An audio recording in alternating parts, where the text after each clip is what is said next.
Welcome. Settle in. Let the sounds of the city at night wash over you. Not the gentle patter of rain, but the omnipresent, low hum of the atmospheric scrubbers that give this city its manufactured air.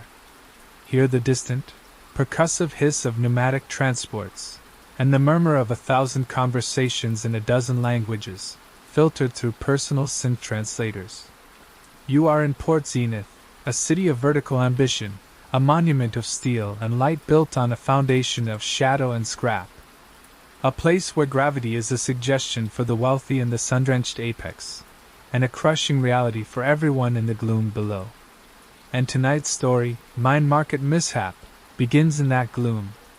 It is a story about the desperate bargains we make when the walls are closing in. Our guide on this journey is not a chromed mercenary or a ghost in the machine netrunner. He is not a person of interest to anyone of importance. His name is Finn, and he is a student.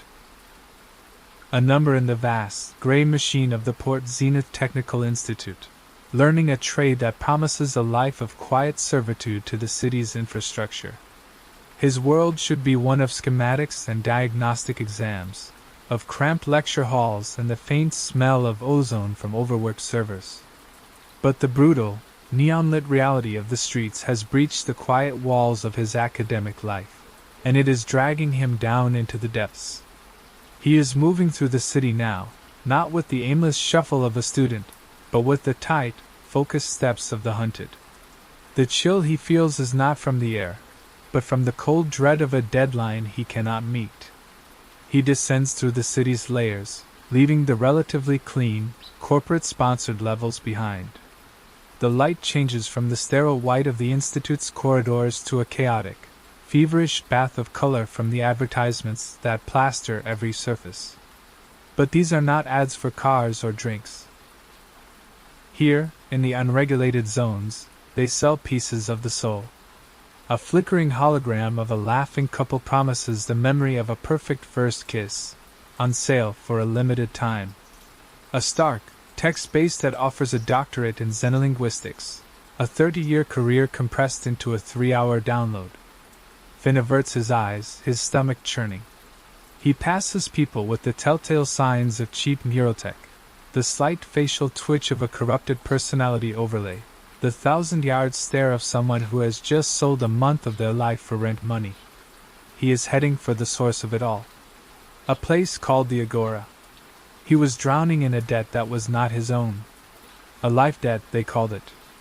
His father, a man who had always chased impossible dreams, had borrowed heavily from a local enforcer named Vex, the leader of a brutal street gang known as the Rust Dogs. The dream, like all the others, had crumbled, and his father had simply vanished, leaving Finn to inherit the consequences. Vex was not a patient man, and the deadline for repayment was a tangible threat, a promise of pain that overshadowed every moment of Finn's life. Desperation was a corrosive acid, and it had been eating away at him for weeks. It led him now to the Agora, the city's infamous mine market, a place where memories, skills, and experiences were the currency. His plan was simple, born of late-night panic, by a basic combat skill, just enough to defend himself, or maybe even to enter the illicit fighting pits in the Undercity and earn the money to pay Vex off. He navigated the crowded alleys, ignoring the more reputable-looking stalls with their clean interfaces and certified credentials. He could not afford them. He was looking for the bottom feeders, the data scrappers who dealt in corrupted files and black market skills. His search led him to a cramped, dimly lit den tucked away behind a noodle bar. The air inside was stale, smelling of old electronics and cheap synth ale. The walls were a chaotic mess of wires and mismatched tech, blinking with a constellation of tiny, colored lights. Behind a counter cluttered with scavenged hardware sat Glitch. He was a small, twitchy man, his skin pale from a life spent indoors. One of his eyes was a cheap, flickering cybernetic replacement that seemed to lag a half-second behind his natural one, giving him a permanently distracted look. He eyed Finn with a mixture of suspicion and predatory interest. You're not a tourist, Glitch stated, his voice a raspy whisper. What do you need? Finn's throat was dry. He leaned forward, trying to keep his voice from shaking. I need a skill. Combat. Close quarters. Something effective. Glitch's lips twisted into a smirk. Effective costs. You look like you count your credits before you buy a bowl of noodles. I don't have much, Finn admitted, his hopes sinking. But I'm desperate. Desperation was the word Glitch had been waiting for.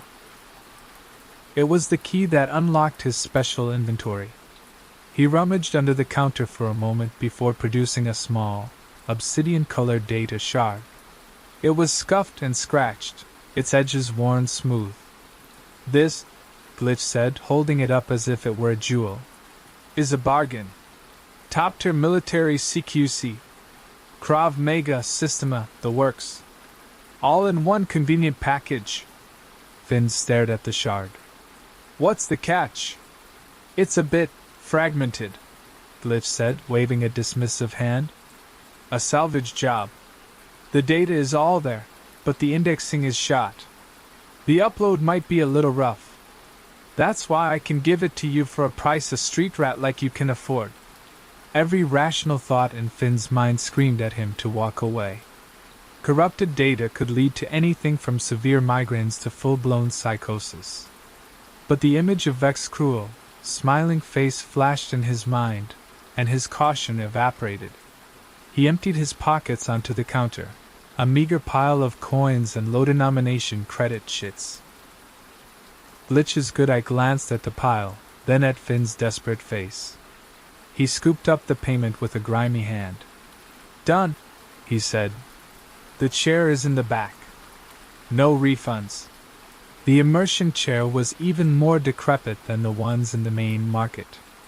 The synth leather was cracked and peeling, and a low hum from a jury-rigged power supply vibrated through its frame. Finn's heart pounded against his ribs as he settled into the cold seat. Glitch clamped a neural interface headset onto his temples. The metal was cold and smelled faintly of antiseptic. Try to relax? Glitch said with a distinct lack of sincerity. He slotted the obsidian shard into a port on the side of the headset. This might feel a little strange. Finn closed his eyes. For a moment, there was nothing. Then, a feeling of vertigo, as if he were falling from a great height. The darkness behind his eyelids was replaced by a chaotic torrent of light and sound. It was not the clean, orderly installation of a new skill. It was a brutal, violent flood. He felt sensations that were not his own. The solid, comforting weight of a rifle stock against his shoulder. The cold, slender grip of a knife handle in his palm. The rough texture of brick against his fingertips as he scaled a wall. He tasted the bitter tang of adrenaline, the coppery taste of fear, not his own, but that of his prey. Fractured images, sharp and painfully vivid, assaulted his mind. A rain-swept rooftop overlooking a glittering city. The crosshairs of a scope centering on a man laughing at a party. The silent, suffocating darkness of a cargo hold. The blinding flash of an explosion. Each image was paired with a surge of cold, detached professionalism. There was no anger, no panic, only a chillingly calm focus. It was the mindset of a predator, an apex hunter, and it was pouring into him, overriding the terrified student he was. The onslaught was too much. His consciousness fractured, and he fell into a deep, dreamless black. When Finn awoke, he was lying on the thin mattress of his sleeping pod. The grimy den and the twitchy form of Glitch were gone. Sunlight, thick with the yellow smog of Port Zenith's morning, filtered through the grimy porthole of his tiny apartment. A splitting headache hammered behind his eyes, a painful, rhythmic pounding that seemed to be in sync with his own pulse. He sat up, his body aching as if he had been in a fight. His pockets were empty. The credits were gone. For a horrifying moment, he thought the entire thing had been a scam. Glitch had taken his money, strapped him into an empty chair, and left him to wake up with nothing but a headache. The despair was a physical weight, threatening to crush him. He had lost everything, and he was no closer to solving his problem. He swung his legs over the side of the pod and stood up, a wave of dizziness washing over him. He stumbled towards the small hydration unit in the corner to get a glass of water. His hands were shaking. He filled a cheap plastic cup, but his trembling fingers fumbled, and the cup slipped, plummeting towards the floor. And then something impossible happened. Time seemed to slow down. The falling cup, the arc of spilling water, everything moved with a strange, syrupy grace. Finn watched it detached. His body, however, did not watch. It moved. Without any conscious thought, without any instruction from his panicked mind, his left hand shot out. It was not a clumsy grab or a desperate lunge. It was a movement of impossible fluidity and precision. His fingers intercepted the cup an inch from the floor, closing around it gently, not a single drop of the remaining water sloshing over the rim. He stood there, frozen, the cup held perfectly steady in his hand. He stared at his own fingers as if they belonged to a stranger. He had never been coordinated. He was the kind of person who tripped walking upstairs, who bumped into door frames. This grace, this inhuman reflex, was not his. A cold shiver traced its way down his spine. It had worked. The data was in his head. He brought the cup to his lips and drank, his hand perfectly still. As he swallowed the recycled water, another change began to assert itself. It was subtle at first, a shift in his perception. The constant, dull roar of the city outside his window was no longer just noise. He could pick out individual sounds with startling clarity. The whine of a specific maglev train on the High Line 2 blocks away. The conversation of a couple on the street-level plaza 20 stories below, their words as clear as if they were standing next to him. The faint, rhythmic click of a loose panel on the side of the building across the chasm, buffeted by the high-altitude winds. His vision was sharper, too. He glanced out the porthole, and the chaotic sprawl of the city was no longer just a view. It was a tactical map. His mind automatically began to process information he had never considered before. The rooftop opposite had 3 potential sniper perches. The service gantries connecting the buildings offered 4 distinct escape routes from his level. The flow of pedestrian traffic on the plaza below formed predictable patterns, with choke points near the transit station entrances. He felt a wave of anxiety, a rising panic that was entirely his own. This was too much. This was not a simple combat skill. This was a complete sensory and psychological overhaul.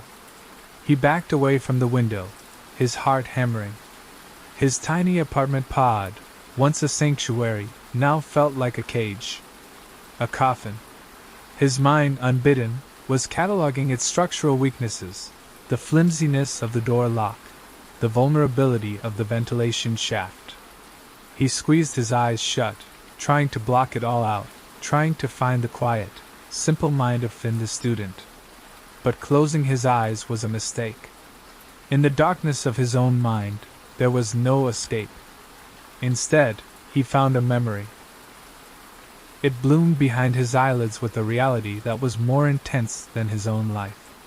It was not a dream, not a fleeting image. It was a full, sensory experience. He was there. He was looking through another man's eyes. He felt the cold, biting rain on his face, the damp chill seeping into the high-tech fabric of his coat. He was lying prone on a rooftop, the rough texture of gravel pressing into his chest. Below him, a lavish corporate gala was in full swing inside a penthouse apartment, visible through a vast, floor-to-ceiling window. Men and women in expensive clothes laughed and drank, their forms hazy through the rain-streaked glass. He felt the cold, hard weight of a sniper rifle in his hands. He knew its name, its caliber, its effective range, the precise tension of its trigger. He felt a profound sense of patience, a calm that was utterly alien to his own anxious nature. It was the patience of a predator that knows its prey cannot escape. He was not nervous. He was not excited. He was simply at work. The assassin's gaze swept the party, dismissing the unimportant figures, his mind processing threat levels and potential complications with cold, inhuman logic. Then, his eyes locked onto his target. A man with silver hair and a self-satisfied smile, a high-ranking executive from a corporation whose name echoed in the assassin's mind, Omnicore Solutions. The assassin adjusted his scope. He felt the smooth rotation of the dials under his fingertips. He inhaled slowly, his heartbeat slowing, his entire world narrowing to the circle of glass and the man within it. He felt the cold kiss of the trigger on his index finger. He felt the controlled, practiced pull, the contained violence of the rifle bucking against his shoulder, the hollow satisfaction of a task completed. The memory shattered. Finn's eyes flew open. He was on his knees in the middle of his apartment, gasping for air, his body drenched in a cold sweat. The phantom smell of cordite, the gunpowder from the rifle shot, filled his nostrils. He scrambled backward until he hit the wall, his mind reeling. This was not a fragmented combat skill. Glitch had not lied, not entirely. The data was fragmented, but it was not just a collection of techniques. It was a life. A whole life, with all its senses, skills, and memories. A cold, brutal, and terrifyingly efficient life. He had tried to download the skills of a soldier. Instead, he had acquired the soul of a notorious assassin. A killer whose name he did not know, but whose actions were now a part of him. He had sought a simple solution to a simple problem, a debt to a street thug. Now, he was entangled in something far deeper, a world of corporate espionage and professional murder. He had inherited the memories of a ghost, and he had a horrifying feeling that the ghost's enemies were far more dangerous than the Rust dogs. He was no longer just Finn. And he was very, very afraid of the man he was becoming. The days that followed were a quiet, internal war. Finn tried to cling to the familiar routines of his life, but he was viewing them through a stranger's eyes. He attended his classes at the institute, sitting amongst the other students, but he could not focus on the lecture about atmospheric ion filters. Instead, the assassin's mind, a constant, quiet whisper in the back of his own, was analyzing the room. The professor's distracted air made him a low-threat target. The large student near the front had a posture that suggested military training. The emergency exits were poorly monitored. The air circulation system could be used to disperse a sedative agent. These thoughts were automatic, intrusive, and horrifying. He tried to suppress them, to force them down, but they were part of his new, terrifying instinct. The knowledge he had bought was not a tool he could pick up and put down. It was a lens he could not remove, a lens that painted the entire world in shades of threat and opportunity. He felt profoundly alone, isolated by the phantom in his own skull. He was becoming a stranger to himself, his own anxieties and fears now coupled with a cold, predatory logic that felt both alien and innate. He began to move differently. The clumsy student who once tripped over his own feet now navigated the crowded corridors of the institute with a fluid, unconscious grace, his body automatically adjusting to the flow of the crowd, maintaining a perfect sphere of personal space. He found himself choosing his path based on tactical advantage, his back to the walls, his eyes constantly scanning, tracking the movement of every person around him. He was a ghost, and the city was his hunting ground. The internal struggle came to a head one evening in the underlevels of Port Zenith. Finn was walking home through a narrow service corridor, a shortcut he now knew was a tactical mistake, a perfect place for an ambush. The thought had barely formed in his mind when two figures stepped out of the shadows in front of him, blocking his path. Another two emerged behind him. They were large, clad in the patched synth leather and rusted chrome that marked them as members of the Rust Dogs. And then Vex stepped forward, a cruel smirk on his face, a heavy, magnetic baton in his hand. "Look what we have here," Vex said, his voice echoing in the confined space. "The little student, all out of time. I'm going to have to collect my payment, Finn. With interest." The old Finn, the real Finn, was screaming inside. His stomach twisted into a cold knot of terror. His legs felt weak, his palms were slick with sweat. He wanted to run, to beg, to curl into a ball. But his body did not listen. As Vex and his thugs advanced, a profound, chilling calm washed over him. The panicked screaming of the student was drowned out by the silent, efficient whisper of the assassin. His fear did not vanish, but it was compartmentalized, stored away like a non-essential file. His senses sharpened. The corridor was no longer a trap, it was a weapon. He noted the precise distance between the two thugs in front of him. He saw the way the one on the left favored his right leg. He heard the slight hiss of a faulty cybernetic joint in the thug behind him. He registered the arc of Vex's baton as he raised it. All of this information was processed in a fraction of a second. "This is your last chance, kid," Vex snarled, taking another step forward. Finn's body moved. It was not a decision. It was a reaction. As the first thug lunged, Finn pivoted on the ball of his foot, a small, economical movement. He did not block the punch. He flowed around it, his hand shooting out, not as a fist, but with his fingers stiff and straight. He struck the thug's throat, a precise, calculated blow to the vagus nerve. The man choked, his eyes wide with shock, and collapsed. Finn became a horrified passenger in his own body, watching a ballet of brutal efficiency unfold. The second thug swung a pipe, and Finn's arm moved in a blur, deflecting the blow not with force, but by redirecting its momentum. In the same motion, his other hand seized the man's wrist, twisting it at an unnatural angle. There was a sickening crack of bone, and the man screamed, dropping the pipe. The two behind him charged. Finn did not even turn fully. He took one step back, letting the first man stumble past him, and delivered a sharp kick to the back of his knee. The man's leg buckled, and he went down hard. The last thug hesitated, his face a mask of disbelief. That hesitation was all Finn's body needed.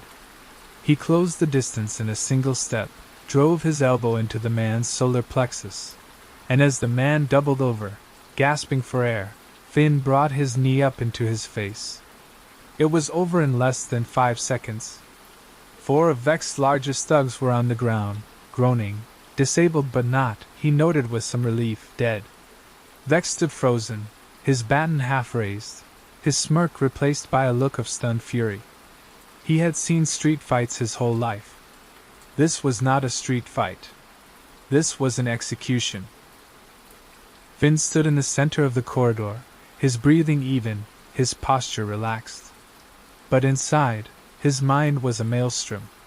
He looked at his own hands, at the men on the ground, and a wave of nausea washed over him. He had done that. Or the ghost in his head had. "What are you?" Vex whispered, a flicker of genuine fear in his eyes. Finn could not answer.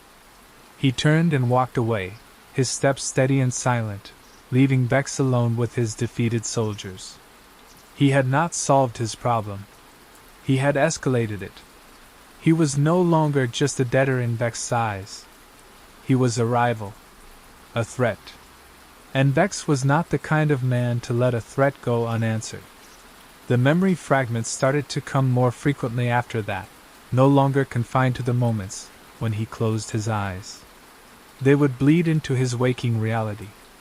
He would be looking at a data slate in the library, and for a second, the text would be replaced by the image of a secret data transfer, strings of encrypted code scrolling past his vision. He would be eating in the refectory, and the taste of his nutrient paste would be replaced by the phantom taste of expensive whiskey in a high-class corporate lounge. He began to piece together the life of the man in his head. The Silver Shade, that was his call sign. He was not a common thug or a simple murderer. He was a specialist, an elite corporate operative. The memories were not just of assassinations, but of infiltrations, data thefts, and secret meetings in the gleaming towers of Port Zenith's corporate district. And his primary target, over and over again, was Omnicore Solutions. Finn saw memories of the Silver Shade meeting with a handler, a shadowy figure whose face was always obscured. He felt the assassin's growing suspicion, the feeling of being used for a purpose he did not fully understand. There was a sense of betrayal, of a mission that had gone sour. The Silver Shade was not just working for money. He was seeking something. Revenge, perhaps. Or justice. The knowledge was a dangerous burden. The more he learned, the more he understood that the Silver Shade had made powerful enemies. Enemies who operated not in back alleys with pipes and bats, but in boardrooms with private armies and corporate assassins. His fear of Vex began to seem almost quaint. The two worlds collided a week later. Finn was in his pod, trying to study, when his personal data slate chimed with an alert. It was a priority message from the Institute's administration. His tuition, which was already on a precarious payment plan, had been flagged for immediate collection. Confused, he accessed the student financial network. His accounts were frozen. All his access had been revoked. He had been effectively expelled. He knew instantly that it was Vex's doing. The gang leader could not beat him physically, so he had attacked him through the system, pulling strings with some low-level administrator he had on his payroll. It was a petty, vindictive move, but it was devastatingly effective. As Finn stared at the screen, another alert popped up, this one from a public news feed. It was a small, local crime report. A body had been found in the lower-level maintenance shafts. A data scrapper. The report mentioned his known alias, Glitch. A cold dread washed over Finn. Vex was cleaning up loose ends. He had killed the only person who knew where Finn had acquired his new abilities. And now, another message appeared on his screen. This one was anonymous, a simple line of text on a black background. It said, "We know what you are. We are coming." It was not from Vex. The tone was different. Colder. More professional. Finn's blood ran cold. Vex, in his anger, must have done something incredibly stupid. He must have dug into Finn's sudden combat prowess, and, not understanding what he was dealing with, sent an anonymous tip to the one organization that would be most interested in the reappearance of a ghost. Omnicore Solutions. The hunt was on. He was being hunted by the street gangs from below and a faceless corporation from above. He was trapped between the rust dogs and the ghosts of his new memories. He had to know the truth. He had to know how this story, the Silvershade story, ended. He fled his apartment pod, grabbing only a burner data slate. Guided by the assassin's instincts, he melted into the labyrinthine depths of the city, his mind racing. He needed to understand the data shard. He needed to find out why it held not just skills, but a soul. His instincts led him to the only place he could think of, a place where information was the only currency and no questions were asked. A hidden server farm in the city's forgotten underpinnings. There, he broke into a terminal, his fingers flying across the interface with a speed and confidence that was not his own, and began to analyze the root code of his own mind. He had to face the ghost head-on. He had to find the final, fragmented memory. The memory of how the Silver Shade died. As he worked, he felt them. The hunters from Omnicore. They were not clumsy thugs. They were silent probes in the network, methodical and relentless, sweeping the data streams for his signature. He could feel their approach like a drop in barometric pressure, a cold front moving in. Time was running out. He pushed deeper into the code, into the memories, searching for the end. And for the beginning of his own nightmare.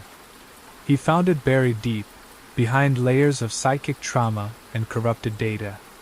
The final memory. And he realized that Glitch had lied about one crucial thing. The shard was not a corrupted file. It was a piece of highly experimental, highly illegal technology. A soul trap.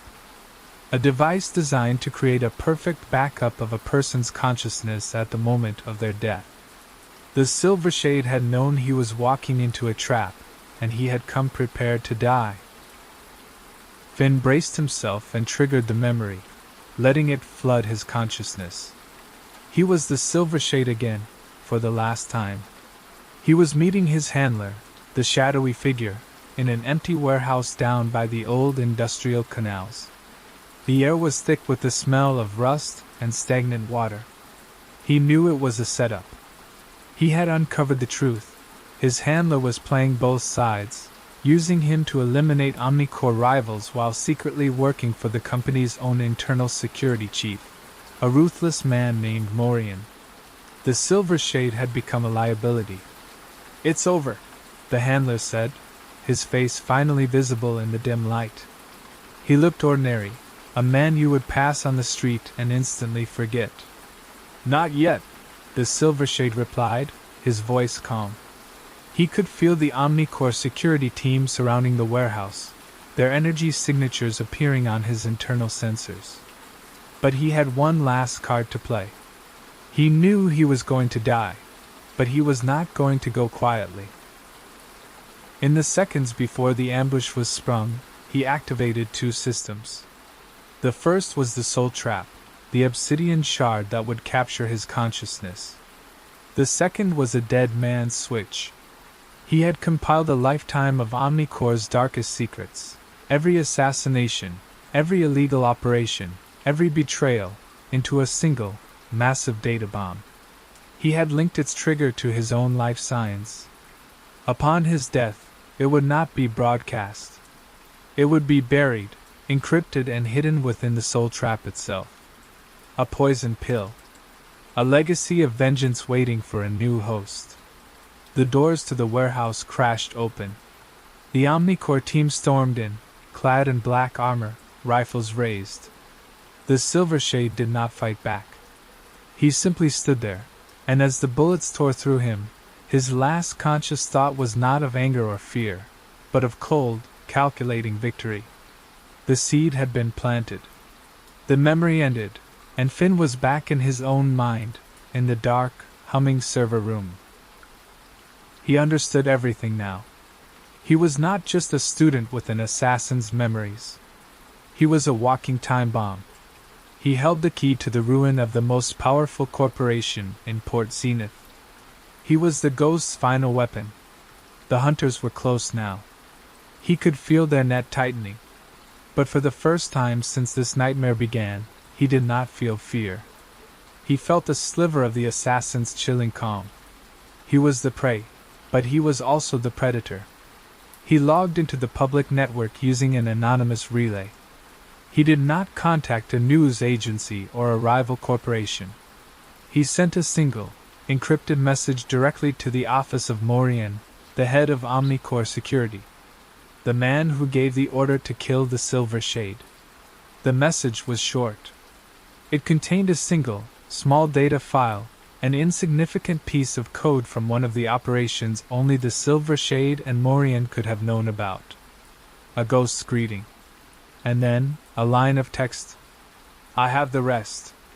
The hunt is over. We need to talk." He cut the connection and leaned back, a single bead of sweat tracing a path down his temple in the cool, dark air of the server room. The hum of the countless machines around him was a comforting, steady drone. He had set his own trap. He did not know if Morian would respond with a bullet or a conversation, But the game had changed. He was no longer running from the past. He was leveraging it. He looked at his hands, the hands of a student that had learned the work of a killer. He was Finn, and he was the Silver Shade. And together they were going to survive. He closed his eyes, and for the first time, the quiet whisper in the back of his mind did not feel like a threat. It felt like an ally.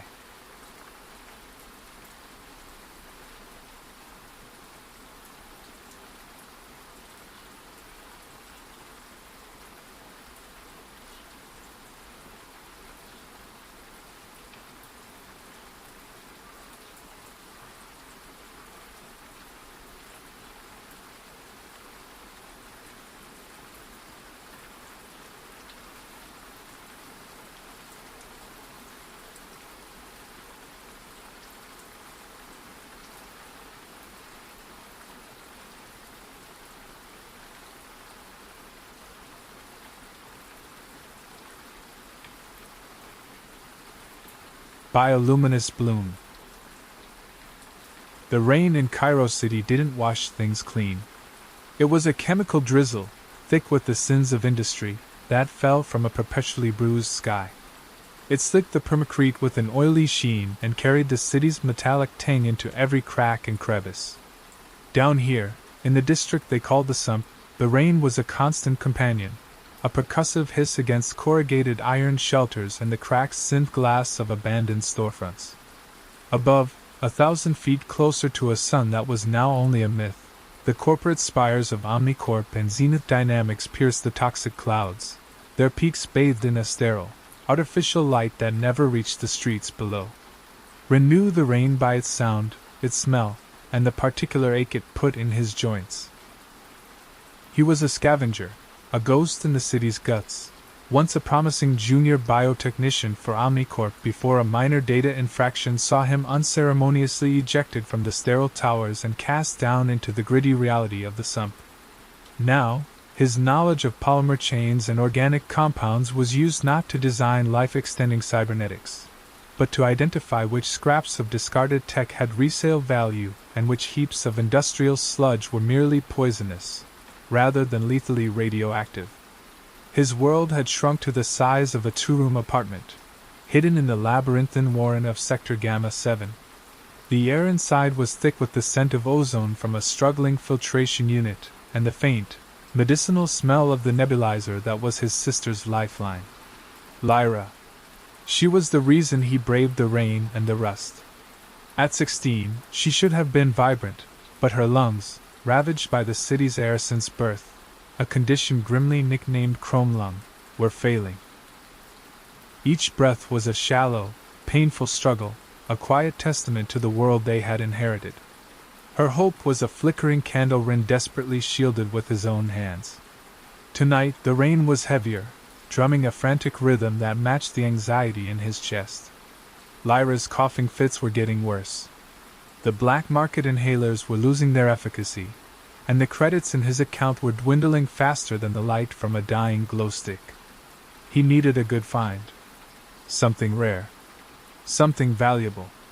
His search led him to the skeletal remains of the old arboretum, a pre-corporate relic from a time when people believed nature could be contained and curated under a glass dome. The dome had been shattered for decades, a jagged crown of broken synth glass gaping at the toxic sky. No one came here.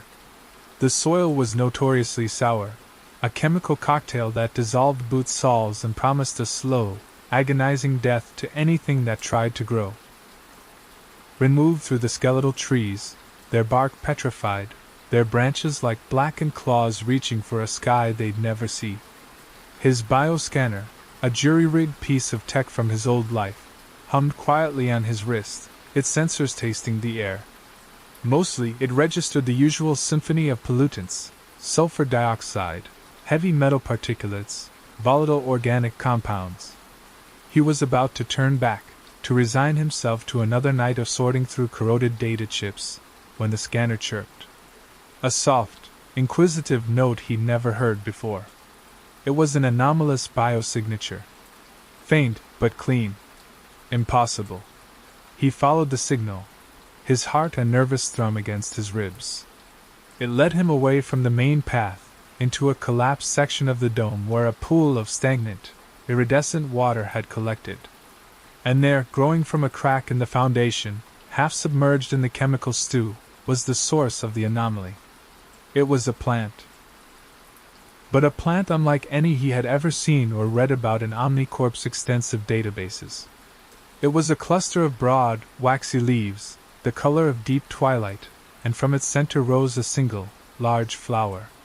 The bloom was closed, a tight spiral of petals that seemed to drink the gloom. And it was glowing. Not the harsh, flickering neon of the city, but a soft, gentle luminescence. It was a blue-white light, serene and steady, that pulsed with a slow, hypnotic rhythm, like a sleeping heart.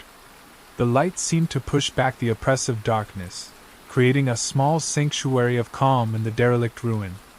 Ren watched, mesmerized, as a drop of chemical rain fell onto one of the leaves.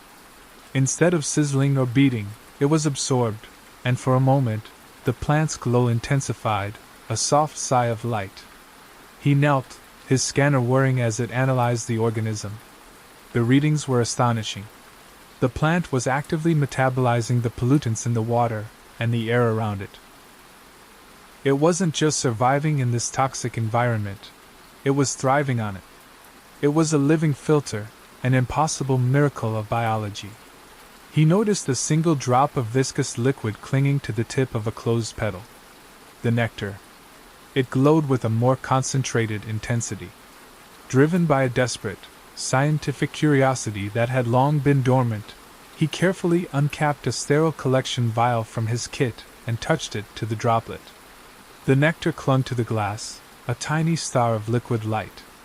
He didn't know what it was, or what it could do, but it was the most beautiful and impossible thing he had ever seen. He took one of the smaller leaves as a sample, wrapping it in a sterile cloth, and retreated from the arboretum, his mind racing. For the first time in years, the oppressive weight of Cairo City's gloom felt a little lighter. He carried a secret glow back with him through the rain-slicked streets. Back in the apartment, the single leaf continued to pulse with its soft, blue-white light. It filled their small living space with a gentle radiance that made the flickering haloads outside the window seem garish and crude. Lyra, propped up on her pillows, watched it with wide, curious eyes. The air around the leaf felt different, cleaner. The ever-present metallic tang was muted, replaced by a faint, earthy scent, like clean soil after a natural rain, a smell Ren only knew from simulations. "What is it, Ren?" Lyra whispered, her voice raspy. "I don't know," he admitted, his gaze fixed on the leaf. "Something new." He retreated to his makeshift lab, a corner of the room cluttered with salvaged monitors, a repurposed centrifuge, and a microscope cobbled together from discarded optical sensors. For hours he worked, his old training taking over. He analyzed the leaf's cellular structure, its chlorophyll analogs, the strange, crystalline compounds that produced the light. Everything about it defied known biology. It was as if nature, pushed to its absolute limit, had invented a new way to live. Then, he turned his attention to the single drop of nectar. He diluted it carefully, his hands trembling slightly. Under the microscope, he watched it interact with a sample of the sump's contaminated water. The change was instantaneous and profound. The complex chains of pollutants broke down, neutralized, rendered inert. The nectar was a purifier of unparalleled potency. A wild, dangerous thought sparked in his mind. The chrome lung was caused by the accumulation of heavy metal particulates in the lung tissue. What if? It was a terrible risk. This plant was an unknown. Its nectar could be a neurotoxin, a mutagen, anything. But then he heard Lyra cough, a dry, ragged sound that tore at his soul. The alternative was a slow, certain decline. The sterile, corporate-approved medicines were failing her. Perhaps the only answer was something that didn't come from a corporation at all. He prepared a minuscule amount, diluting the nectar in distilled water until it was just a faint, shimmering presence in the vial. Lyra, he said, his voice quiet. I want you to try something. She looked from the glowing leaf to the vial in his hand, and she saw the desperate hope in his eyes. She trusted him. Always. She took the vial and breathed in the mist from the nebulizer, her thin shoulders rising and falling. For a long moment, nothing happened. Ren's heart hammered against his ribs. He had made a terrible mistake. But then, Lyra took another breath. And another. They were deeper, fuller. The characteristic wheeze that accompanied her every inhalation was gone. A faint touch of color returned to her pale cheeks. The air, she whispered, her eyes wide with wonder. It doesn't hurt. She took a deep, shuddering breath, the first truly clean breath of her life. A single tear traced a path down her cheek. Ren felt his own eyes burn. The impossible plant wasn't just a filter. It was a cure. In that moment, Ren's mission was forged. He wasn't just a scavenger anymore. He was a cultivator. A guardian. He had to protect this miracle. He had to get more. The bioluminescent bloom, as he'd come to call it, became Ren's secret obsession. He returned to the derelict arboretum under the cover of the perpetual twilight, carefully harvesting a few more plants, taking cuttings, and transplanting them to hidden corners of his apartment. Soon, his small living space was transformed. Clusters of the glowing flowers bloomed in nutrient baths along the walls, their serene, pulsing light a silent rebellion against the oppressive gloom outside. The air was pure, a small pocket of paradise in the heart of the sump. Lyra's recovery was nothing short of miraculous. Color bloomed in her cheeks, her laughter returned, and the rattling cough that had been the soundtrack to their lives faded into memory. She helped him tend to the plants, her touch gentle, her face illuminated by their soft glow. For the first time, she had a future. They both did. But secrets in the sump were a commodity, and like all commodities, they had a shelf life. The change in Lyra was too profound to go unnoticed. Neighbors in the crowded tenement block started to talk. The girl who was always sick was suddenly seen walking in the corridors, her step light, her breathing easy. Whispers began to circulate. And then, there was the light. A faint blue-white glow that sometimes leaked from the edges of Ren's sealed window, a stark contrast to the angry reds and greens of the city's neon. Desperation was a virus in the sump, and hope was its cure. The whispers grew into a rumor, a legend of a scavenger who had found a miracle in the rust and the rain. People started seeking him out. A mother with a child suffering from skin lesions caused by the acid drizzle. An old man whose hands shook with nerve degeneration from a lifetime of working in toxic manufactories. Ren was torn. He knew the danger of exposure. If word of the bloom reached the surface, reached Omnicorp, they would descend like vultures. They would seize it, patent it, monetize it, and sell it back to the desperate at a price no one in the sump could afford. But looking into the pleading eyes of his neighbors, he saw his own past desperation reflected back at him. He saw Lyra's face in the face of every sick child. He began to share it, cautiously at first. A single petal, a small vial of diluted nectar, given in secret. He became a reluctant shaman, his apartment a hidden sanctuary. The bloom's nectar worked. It healed skin, soothed damaged nerves, and cleansed polluted bodies. A quiet network of gratitude and secrecy began to form around him, a fragile shield against the harsh world. But the light could not be contained. As more people were healed, the legend of the Glow Lily, or Sump Star, spread through the black market. A frantic demand grew. Scavengers, seeing a new currency, began to search obsessively for the plant's source, their greed overriding their caution. The quiet sanctuary of the Arboretum became a contested territory. Fights broke out in the shadows of the petrified trees. The miracle was becoming a commodity, just as he had feared. And high above, in the sterile towers that scraped the sky, other eyes were watching. Dr. Eris Thorne did not see the city below. He saw data streams, He sat in his pristine observation deck at the peak of Omnicorp Tower 1, surrounded by a hemisphere of silent, glowing screens. Thorn was the head of Omnicorp's Xenobotanical Division, a man whose ambition was as sharp and sterile as the surgical steel instruments in his labs. He viewed the sump not as a place of human suffering, but as a massive, uncontrolled petri dish, a source of potentially valuable biological anomalies. For weeks, his long-range atmospheric sensors had been registering a recurring pattern in Sector Gamma 7. A localized, statistically impossible drop in airborne pollutants, coupled with a unique, coherent bioluminescent energy signature. It was subtle, easily lost in the overwhelming noise of the city's toxic output, but Thorn's proprietary algorithms had flagged it. It was an aberration.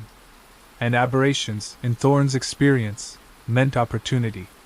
He dispatched a fleet of microdrones, silent, insect-like machines that rode the rain-swept air currents down into the sump.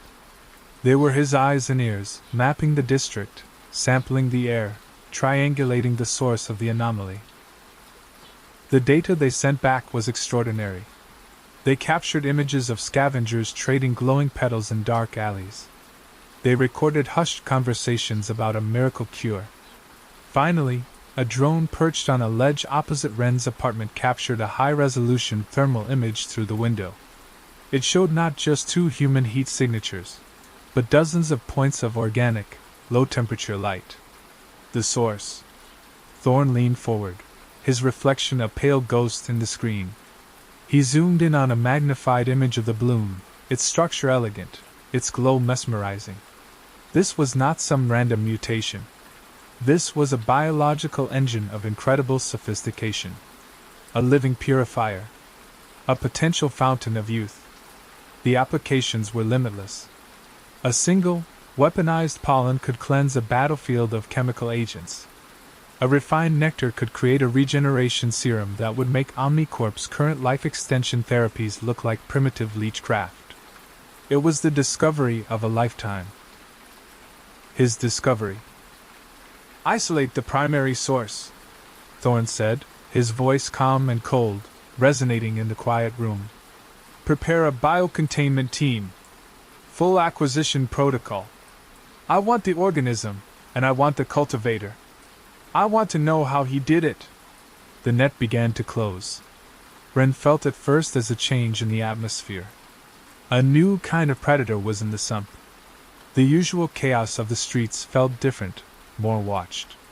He saw the glint of optic sensors on drones hovering in the perpetual gloom. He heard whispers of corporate security teams, cleaners, sweeping through sectors with unnerving efficiency, their white armor a stark omen against the grime. He knew they were coming for him. For the bloom. The fear was a cold knot in his stomach. He had to understand what the bloom truly was if he had any chance of protecting it. Its origins were the key.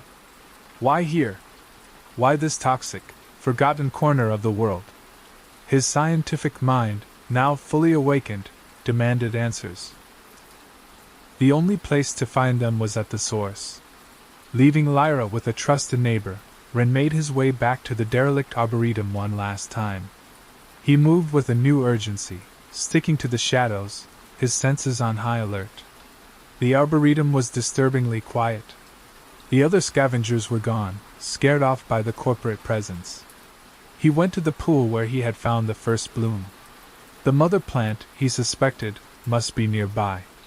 His scanner, now calibrated to the bloom's specific signature, pointed him downward. Behind a curtain of petrified vines, half hidden by rubble, was a circular hatch made of corroded, pre-corporate steel. A maintenance access panel, long forgotten. With a grunt of effort he pried it open.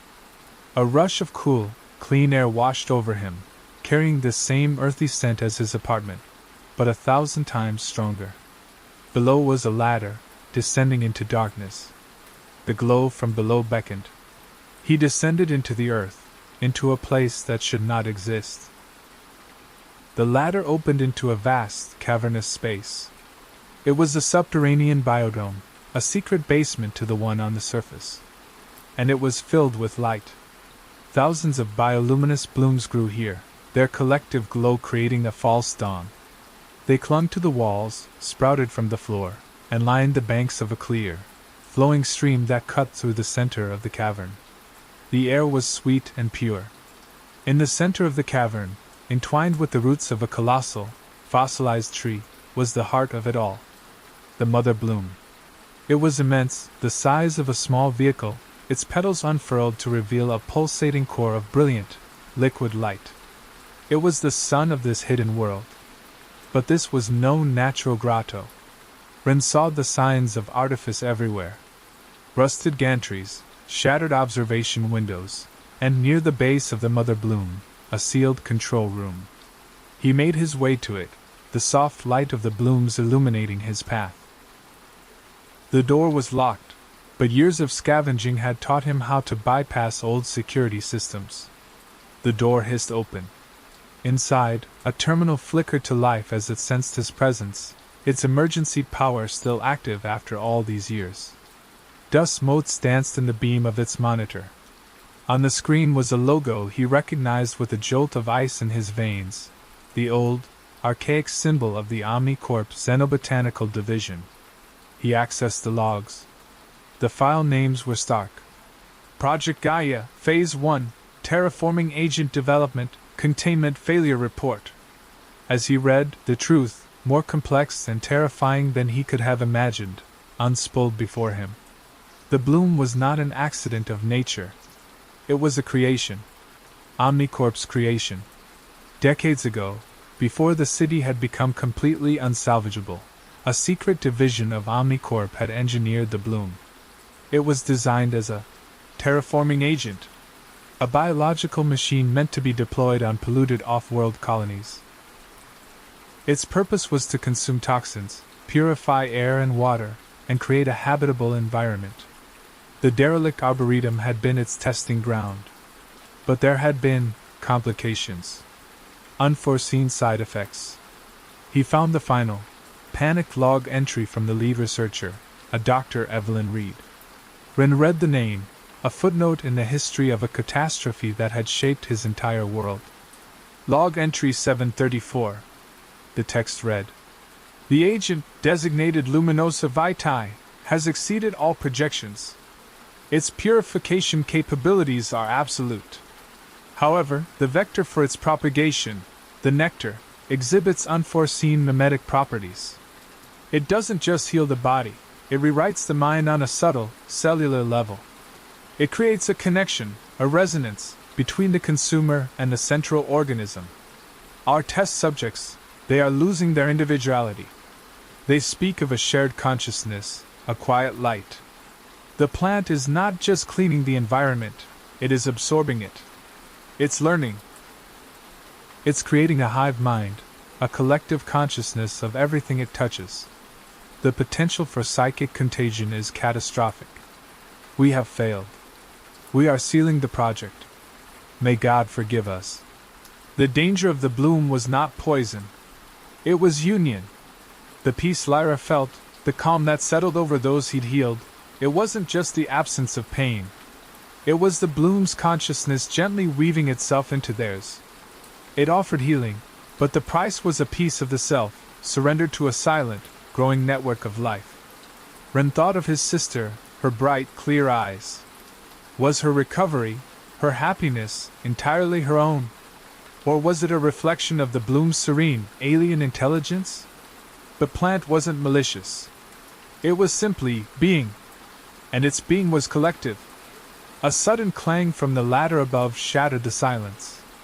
The sound of armored boots on steel. They had found him. Dr. Thorn descended into the cavern, flanked by two imposing biocontainment guards in sterile white armor. He paused on the gantry, his cold eyes taking in the impossible sight. The glowing cavern, the mother bloom, and the lone scavenger standing before the active terminal. A flicker of triumph crossed his face. "Magnificent," Thorn breathed, his voice amplified by his helmet. "Truly magnificent. All this hidden away? You've been a busy man, Ren." Ren stood, placing himself between Thorn and the terminal. You can't have it, Thorn. Thorn laughed, a dry, humorless sound. Oh, I think you misunderstand. This has always been ours. Project Gaia. A brilliant, if flawed, piece of work. We're simply reclaiming our intellectual property. You should be thanked. You've proven the viability of the second-generation specimen. You don't understand what it does, Ren said, his voice low and urgent. It's not just a filter. It connects people. It creates a consciousness. A consciousness? Thorn scoffed, stepping down onto the cavern floor. An interesting, if irrelevant, side effect. A bug to be ironed out. We will isolate the healing properties, strip out the mimetic components, and create a stable, marketable serum. The universe doesn't run on collective feelings, Ren. It runs on profit. And this is the ultimate profit. He gestured to the guards. Secure the cultivator, and prepare the central specimen for extraction. I want every cell of it. As the guards advanced, Ren's eyes darted around the control room. He saw the old schematics on a secondary screen, the cavern's emergency systems. Water pumps, ventilation shafts, containment protocols. His gaze fell on a single, red-lit panel. Emergency sublevel flood. A failsafe designed to entomb the project forever. It's more than a side effect, Ren said, his hand hovering over the console. It's alive. It's learning. From the soil, the water, from us. From everyone it heals. Sentimental nonsense, Thorn snapped, growing impatient. Take him! As the guards lunged, Ren slammed his palm down on the flood panel. Alarms blared, red lights flashing throughout the cavern. Heavy steel shutters began to drop over the entrances, sealing them inside. What have you done? Thorn roared, his composure finally cracking. At that moment, the mother blooms seemed to respond. A wave of intense, blue-white light pulsed outwards, washing over them. It was not just light, it was information.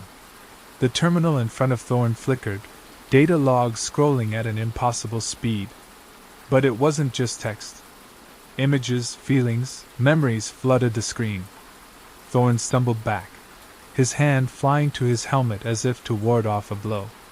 He saw it all. He saw the hope of Dr. Reed as she first designed the Bloom's Code. He felt the agony of the poisoned earth as the city was built upon it.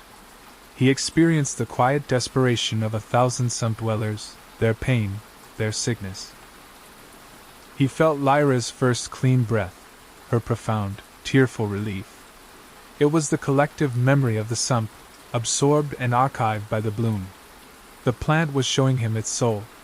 He stared at the pulsating heart of the mother bloom, his scientific certainty shattered. He had seen a resource to be exploited. But the data, the raw, emotional, undeniable data, showed him a living, feeling network that was quietly healing the wounds his own corporation had inflicted upon the world. From hidden sluice gates, water began to pour into the cavern, the pure stream overflowing its banks. Ren looked at Thorn, whose face was pale with shock, then at the rising water. He had to make a choice. He couldn't let Omnicorp have this. But he couldn't let it die either. He pointed to a maintenance schematic on the screen. There. The primary ventilation conduit. It connects to the city's old water reclamation system. It's the only way out. While the water swirled around their ankles, he tapped another sequence into the console. Not a destructive command, but an instruction. Distribute spore matrix. Maximum dispersal. The mother bloom pulsed again, this time releasing a cloud of infinitesimal, glowing spores into the air. The ventilation system, now active, began to draw them up, pulling them into the city's hidden veins. Thorn, shaken from his reverie, looked from Ren to the spores. What are you doing? Planting a garden, Ren said simply. He ran for the conduit, Thorn and his stunned guards close behind. They scrambled up the ladder inside the shaft just as the water below surged, shorting out the control room and plunging the cavern into a final, deep darkness, entombing the mother bloom in its watery sanctuary. They emerged into a storm drain miles away, soaked and shivering. For a long moment, Thorn just stood there, the chemical rain washing over his face. He looked at Ren, not with anger, but with a strange, unnerving comprehension. He had seen too much. His clean, orderly world of data points had been contaminated by the messy, undeniable truth of experience. "The asset is lost," Thorn said into his comm, his voice flat. "The source was unstable. It self-destructed. The cultivator is non-essential." He turned off his communicator and looked at Ren one last time before he and his guards disappeared into the Cairo city gloom. He was protecting his career, yes, but perhaps he was also protecting something more. Weeks turned into months. The official Omnicorp report listed Project Gaia as a historical write-off, its remnants destroyed in a subterranean collapse.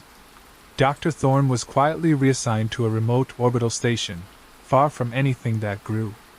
In the sump, things began to change. It was not a sudden, dramatic transformation, but a slow, quiet bloom. Tiny, luminous flowers began to appear in the darkest corners of the city. They sprouted from cracks in the permacrete, pushed through grates in the street, and floated like stars in the polluted canals. Their glow was faint, but it was there, a network of soft, blue-white lights in the oppressive dark. The air began to lose its metallic bite. The rain seemed a little cleaner. The rates of chrome lung and other pollution-related illnesses began a slow, inexplicable decline. People didn't understand why. But sometimes, in their sleep, they shared a common dream, a dream of clean air, cool water, and a vast, gentle light that held the memory of them all. Ren and Lyra watched the change from their window. Her health was perfect, her spirit bright. His apartment was no longer the only sanctuary of light. The whole of the sump was becoming a secret garden. He was no longer a scavenger, nor a secret healer. He was just a brother, living a quiet life in a city that was, against all odds, learning to breathe again. He hadn't defeated a corporation or started a revolution. He had simply given a seed to the wind. And in the heart of the dystopian city, a strange, bioluminous hope had taken root, connecting everyone it touched in a silent, glowing promise of a cleaner dawn.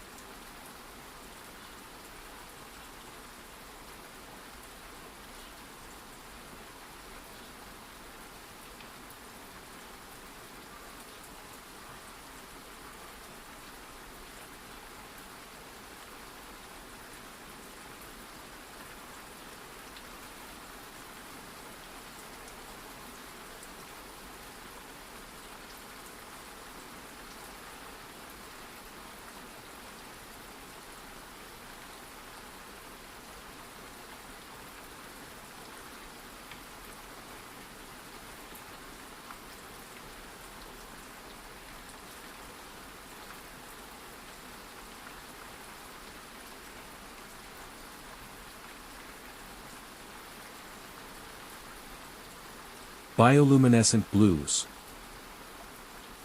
Within Ethelberg's Lumen Veins district, where the city's most vital light harvesting operations were centered, lived Kale.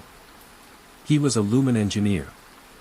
His hands, strong and calloused, possessed a remarkable sensitivity to the subtle shifts in the bioluminescent spectrum. His workshop, a cavernous space carved into the luminous rock itself, was a mesmerizing symphony of muted glows. Specialized conduits, shimmering with concentrated light, crisscrossed the ceiling like glowing veins. Intricate arrays of light filters hummed softly. They separated hues for various city functions.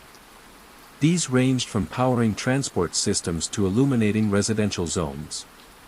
Kale's tools were extensions of his own body. Long, slender light probes pulsed with diagnostic energy. Bioanalyzers hummed against his ear. They translated the living light into comprehensible data. He often wore a simple, dark tunic of woven algae fibers. Its material absorbed stray light. This allowed the myriad glows around him to truly stand out. Kale possessed an innate, almost spiritual connection to the glowflora. He could discern the subtle nuances in their light. He could differentiate the healthy, vibrant pulse from the faint, sickly flicker. Other engineers used precise measurements. Cale used intuition. He had a deep understanding of the delicate balance that sustained Ethelberg. He spent his days tending to the massive glow gardens. These were vast hydroponic farms. Towering kelp-like organisms pulsed with verdant light. Delicate, crystalline fungi bloomed with soft, violet hues. He nurtured the light. He understood its rhythms. He understood its needs. His personal companion, a small, multifaceted optical drone named Luma, floated silently beside him. Its single, large lens shimmered. It captured and processed light patterns. Often, it projected them for Cale's analysis. Luma's faint, silvery hum was a constant, comforting presence. Lately, however, a disquieting change had begun to subtly spread through Ethelberg.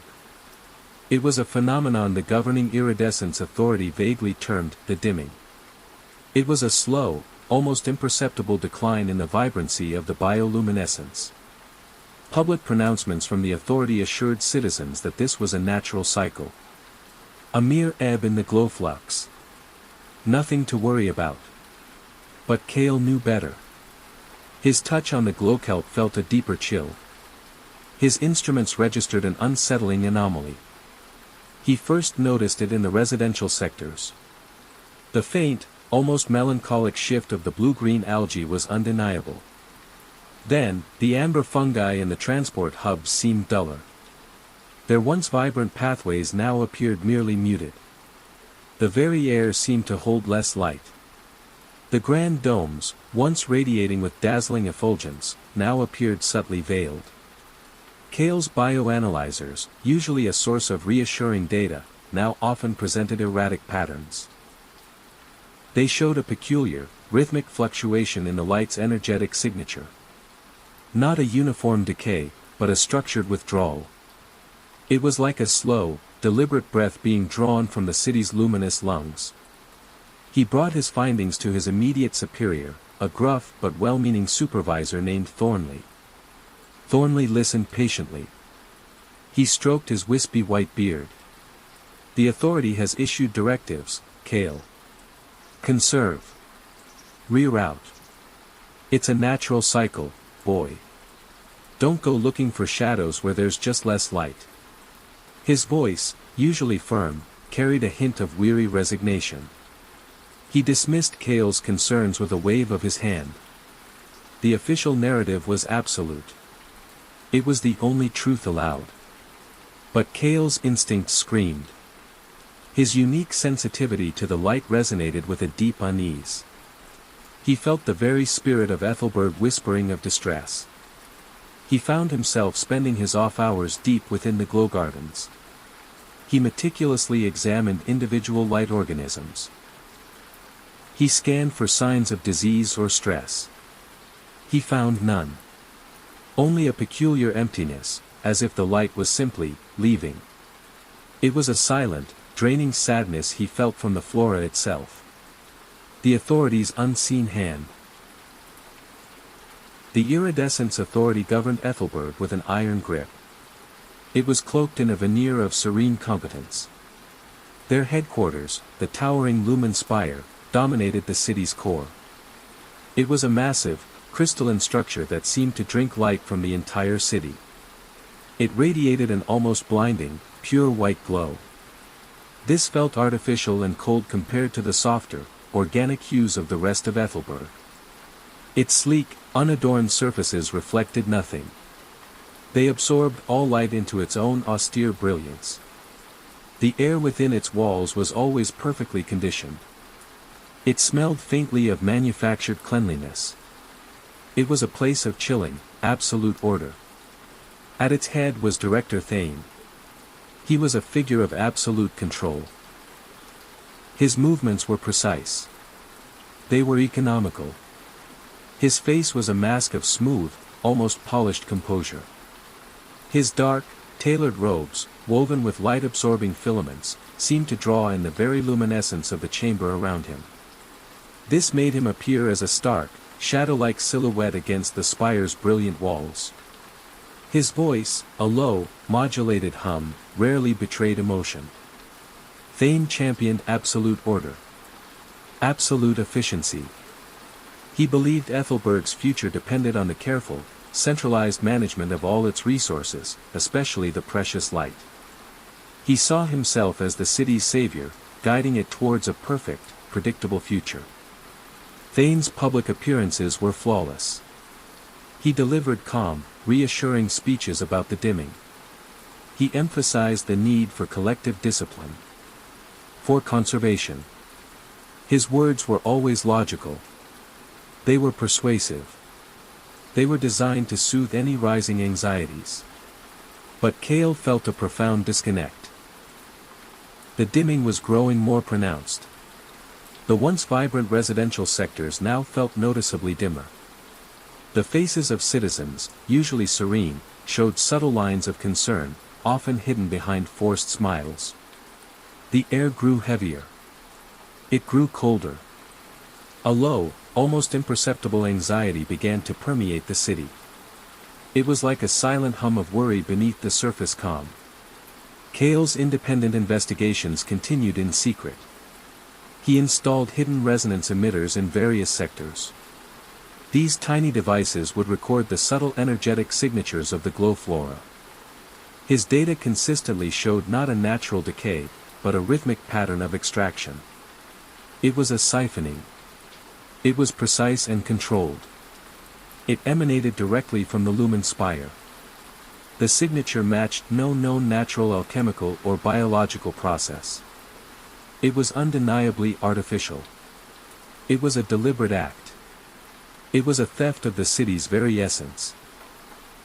He attempted to present his findings to the authority through official channels.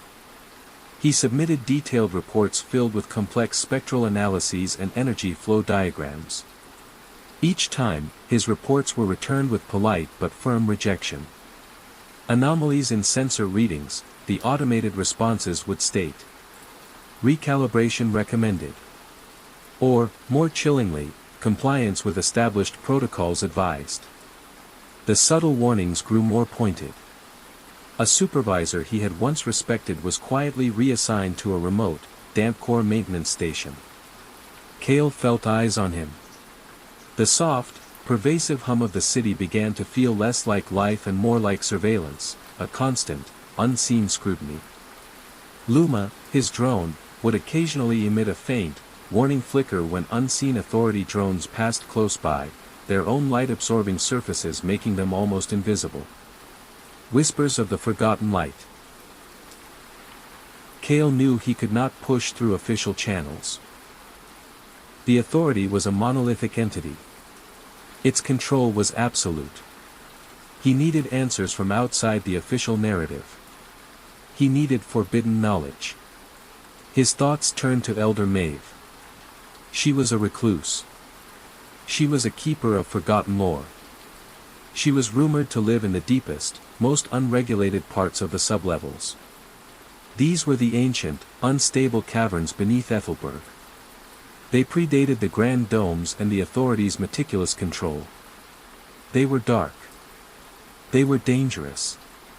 They were filled with forgotten machinery and wild, untamed bioluminescence that had resisted all attempts at cultivation. Maeve was an outcast. She had once been a prominent lumen scholar. But her dissenting views on the authorities' absolute control of the light had led to her quiet banishment. She was rumored to possess ancient texts. To understand the true origins of Ethelberg's light. To whisper of things the authority had deliberately suppressed. She was a living archive of forbidden truths. Cale prepared for his journey. He packed a compact lumen kit. It contained portable energy cells, high-spectrum light probes, a specialized damp suit to protect against the raw, unconditioned air of the sublevels. Luma hovered beside him, its lens already adjusting to the lower light conditions. The descent was jarring. The gleaming, polished pathways of Ethelberg gave way to rough, uneven tunnels carved directly from the glowing rock. The air grew colder. It grew heavier. It smelled strongly of minerals and raw, untamed earth. The light grew dimmer. More sporadic. It relied on wild, uncultivated glowmoss that clung to the cavern walls. The silence was broken only by the drip of water and the distant scuttling of unseen creatures. He found Maeve in a vast, echoing chamber. It was illuminated by a single, ancient, wildly beautiful glow tree. Its branches wept strands of incandescent light. These shifted through every color of the spectrum. Maeve herself was frail. Her skin was pale. But her eyes, deep-set and luminous, held a fierce intelligence. Her simple, homespun robes, woven from natural fibers, seemed to absorb the tree's light. This made her appear as a living shadow. Around her were stacks of ancient, glowing data slates and intricately bound biological texts. Their covers were soft with age. The air here was pure. It smelled of deep earth and primal light. "You feel it, don't you, Kale?" Maeve's voice was a dry whisper. Yet it resonated with an ancient power. The city's soul slowly being drained. Kale presented his data. The undeniable proof of the siphoning. Maeve examined the readouts. Her luminous eyes tracing the patterns. "They call it the dimming. A clever lie." She pointed to a faded diagram on a holographic slate. "The glow flora isn't just flora, Kale. It's an extension of the Great Heart. This is the primordial luminous organism that settled within this geode eons ago. It is the very lifeblood of Ethelberg. It is a sentient light. It is capable of communication. Of growth. Of joy. It is the city's true soul."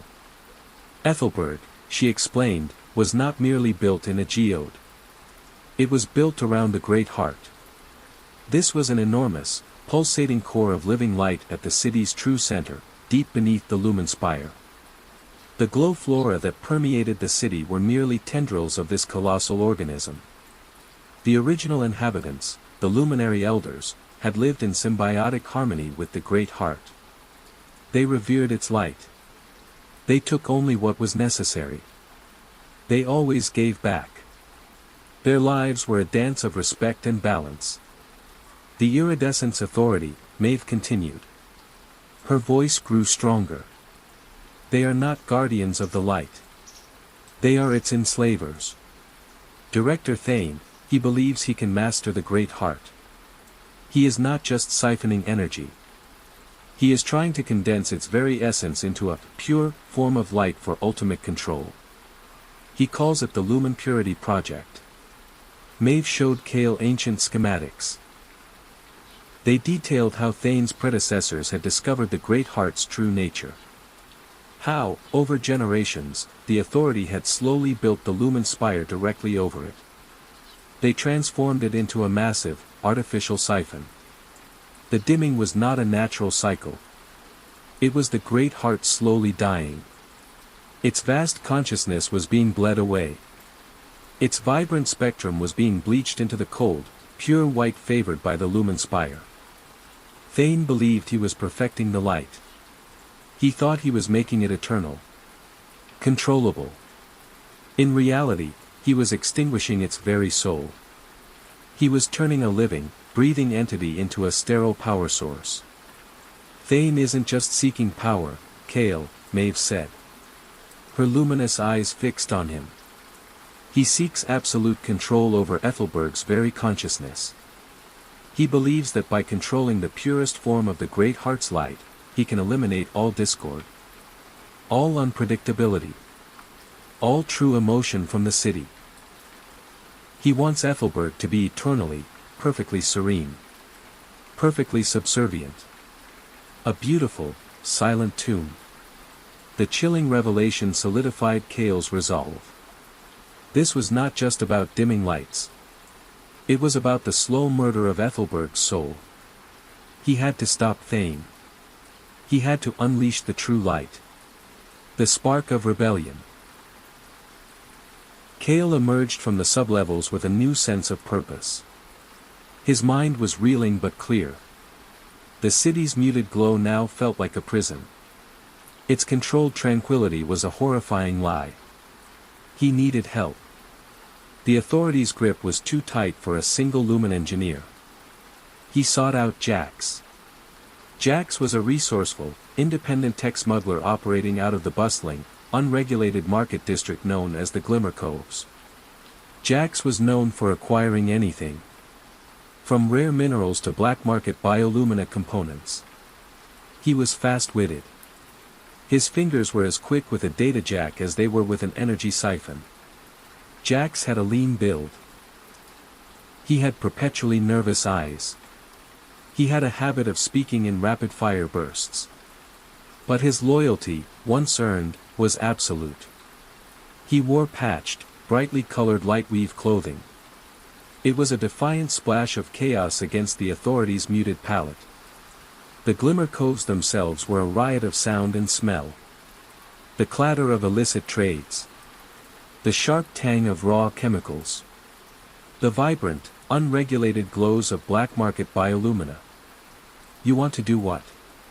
Jax whispered. His eyes were wide as Kale explained the truth about the Dimming and Thane's Lumen Purity project. They met in a dimly lit, echoing chamber beneath a bustling bioluminescent market. The sounds of bartering and distant light pulses were muffled by the thick rock walls. You want to reignite the Great Heart? That's madness, Kale. The authority will flay you. They'll turn you into a light-absorbing shadow. They're already killing the city, Jax, Kale retorted. His voice was low and urgent. Slowly, painfully. They're turning Ethelberg into a tomb. A beautiful, empty one. Jax looked at Kale. Then at Luma, hovering silently. He saw the grim determination in Kale's eyes. He knew Kale was not just chasing a theory. He was fighting for a fundamental truth. All right, Kale. What do you need? Just tell me the impossible, and I'll find it. Kale outlined his plan. He intended to build a resonance amplifier. This was a device capable of broadcasting a counterfrequency. It would disrupt Thane's siphoning. It would overload the Lumen Purity system. Crucially, it would reawaken the Great Heart. This would require rare components. Powerful energy conduits. A highly unstable, raw form of biolumina catalyst known only as sunsap. This was rumored to exist only in the most volatile, untamed bioluminescent pools deep within the sublevels. These pools were too dangerous for even the authority to harvest. Jax proved invaluable. He used his network of contacts in the Glimmer Coves to acquire the necessary rare metals and specialized microfabricators. All discreetly. Under the authorities' pervasive surveillance. He provided access codes to forgotten utility tunnels leading deeper into the Lumen Spire's foundations. He even managed to procure a prototype authority light dampener. Kale meticulously re-engineered it into a directional pulsimeter. Jax moved like a phantom, his brightly colored clothes a blur in the dim alleys. The search for the sunsap was the most perilous. Kale and Jax ventured into the deepest, most unstable caverns of the sublevels.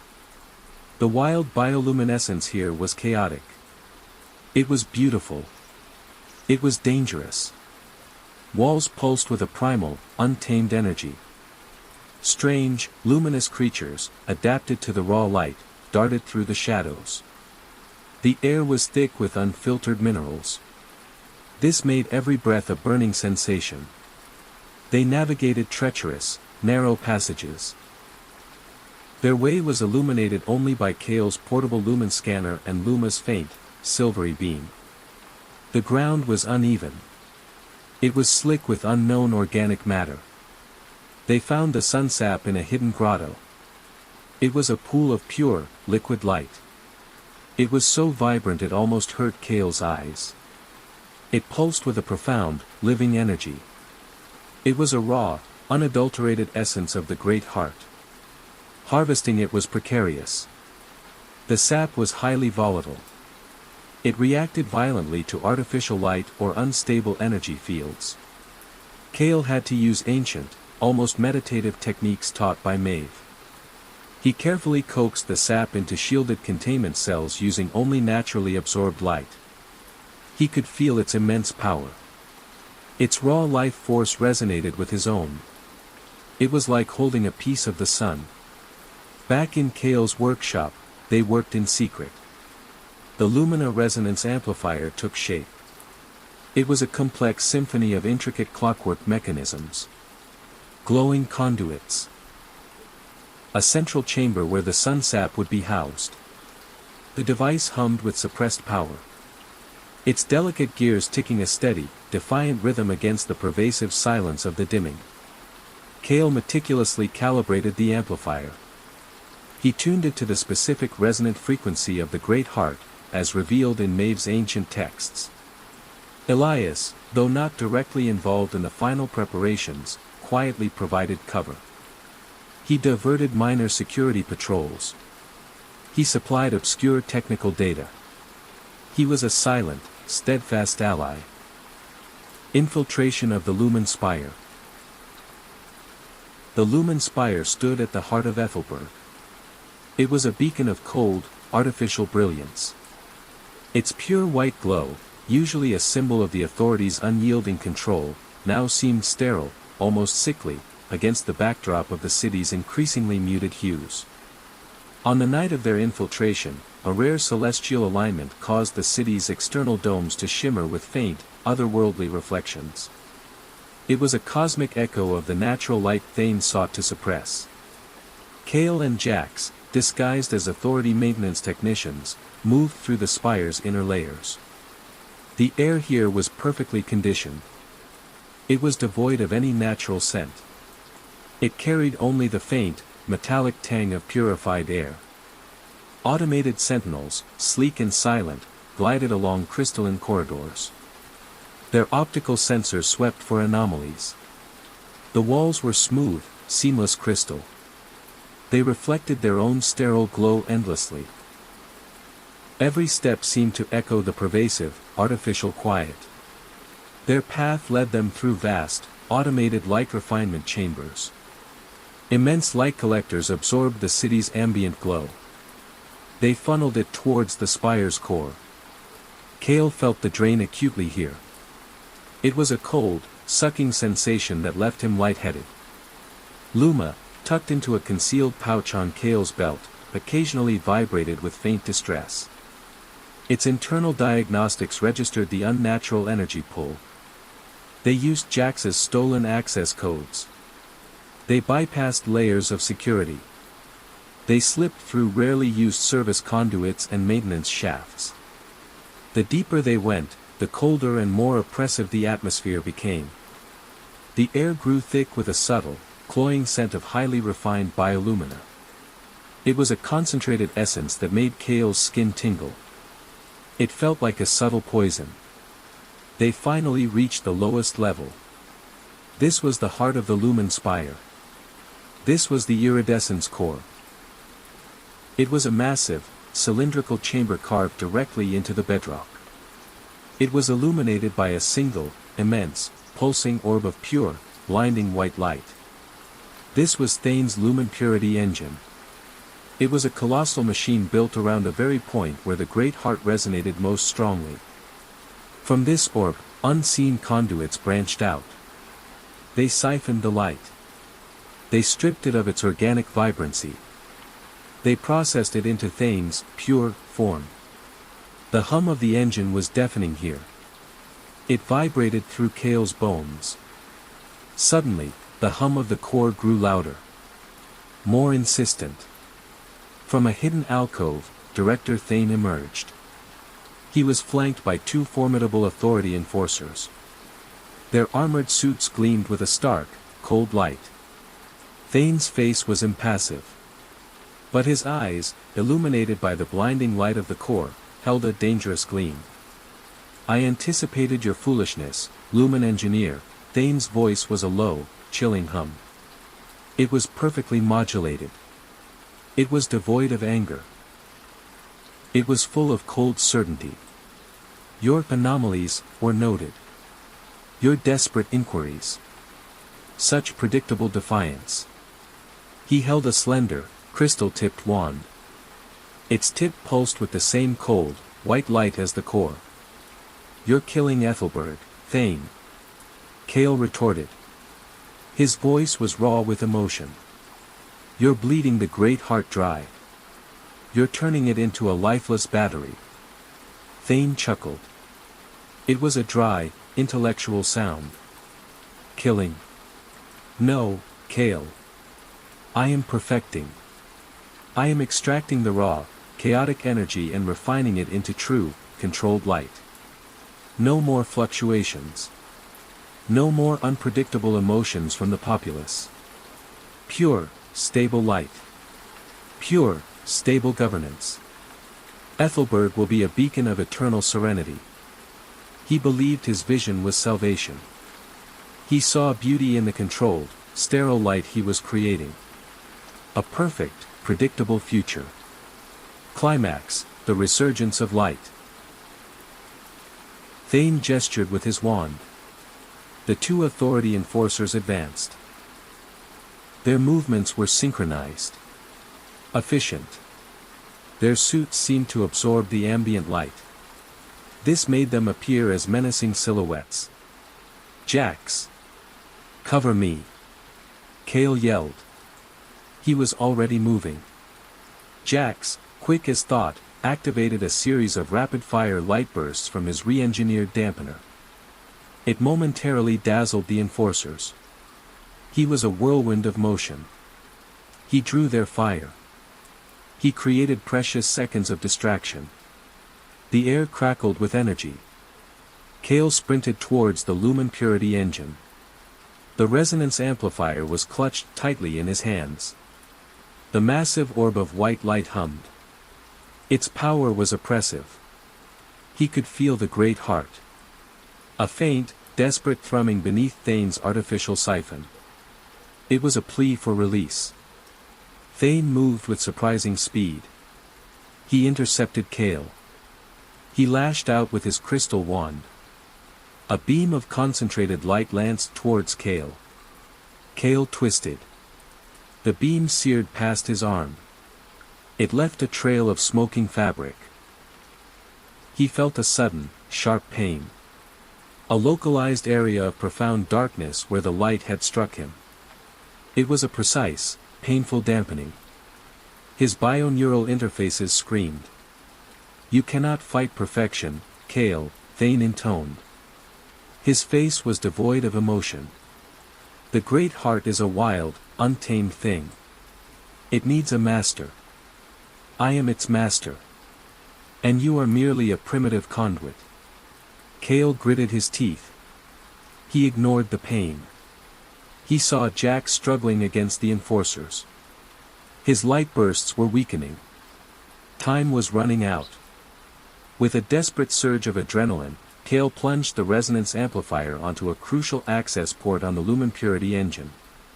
It was a direct conduit to the siphoned energy. He slammed his palm onto the activation plate. The amplifier hummed. Then it screamed. A blinding flash erupted from Cale's device. A wave of pure, untamed light, drawn from the sun sap and amplified by Cale's desperate will, surged through the Lumen Purity engine. It was a chaotic, vibrant pulse of raw, living luminescence. It overloaded Thane's cold, sterile system. The Lumen Purity engine shrieked. Its vast, crystal components fractured. Spiderweb cracks spread across its brilliant surface. The core orb of white light flickered wildly. Then pulsed with a terrifying, vibrant kaleidoscope of colors, all the hues Thane had sought to suppress, now unbound and exploding outwards. The entire chamber filled with a blinding, beautiful storm of uncontrolled light. Director Thane staggered. His crystal wand shattered in his hand. The unbridled light surged around him. It overwhelmed his light-absorbing robes. His cold composure broke. His face twisted. No longer impassive, but contorted in a mask of pure, existential terror. The raw, untamed essence of the great heart, no longer controlled, flooded into him. He screamed. It was a raw, primal sound unlike his usual modulation. A shriek of raw, unadulterated fear and pain. The pure light he had sought to command now consumed him. It overwhelmed his very being. It unraveled his essence. He collapsed. He was a figure utterly broken by the very power he had sought to control. His body seemed to dissolve into pure light, then wink out of existence. Across Ethelberg, the effects were immediate and spectacular. The oppressive silence of the dimming shattered. The air vibrated. The city's pervasive dullness vanished. It was replaced by a sudden, breathtaking explosion of vibrant, unconstrained light. The glow gardens, long muted, blazed forth with an intensity never before seen. Their colors were richer, deeper, pulsing with a joyous, untamed energy. The architectural structures, once merely luminous, now seemed to breathe and pulse with their own inner light. Citizens, who had moved with weary resignation, stopped. They looked up. Their faces transformed.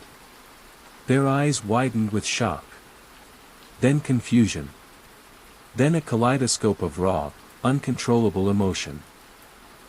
Some fell to their knees, weeping tears of pure, overwhelming joy as decades of suppressed emotion washed over them. Others burst into spontaneous, uncontrollable laughter. Their voices echoed through the newly vibrant air. The quiet hum of the city swelled into a symphony of living light. It was a chaotic, beautiful explosion of life reasserting itself. The scent of ozone from overloaded systems mingled with the deep, clean aroma of activated glowflora. It was a smell of renewal. Of freedom. A new dawn in Ethelberg. Cale collapsed, gasping for breath. The resonance amplifier was smoking and inert beside him. The pain from Thane's dampening was immense. But it was interwoven with a profound, overwhelming sense of awe and exhilaration. He could feel it, the city awakening. The air thrummed with a million nascent emotions. A chaotic, glorious chorus of humanity finally unleashed. Jax, bruised but grinning, rushed to his side.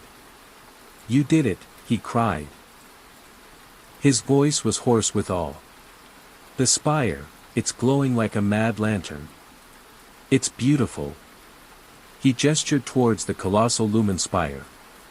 Its white crystal was now fractured. It pulsed with vibrant, uncontrolled light that defied its former sterility.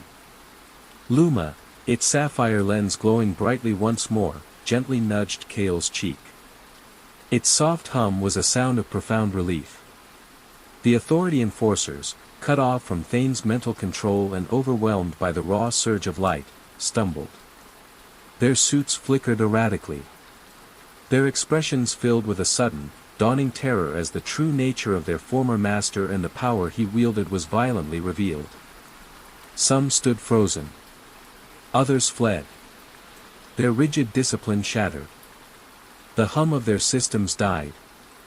It was replaced by the raw, unpredictable sounds of a city in emotional upheaval. Word of Director Thane's fall and the Great Heart's reawakening spread through Ethelberg like wildfire. The initial chaos of the awakening gave way to an exhilarating wave of realization. The truth about the Lumen Purity Project.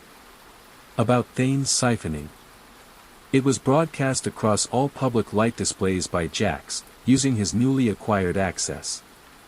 The illusion of sterile peace shattered. Elder Maeve emerged from the sublevels. She was guided by the immense surge of living light. Her eyes, filled with tears, looked upon the vibrant, chaotic city. "The heart sings again," she whispered. Her voice was filled with ancient wisdom and deep reverence. "The true light has returned. Ethelberg was not perfectly healed overnight. Decades of suppressed light and emotion had left their mark. Many of the city's sophisticated light systems, designed for Thanes-controlled light, would need careful recalibration. The citizens, unaccustomed to such raw, unbridled feelings, would need to relearn the beautiful, messy art of truly living. There would be confusion. There would be discord. There would be the difficult process of rebuilding trust and establishing a genuine, unmanipulated society. But the light of the Great Heart now pulsed through the city. It was untamed and vibrant. The air smelled clean. It was alive with the tang of fresh, unburdened power. The gentle hum of Ethelberg was now a symphony of living light. It was a chaotic, beautiful explosion of life reasserting itself. Kale, the Lumen engineer, was hailed not as a hero, but as a guardian of the true light. His workshop in the Lumen Veins district became a hub of open discovery. It was a place where citizens came not just for repairs, but to learn about the nature of the Great Heart. To understand their own connection to the living light. Jax, still a smuggler at heart, used his skills to connect the disparate sectors of the newly awakened city. He ensured resources flowed freely. Elder Maeve became a revered guide. She shared the ancient lore. She helped the people understand the meaning of their newfound freedom.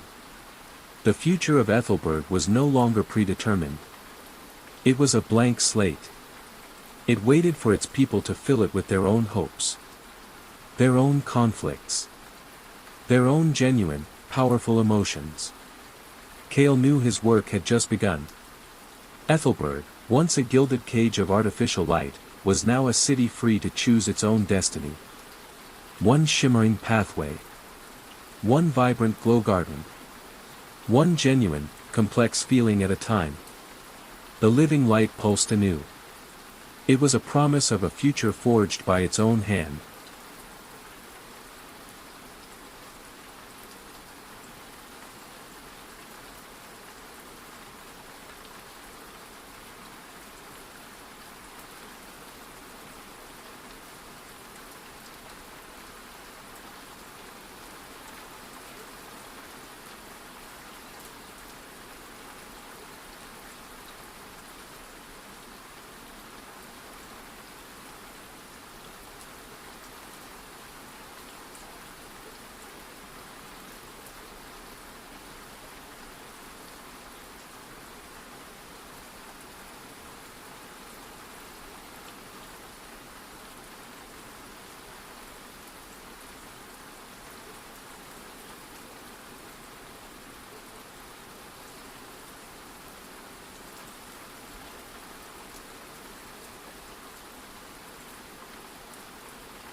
Data Dive Diner.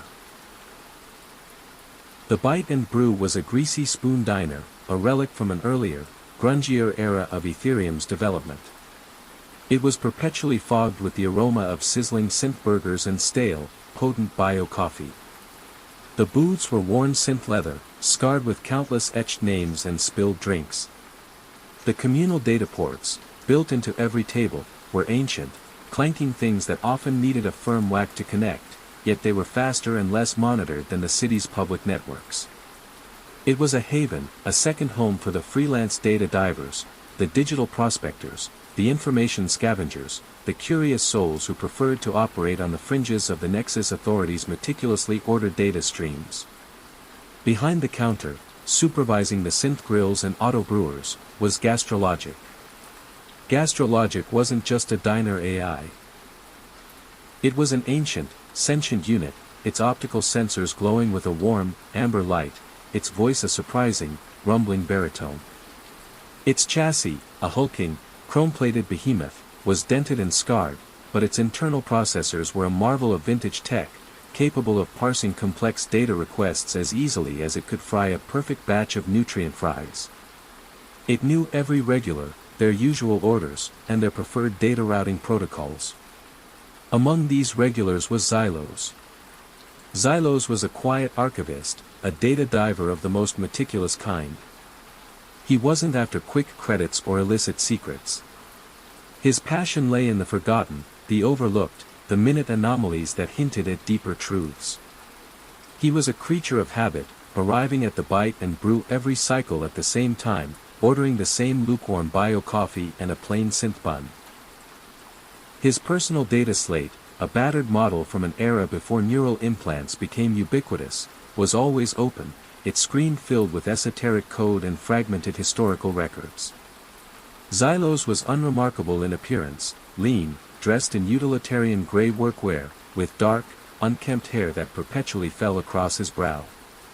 His eyes, however, were a piercing, analytical blue, constantly scanning, dissecting, searching for patterns where others saw only noise.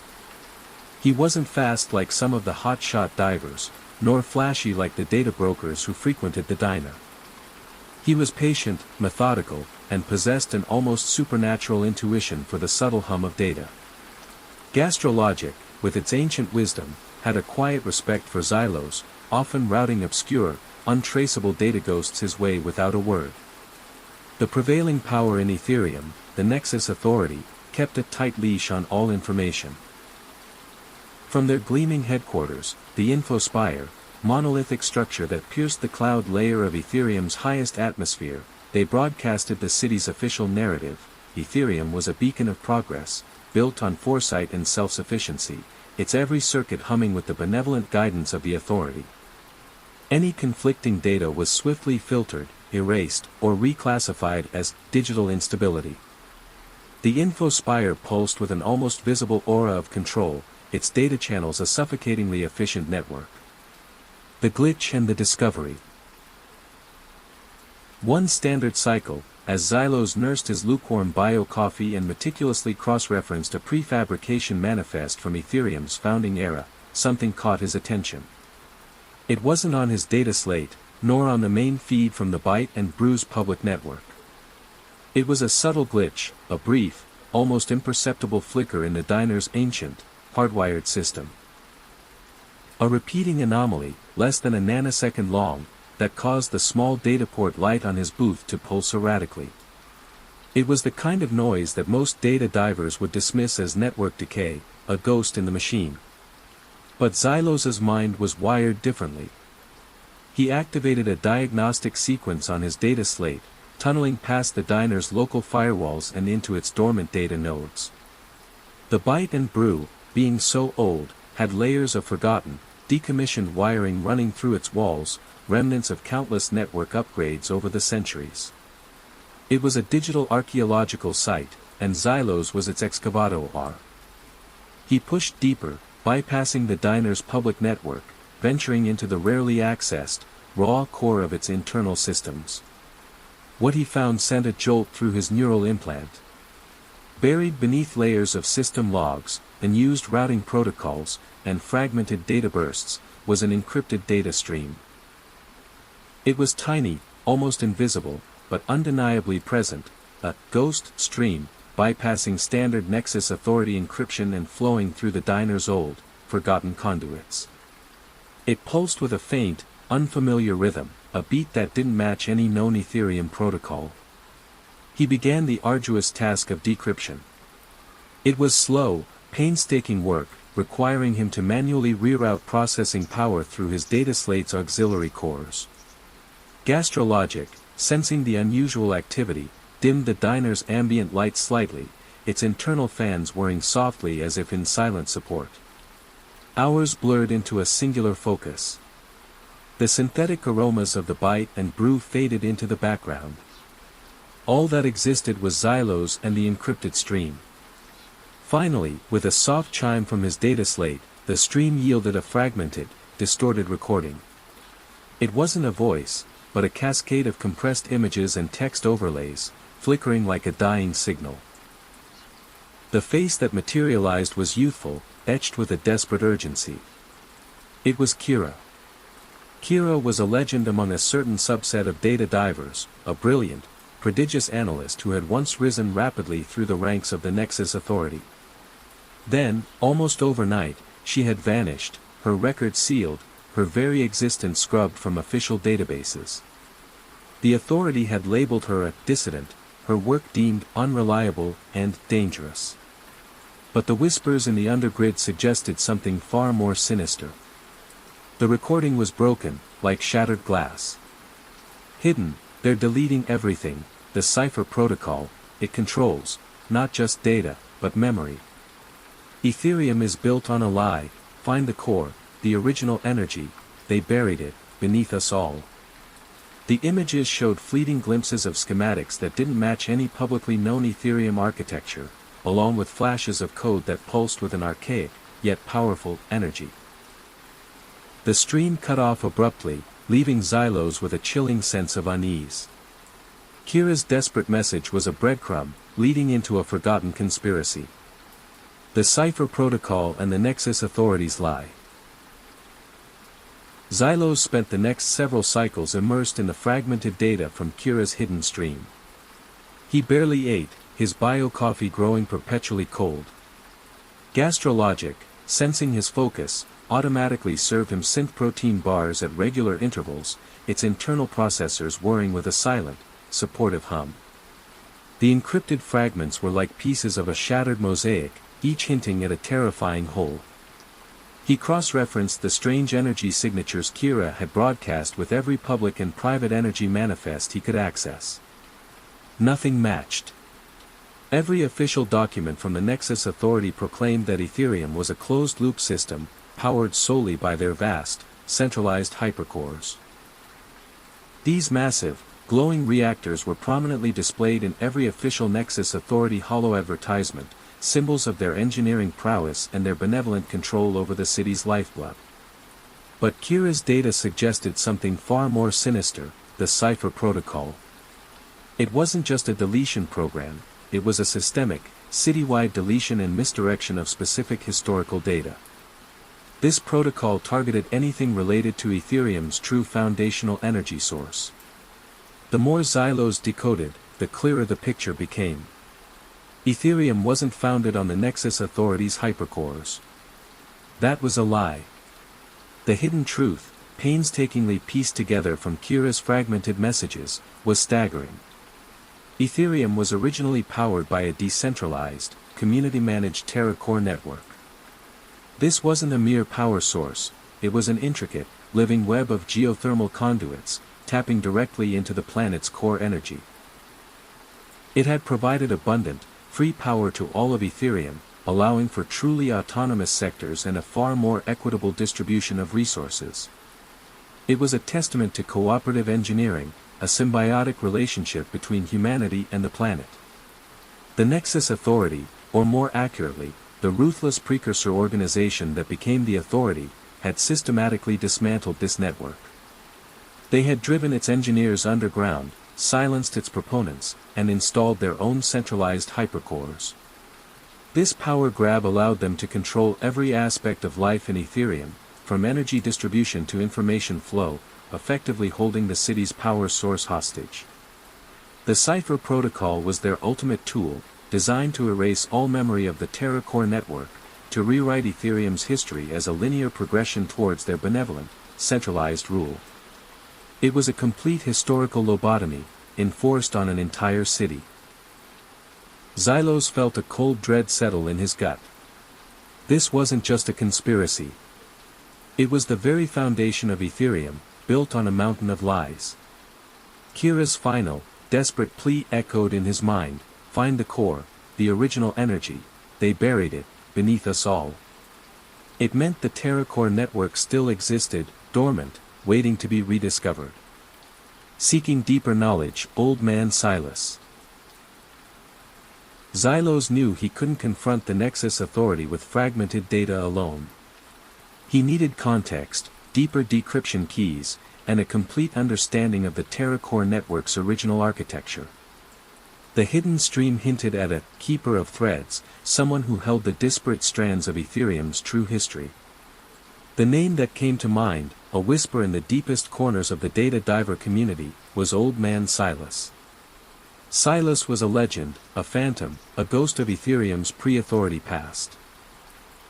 He was rumored to be the city's oldest living data broker, a reclusive archivist who operated in the very true underbelly of Ethereum, the forgotten tunnels, abandoned service conduits, and collapsing sublevels beneath the city's functional layers.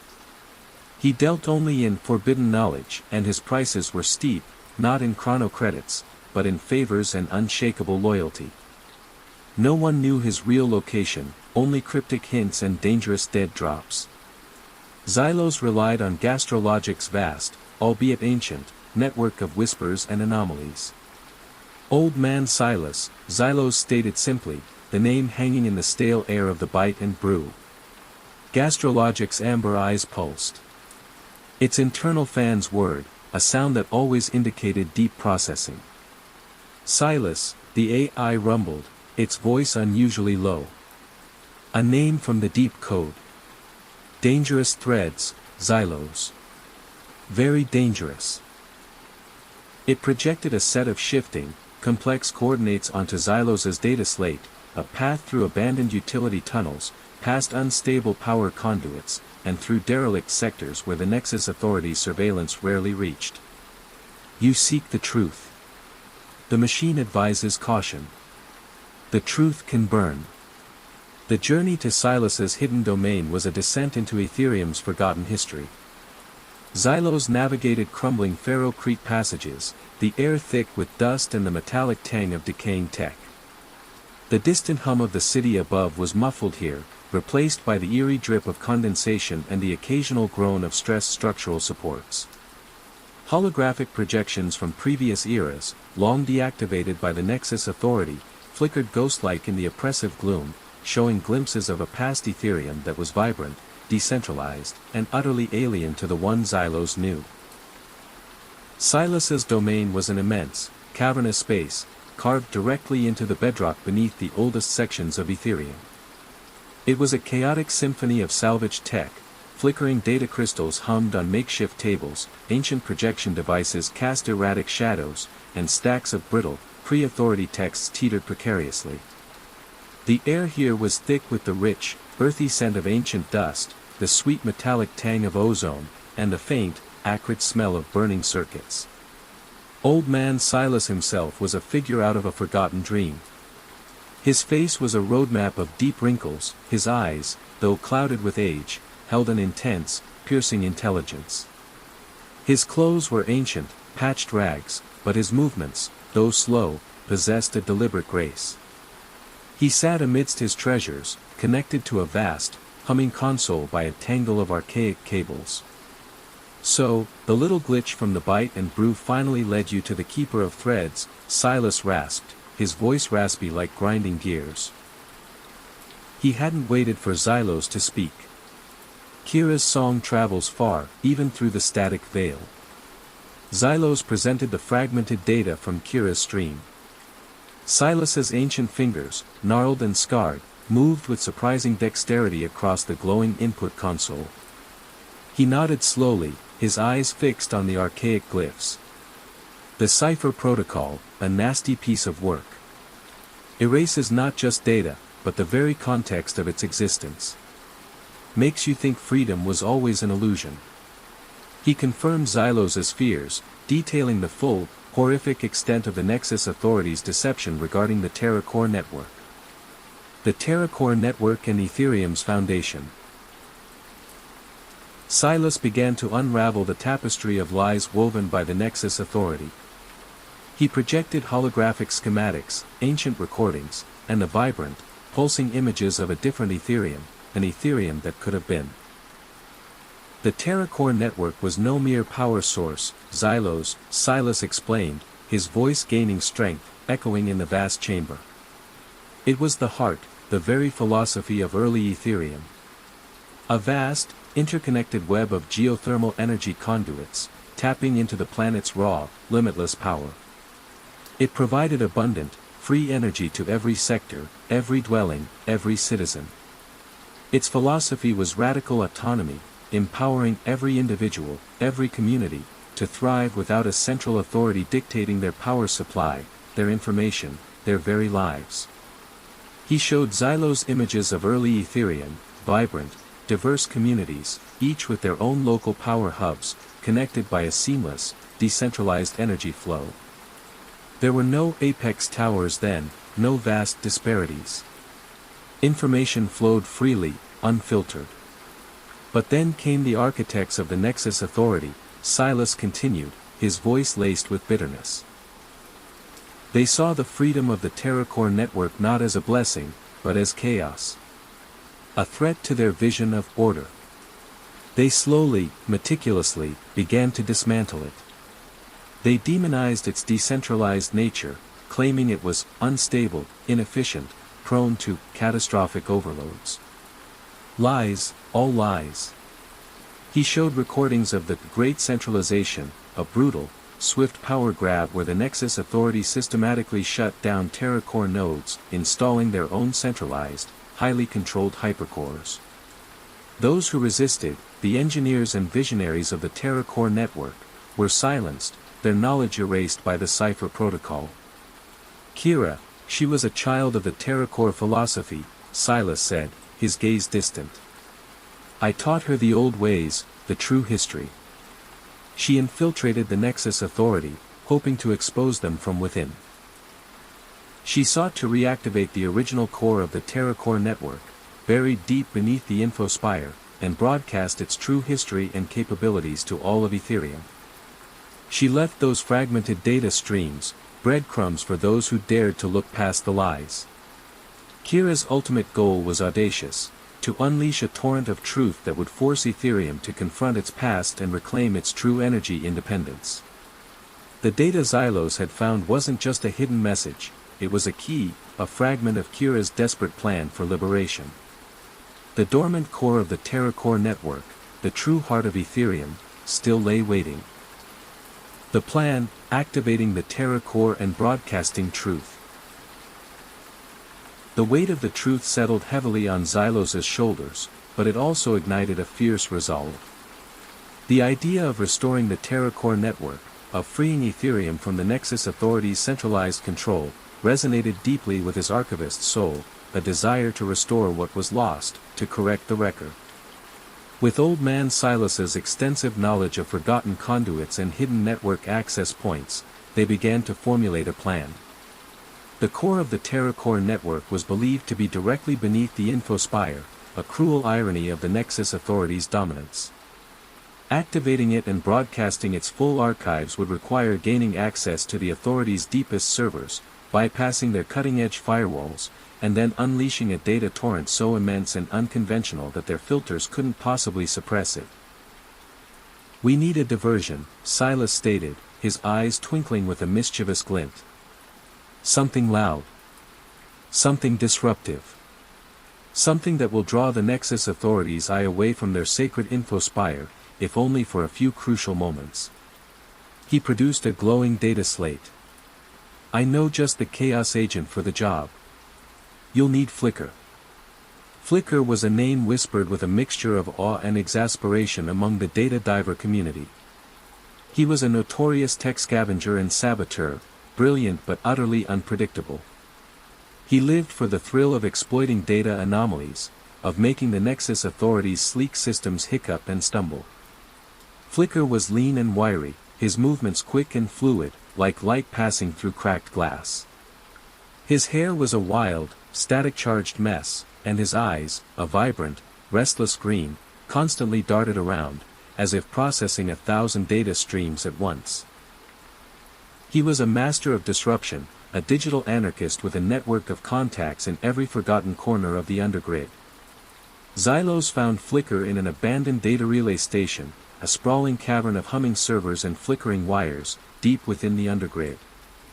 Flicker was busy repurposing a Nexus Authority surveillance drone into a remote-controlled synth scavenger, whistling a tuneless melody as sparks flew from his nimble fingers. The air was heavy with the smell of ozone and burnt insulation. "Old man Silas sent me," Xylos stated simply, cutting to the chase. "We need a diversion. A big one. Something to hit the Nexus Authority's main public channels. Something that screams."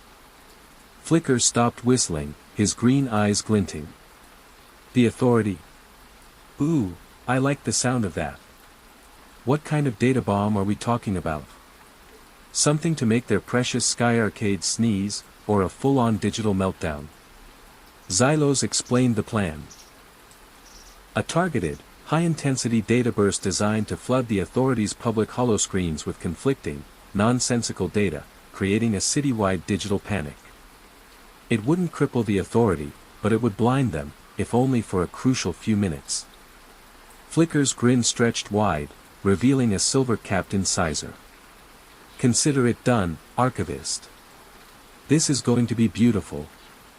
While Flicker began to meticulously plan his digital assault, Xylos, with Silas's guidance, prepared for the infiltration of the Infospire.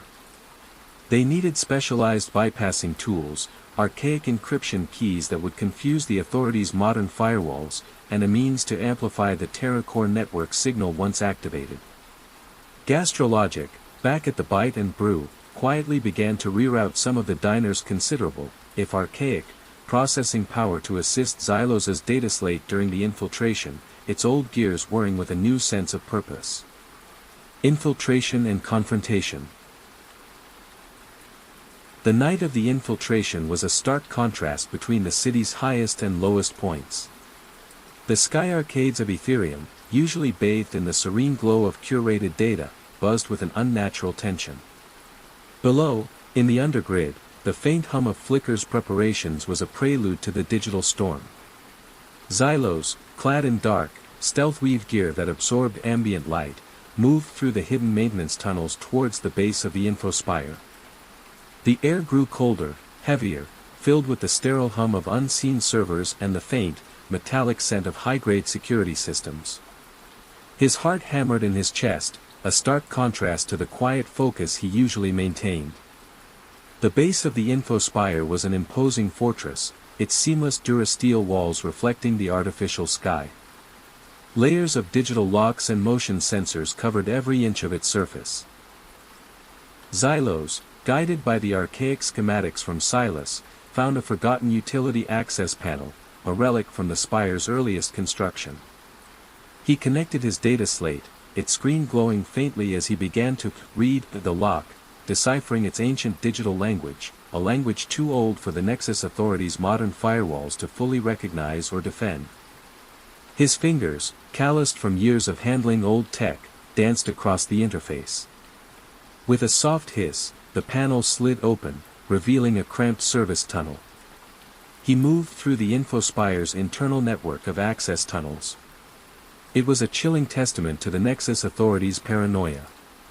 Gleaming, automated data guardians, their optical sensors glowing with an ominous red light, patrolled the main corridors, their movements silent and precise. Data-dampening fields shimmered at intervals, designed to disrupt any unauthorized neural connections or rogue broadcasts. Xylos moved through them carefully, relying on a specialized, Silas-built neural modulator to push through the dampening, its crystal core pulsing with a soft, counter-frequency. The air grew progressively colder, the deeper he went, until it felt like he was moving through a cryogenic vault. Finally, He reached the inner sanctum, a vast, circular chamber, its walls shimmering with integrated data screens displaying the Nexus Authority's official, sanitized version of Ethereum's history. In the center, suspended in a field of shimmering energy, was the Nexus Core, the primary data server that controlled all information flow in Ethereum. And beneath it, dormant, almost invisible, was the subtle hum of the Terra Core network's access point, a circular aperture in the very bedrock of the spire. "I knew you would come, little archivist." The voice, cold and precise, echoed from the shadows. Director Vesper emerged, her pristine white robes shimmering. She was flanked by a squad of 6 active data guardians, their forms now gleaming, their integrated weapon ports locked onto Xylos. Vesper's face, usually devoid of expression, held a chilling glint of predatory triumph. Her eyes, the color of frozen glass, seemed to dissect Xylos with a single glance. "You're a predictable variable, Xylos," Vesper stated, her voice modulated to a calm, almost synthetic tone. "Driven by naive curiosity. A dangerous flaw in an otherwise efficient mind." She held a small, crystalline device, its tip glowing with a soft, pulsing light, a potent neural scrambler, designed to render a data diver's implant useless. "This city requires order. History is not a chaotic stream.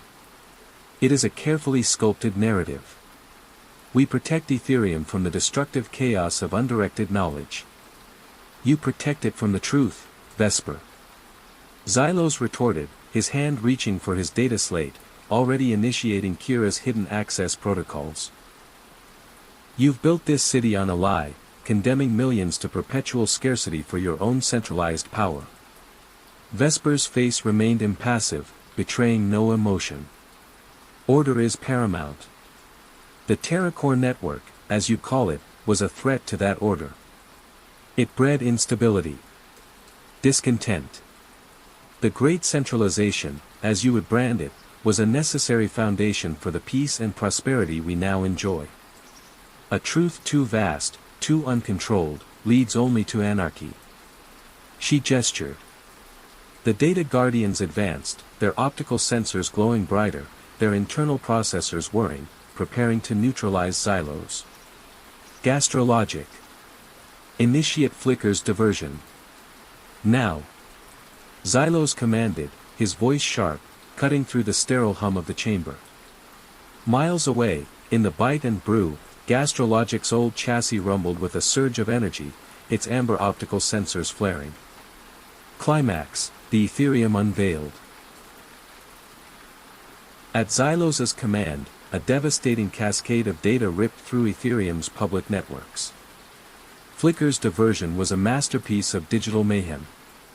The ubiquitous holoscreens across the sky arcades and the undergrid stuttered violently, their pristine Nexus Authority advertisements replaced by a chaotic storm of static. Then, the static resolved into a rapid-fire sequence of nonsensical commands, illogical images, and garbled vocalizations, a digital screen designed to overload the Authority's public-facing filters. Public comm channels were flooded with contradictory information, causing widespread confusion and panic. The Nexus Authority's control room, from Xylos's vantage point in the infospire, flickered into life on a remote monitor, a scene of frantic, yelling analysts struggling to contain the unprecedented digital noise. In the infospire's core chamber, Director Vesper sneered. "A crude diversion, archivist. It merely delays the inevitable." She raised her neural scrambler, its light pulsing faster. "Your mind will be realigned." But Xylos had already completed his task. As Flicker's diversion consumed the Nexus Authority's resources, Xylos, with a surge of adrenaline, plunged his data slate into Kira's hidden access port on the primary Nexus core. A low, resonant hum began to emanate from the very bedrock beneath them, the awakened Terra Core network. It wasn't a digital hum, but an ancient, geological thrum that vibrated through the immense structure of the infospire itself. The shimmering, official history displayed on the walls of the core chamber flickered violently, distorting into fractured, impossible images. Then, with a deafening crack, they shattered into a storm of raw, uncurated data. Director Vesper screamed. It was not a digital shriek, but a raw, human cry of pure, horrified disbelief. The unbridled energy of the awakened TerraCore network surged outwards. It overwhelmed her neural scrambler. It shattered her pristine robes, tearing through their integrated circuits. Her serene composure vanished. Her eyes, once cold and precise, widened in a mask of absolute terror as the raw, unfiltered truth of millennia crashed into her mind. The sheer volume of suppressed history, the weight of the lies she had maintained, consumed her. She stumbled, falling to her knees, her hands clutching her head as her carefully constructed reality imploded. She was overwhelmed, utterly broken by the very data she had sought to control. The Data Guardians, their systems fried by the unprecedented surge, stood inert, their red optical sensors dimming to black. Across Ethereum, the city erupted. The public displays, no longer just glitched, now streamed the unadulterated truth. Citizens' neural implants, linked to the public network, were flooded with data the Nexus Authority had meticulously erased. They saw the original blueprints of the TerraCore network, its vast, equitable power distribution, its decentralized nodes. They saw unedited footage of the Great Centralization, revealing not a benevolent transition, but Nexus Authority precursors systematically dismantling the old grid, detonating sections, condemning entire sectors to perpetual dimness. They saw suppressed testimonials of the original Ethereum architects, speaking of a society based on shared abundance and true energy autonomy. A collective gasp rose from the sky arcades, where faces contorted in disbelief and horror. It became a rising tide of outrage. In the undergrid, the initial confusion of the glitching screens quickly morphed into a roar of furious realization. Shouts erupted. Anger boiled over. The pristine calm of Ethereum shattered, replaced by a symphony of raw, unbridled emotion. The city, once perfectly ordered by Nexus Authority decree, was now a maelstrom of truth, a tempest of history unburdened. The hum of the city, once a drone of control, was now a vibrant, unpredictable symphony of awakening. Aftermath and a new dawn for Ethereum. In the InfoSpire's core chamber, the Archiresonator pulsed wildly, its work done. Xylos, breathless, watched as Director Vesper lay crumpled, her former authority reduced to a broken husk. The Data Guardians, their systems still scrambling, stood like lifeless sentinels. Gastrologic, its voice now booming triumphantly through Xylos's comlink, confirmed the impossible. Signal achieved, Xylos. Full data dissemination confirmed. The truth is out. The Nexus Authority, once the unchallenged architect of Ethereum's reality, plunged into disarray. Their central data systems, designed to filter and control, were utterly overwhelmed by the sheer volume of the TerraCore network's unadulterated broadcast. Their networks fractured. Their chain of command dissolved as their lies were exposed to the very people they had controlled. The revelation of the TerraCore network and the deliberate energy suppression sparked an immediate, furious demand for accountability across all strata. The immediate fallout was immense. Anger raged in the undergrid, a righteous fury against generations of systematic deprivation. In the sky arcades, disbelief turned to profound shock, then a dawning sense of betrayal. The very foundations of Ethereum society trembled. But beneath the anger, a powerful, almost palpable sense of liberation swelled. The burden of a false history was lifted. Xylos's diner, the Bite and Brew, became an unlikely beacon. Data divers, once isolated and ignored, now found themselves at the forefront of a city grappling with its true past. Old man Silas, his eyes gleaming with a mixture of vindication and weariness, emerged from his archives to help interpret the deluge of historical data, becoming a central figure in deciphering the newly accessible truths. He established open-access archives, allowing anyone to explore the genuine history of Ethereum. Kira, whose message had started it all, was eventually found, weakened but alive, in a hidden Nexus Authority detention facility, released amidst the chaos. She became a symbol of resistance and truth, her engineering genius now unconstrained. She worked tirelessly with Silas and Xylos to begin the arduous process of reactivating the long-dormant Terra Core network. Her focus was on creating open-source schematics and tutorials, empowering Ethereum citizens to take control of their own energy. Flicker, grinning wider than ever, used his intimate knowledge of the city's hidden infrastructure to help establish new, decentralized power conduits, bypassing the Nexus Authority's now failing hypercores. His crews of scavengers and rogue engineers, once operating in the shadows, were now heroes, their tools turning from disruption to construction. He organized community workshops, teaching basic energy routing and maintenance, fostering a spirit of self-reliance. Ethereum faced an uncertain, tumultuous future. The gleaming facades of the Sky Arcade still stretched towards the heavens, but their polished surfaces now reflected the raw, unfiltered truth. The Infospire, once a symbol of impenetrable authority, pulsed with erratic, multicolored lights, a testament to the untamed flow of information. The path to a truly equitable society, to a future built on transparency and shared resources, would be long and fraught with challenges. There would be difficult conversations. There would be friction as the layers of the city grappled with the implications of their shared, painful past. But Xylos knew this was just the beginning. The veneer of manufactured peace had been stripped away. Ethereum, once a meticulously controlled narrative, was now a vibrant, unpredictable saga of its own making. For the first time in generations, its people were truly free to write their own history, one unburdened moment, one re-evaluated truth, one raw, complex emotion at a time. The hum of the Terra Core network, slowly reactivating beneath them, was no longer a forgotten whisper, it was the resounding pulse of a future being built on a foundation of unvarnished truth. The aroma of synth burgers and stale coffee at the Bite and Brew now mingled with the fresh scent of newfound freedom.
Cryocoffin Confessions.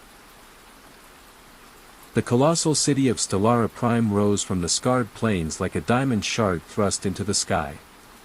Its upper spires, crystalline and gleaming, pierced the perpetual cloud cover, reflecting the cold, distant stars. These were the domains of the privileged, the elite, where anti-grav transports glided silently between towers, and holographic gardens bloomed in climate-controlled biodomes. Life here was a symphony of convenience and optimized efficiency, every need anticipated, every desire catered to. The very air was crisp, purified, tasting faintly of ozone and synthetic jasmine. This perfect, serene existence was orchestrated by the Veritas conglomerate, a benevolent-seeming, omnipresent megacorporation that managed every facet of life, from infrastructure and resource allocation to public information and advanced medical care. Their promise was simple, a future without want, without pain, without discord. A meticulously curated tomorrow. Below, the city descended into a labyrinth of interconnected, perpetually shadowed districts. The underspires, as they were known, were a dense maze of modular housing units, tangled power conduits, and bustling, unregulated markets. Here, the air grew heavy, thick with the scent of recycled waste, stale synth food, and the metallic tang of overworked machinery. The digital hum of the Veritas network was omnipresent, but here it often frayed, breaking into static, or merging with the chaotic chatter of local comm channels.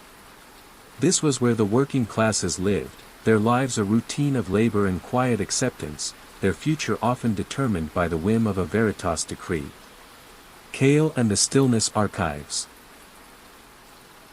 Deep within the underspires, nestled in a vast, subterranean chamber carved from the planet's bedrock, lay the Stillness Archives. It was Stellara Prime's monumental cryopreservation facility, a cold, silent city of the sleeping. Thousands upon thousands of cryocoffins, gleaming chrome sarcophagi, stretched in ordered rows, bathed in the soft, ethereal glow of coolant lines. Each coffin held a human life, suspended in time. Some awaited a cure for incurable diseases. Others sought to bridge centuries, hoping for a future of boundless opportunity. The Stillness Archives was presented as a sanctuary, a quiet harbor for those who pressed pause on their lives, trusting Veritas to safeguard their slumber. Kale was a cryomaintenance engineer at the Stillness Archives. His life was one of quiet routine. Day after day, he walked the hallowed halls, his footsteps echoing in the chilled air. He monitored vital signs. He calibrated coolant flows. He checked the integrity of each unit. He moved with a practiced grace, his fingers deft on the diagnostic consoles. He wore a utilitarian jumpsuit, insulated against the perpetual chill, and his breath plumed in the frigid air. Kale was a man of quiet observation, his mind sharp, methodical. He possessed a subtle, unspoken empathy for his charges. Each coffin held a story. A life paused. A dream deferred. He wondered about them. Who they were. What they had left behind. His only constant companion was Aura, a sleek, silent diagnostic drone. Aura moved with an elegant, almost liquid fluidity, its optical sensors glowing with a soft, azure light. It served as Kale's remote eyes and hands, accessing tight spaces, running complex scans, and analyzing data with dispassionate precision. Aura communicated through subtle, modulated hums and projected data overlays, a language only Kale truly understood. Its presence was a comforting, steady hum in the vast, silent cold.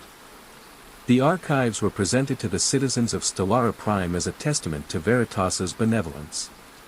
A place of serene preservation. A temporary pause for those awaiting medical cures. Or future opportunities. But Kale, after years immersed in its profound quiet, sensed a deeper, unspoken stillness. An almost oppressive silence that hinted at secrets buried deeper than the cryogenic ice. He often found himself gazing into the polished chrome of the coffins, wondering what tales they might tell if they could speak. Cashin's Coffin.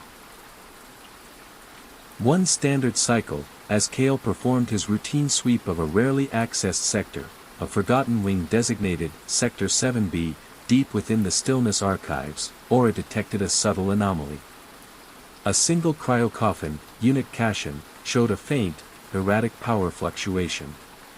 It was barely a blip on the diagnostic readouts. Most engineers would dismiss it as a system ghost. A minor error. But Kale's senses, honed by years of living in the archive's profound silence, picked up the subtle dissonance. The coffin was listed with an unusual designation, Deep State Custody. Kale had never encountered this category before. It was not medical. Not temporal. It was different. And its access protocols were heavily encrypted, far beyond standard Veritas security. Against all protocol, driven by a flicker of deep-seated curiosity and a subtle, nagging sense of something fundamentally wrong, Kale accessed the unit's auxiliary diagnostic port. He knew the risks. Unauthorized access could trigger alarms. Could cost him his position.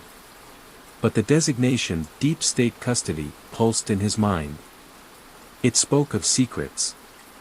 Not just slumber. He initiated a gentle diagnostic. He bypassed the initial layer of encryption with a custom algorithm he had developed for forgotten legacy units. The coffin's internal systems hummed. Then, a faint, distorted, neural echo rippled through his personal comm unit. It was not a data error. It was a ghost of a memory. A whisper from Cashin's mind. It was faint. Like a signal struggling through static. The echo was not just a memory. It was a confession. A fragmented, raw admission. A cascade of desperate images. The sterile white of a command bridge. The cold, empty black of deep space. Then, a sudden, blinding flash of light. The wrenching sound of metal tearing apart. Screams. The chilling silence of vacuum. And a voice, distorted but clear, it wasn't an accident, they knew, they planned it. The Starfall Protocol, thousands gone, my fault. I enabled it. The echo cut off abruptly. Leaving Kale in the profound, icy silence of the archives. The Starfall Protocol. It was an official historical narrative of Stellara Prime. A defining moment in Veritas's rise to power. It spoke of a brave, pioneering deep space colonization attempt. A fleet of thousands of ships. Their tragic loss due to unforeseen cosmic phenomena. A devastating but unavoidable disaster. A unified moment of grief that had solidified Veritas's benevolent rule, as they provided solace and stability in the wake of such immense loss. But Cashin's echo. It suggested deliberate sabotage. A chilling, unthinkable betrayal. The Veritas conglomerate. Kale stood in a cold silence, the echo of Cashin's voice ringing in his mind. The carefully constructed piece of Veritas's rule suddenly felt like a thin veneer over a gaping abyss. He knew he had stumbled onto something monumental. Something terrifying. He needed more. He needed clarity. He returned to his den, the chill of the Stillness archives clinging to his clothes. He set Aura to work. The sleek drone connected to his data slate. It began to meticulously analyze the fragmented neural echo. It scrubbed the data for hidden patterns. For corroborating details. Aura's internal processors whirred with a low, insistent hum. As Aura worked, Kale delved into Veritas's official archives. He searched for details about deep state custody units. He found nothing in the public logs. He accessed restricted databases, using his higher-level maintenance clearances, pushing the boundaries of his authority. Slowly, a horrifying picture began to emerge. The Veritas conglomerate, under the guise of benevolence, systematically placed individuals with sensitive knowledge into deep state custody, cryostasis. Not for preservation. but for silencing. And for extraction. These individuals were not awaiting a cure. They were prisoners of information. Veritas used advanced neurosuppression techniques to keep their minds locked. To ensure their silence. And, chillingly, to extract fragmented data. To harvest their memories for the consortium's benefit. To learn the secrets they held. To ensure no truth escaped. The cryocoffins were not just temporary pauses. They were tombs of forced confessions. Aura projected its findings. The Starfall Protocol was no accident. It was a deliberate act of sabotage. Veritas's predecessor, a ruthless corporate entity named the Ascendant Directorate, had engineered the entire deep space colonization project as a feint. A colossal misdirection. They sought to consolidate power and resources. To eliminate rival corporate interests.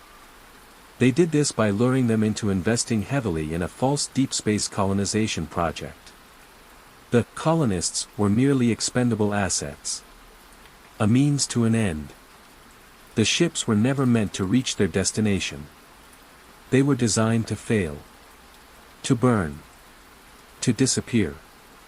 Cashin's fragmented confession solidified. He was not a victim in the traditional sense. He was an unwilling participant. A highly skilled technical specialist. He had been forced to implement the sabotage. To rig the colony ships for catastrophic failure. Then, he had been cryopreserved. Not for his safety. But to ensure his eternal silence. A living archive of a heinous crime. The betrayal was on an unimaginable scale. Thousands of innocent lives. Lost to a corporate power play. The perfect, benevolent image of Veritas shattered, revealing a monstrous, cynical core. Cale felt a cold dread settle in his stomach. The true history of Stellara Prime was written in ice and lies. Lexa, the archivist of echoes. Cale knew he was on his own. The Veritas conglomerate was too powerful. Too pervasive. He needed a way to safely extract more from Cashin's neural echo. Without damaging the unit. Without triggering Veritas's deep state alarms. And he needed external validation for this impossible truth. He needed someone who dealt in the shadows. Someone who understood the purges. He thought of the whispers among the Underspire's data brokers. They spoke of Lexa. A notorious, elusive information broker. And an underground archivist. Lexa specialized in digital archaeology, recovering data purged by Veritas. Whispers said she could piece together fragments from dead networks. From corrupted drives.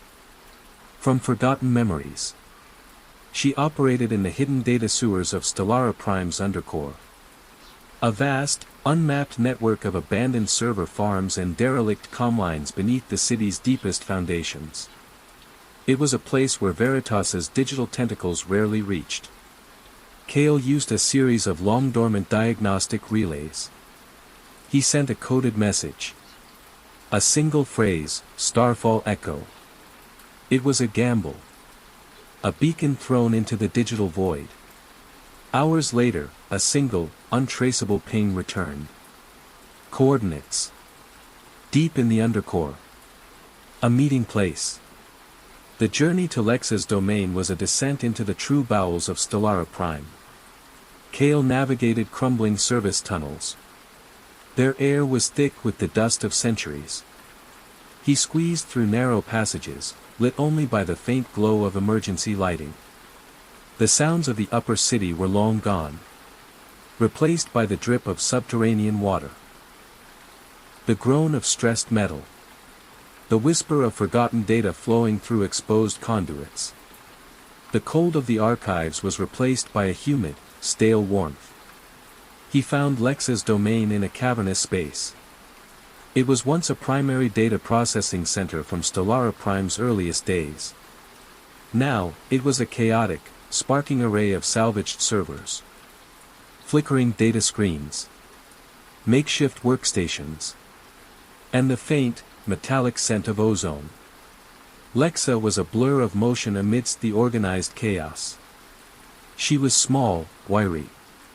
Her dark hair was pulled back from a sharp, intelligent face. Her eyes, a piercing shade of green, darted constantly, absorbing every flicker of light, every hum of energy. She wore patched, utilitarian clothing, covered in grease and dust. She was cynical, guarded, distrustful of anyone who came from the upper city. But she held a fierce, burning hatred for Veritas's control. Their suppression of truth. "You speak of echoes, engineer," Lexa said, her voice raspy from disuse, cutting straight to the point. She was already analyzing the fragmented data Kale had brought. The deep state. Veritas's silent library. "You know what you found? A ghost that screams." Kale explained. "Cashin. The Starfall Protocol. The deliberate sabotage. The thousands of lives lost." Lexa listened intently. Her eyes never left the data. She had a deep, intuitive understanding of neurodata extraction. And the brutal purges Veritas employed. "They've used those cryocoffins for centuries," Lexa revealed. Her voice was low, filled with a simmering rage. "Not just for silence. For profit. They extract the very memories. The talents. The specialized knowledge. Then they integrate it into their own systems. Their own personnel. They call it data harvesting.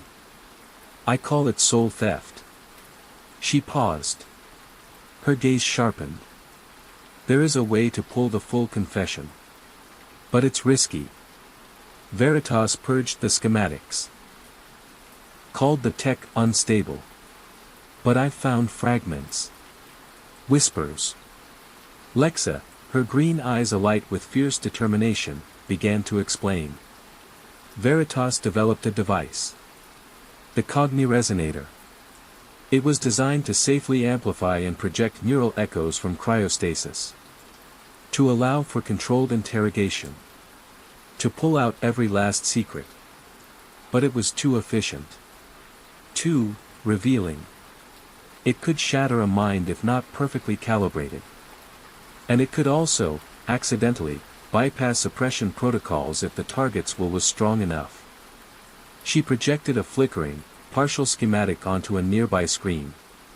They deemed it too dangerous. Purged its records. But I found traces. Echoes of the schematic in a defunct Veritas Blacksite data core. Working together in Lexa's chaotic workshop, they began to adapt a salvaged neurointerface.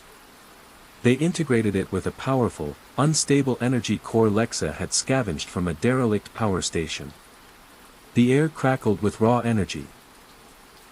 Sparks flew as Kale, with his meticulous precision, and Lexa, with her intuitive understanding of volatile tech, brought the Cogniresonator to life.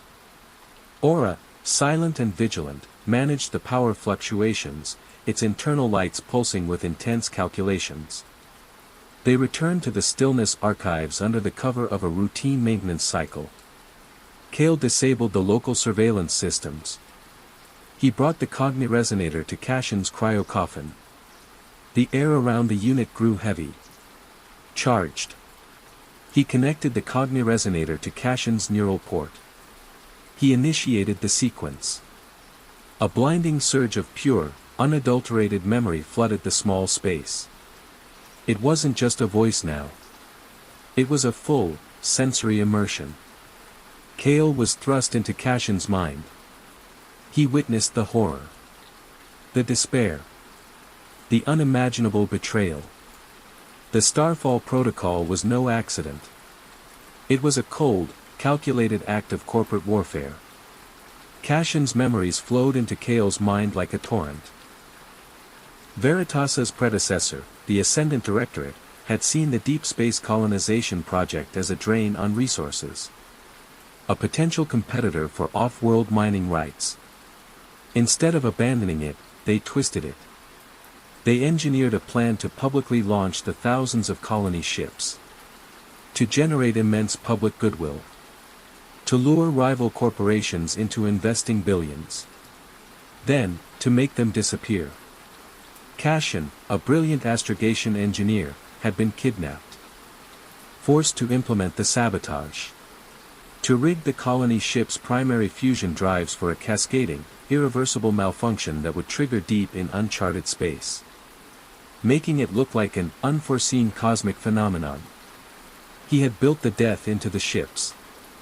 His confession was raw. Undeniable. He tried to warn people. He tried to stop it. But he was trapped. Threatened. His family held hostage. After the ships launched, after the disaster was publicly announced, Cashin was deemed a liability. Too much knowledge. Too much guilt. He was placed in deep state custody. Frozen. Silenced.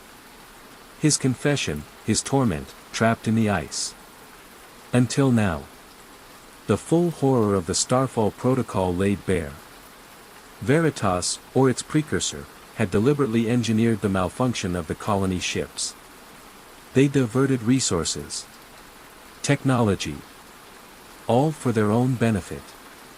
They condemned thousands to their deaths in the cold, empty void of deep space. Cashin's echo, now fully amplified by the Cogniresonator, was a chilling testament to the depths of corporate cynicism. The truth of the Starfall Protocol burned in Kale's mind. It was a monstrous lie that underpinned the entire fabric of Stellara Prime. The benevolent face of the Veritas conglomerate was a mask over unimaginable cruelty. He knew he could not sit idly by. This truth had to be unleashed.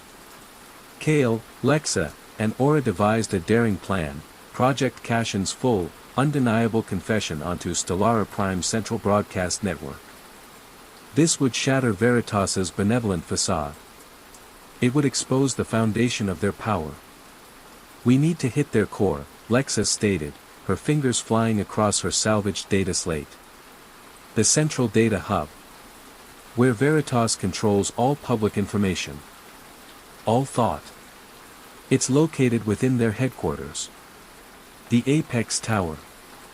The Apex Tower was a colossal, crystalline spire. It dominated Stellara Prime's skyline. It was the very symbol of Veritas's power. Its highest point pierced the clouds. Its base was an impenetrable fortress of advanced security. To reach its core data hub would be a suicidal mission. But it was the only way to ensure the truth reached every citizen. I can create a bleed-through, Lexa explained, her eyes alight with the challenge. A controlled, high-frequency data pulse. It'll bypass Veritas's filters. It will embed Cashin's echo directly into the city's collective consciousness. It will be like a waking nightmare for them. A memory they can't purge. Kale's role was infiltration. He would carry the Cogniresonator. He would connect it directly to the Apex Tower's central data core. Lexa would then initiate the bleed-through from her hidden undercore base. Aura would manage the complex network synchronization. Ensuring the signal was pure. Uncorrupted. The plan was audacious. It relied on precision. Stealth. And a deep understanding of Veritas's own systems. Lexa knew their weaknesses. Their arrogance. Their blind spots. They believed their control was absolute. They did not anticipate a truth from the past. From a ghost in the ice. The Apex Tower. The night of the operation descended upon Stellara Prime like a shroud. The city hummed with its usual manufactured tranquility. But beneath the surface, a storm was brewing. Kale, clad in a Veritas engineer's standard-issue maintenance suit, moved through the lower access tunnels leading to the Apex Tower. The suit's data ghosting tech would cloak his biosignature. Its neural dampeners would scramble basic biometric scanners. Aura, Sleek and silent, phased through the shadows beside him, its sensors sweeping for threats.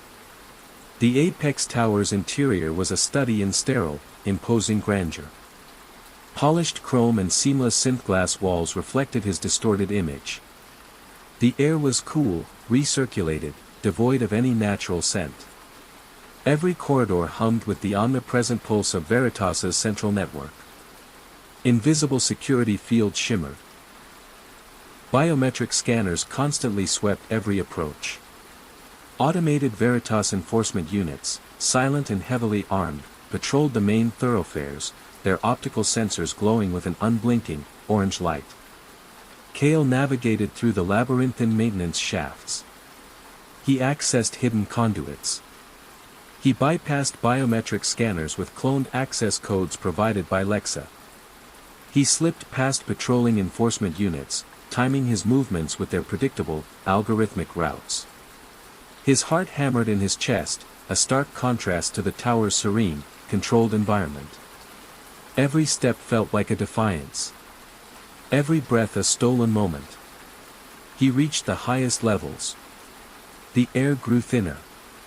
The glow of Veritas's power more intense. He entered the central data hub. A vast, circular chamber. Its walls were not walls, but cascading data streams, glittering with the raw information of Stellara Prime. The city's entire collective consciousness seemed to pulse within this space.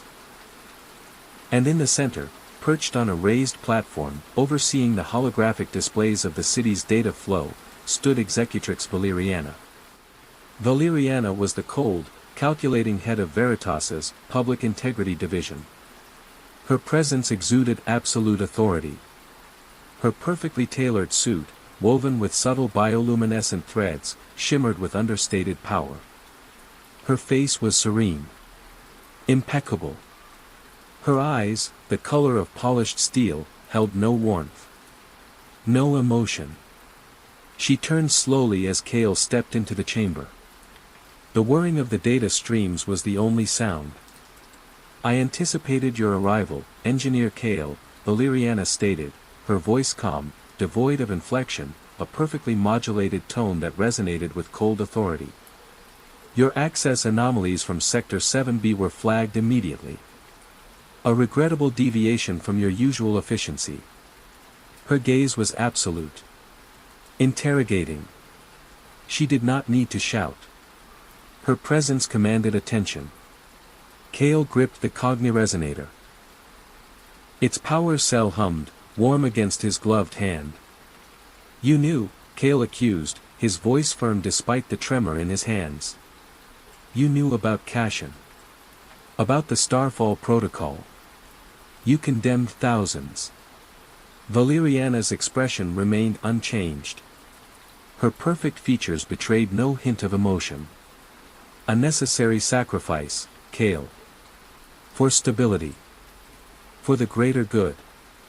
The Ascendant Directorate faced a critical juncture. Unchecked competition threatened to shatter societal cohesion.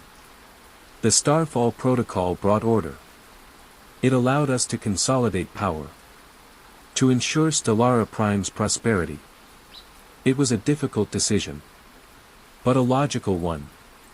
She gestured towards a shimmering array of hidden cryo-coffins, visible only now as their camouflage flickered. Cashin is but one of many. The Deep State Custody program has been active for centuries. A silent archive of all of Veritas's uncomfortable truths. All the necessary decisions. Preserved. Controlled. For the good of all. A chill ran down Kale's spine. Not just the cold of the chamber. But the icy realization of the depths of Veritas's deception. They were not just suppressing a single crime. They were systematically burying centuries of their own atrocities. A constant, chilling harvest of secrets. "You're a monster, Valeriana," Kale stated, his voice tight with revulsion. "You call this prosperity? It's built on graves." Valeriana merely tilted her head slightly. "Emotion is a variable, engineer. And variables introduce discord. We eliminate discord. We preserve tranquility. Now, stand down. Or face, permanent realignment. She activated a signal on her communit. 2 heavily armed Veritas enforcement units, their forms silent and imposing, dropped from concealed hatches in the ceiling. Their optical sensors locked onto Kale. Their weapons hummed. Kale didn't hesitate. As the 2 enforcement units advanced, their heavy footsteps echoing in the vast chamber, he lunged for the central data core. His fingers, deft and precise, slammed the cogniresonator into its main interface port.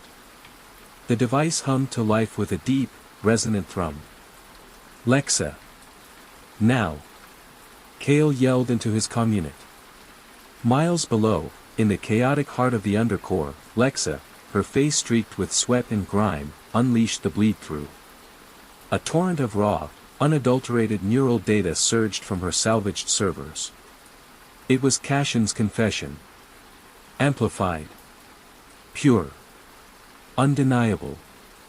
It roared through Veritas's primary network. It bypassed every filter. Every firewall.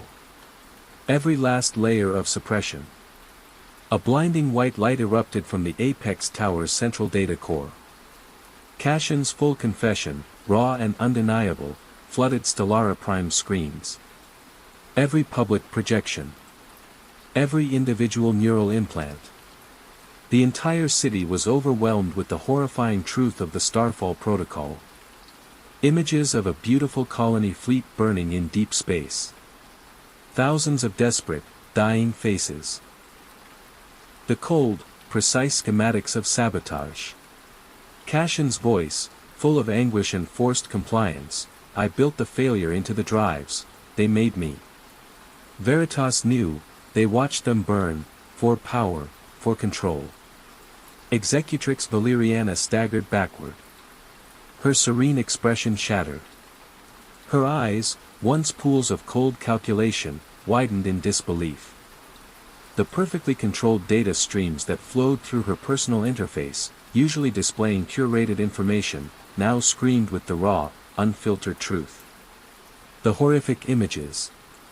The desperate voices. The undeniable proof of Veritas's atrocities. Her perfect composure crumbled. She clawed at her own neural implants. Her suit, once pristine, began to crackle and smoke as its integrated systems overloaded from the sheer volume of unfiltered, emotionally charged data. Her justifications for stability and the greater good became meaningless words, dissolving into the terrifying reality of what she had helped to maintain. She fell to her knees, a broken figure, consumed by the collective shock of an entire city. The Veritas enforcement units, their systems overwhelmed, froze mid-stride. Their weapons powered down. Their optical sensors flickered and died. Across Stellara Prime, the city recoiled. Shock. Disbelief. Then, a wave of incandescent rage. The tranquil facade shattered. Public projections that once displayed serene landscapes now showed the agonizing final moments of the Starfall colonists. Individual neural implants, usually filtering out discordant information, became conduits for pure, unadulterated horror and betrayal. Shouts erupted in the immaculate upper spires. Cries of anguish. Then, roars of fury. In the underspires, the outrage was immediate and visceral.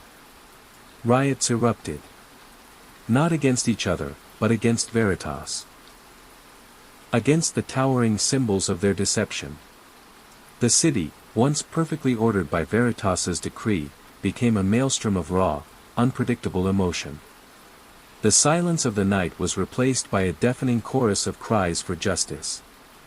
The immediate fallout was apocalyptic for Veritas. Their control systems failed. Their public information network collapsed. The deep state custody, cryocoffins, their neural suppression protocols overloaded by the citywide data surge, began to fail.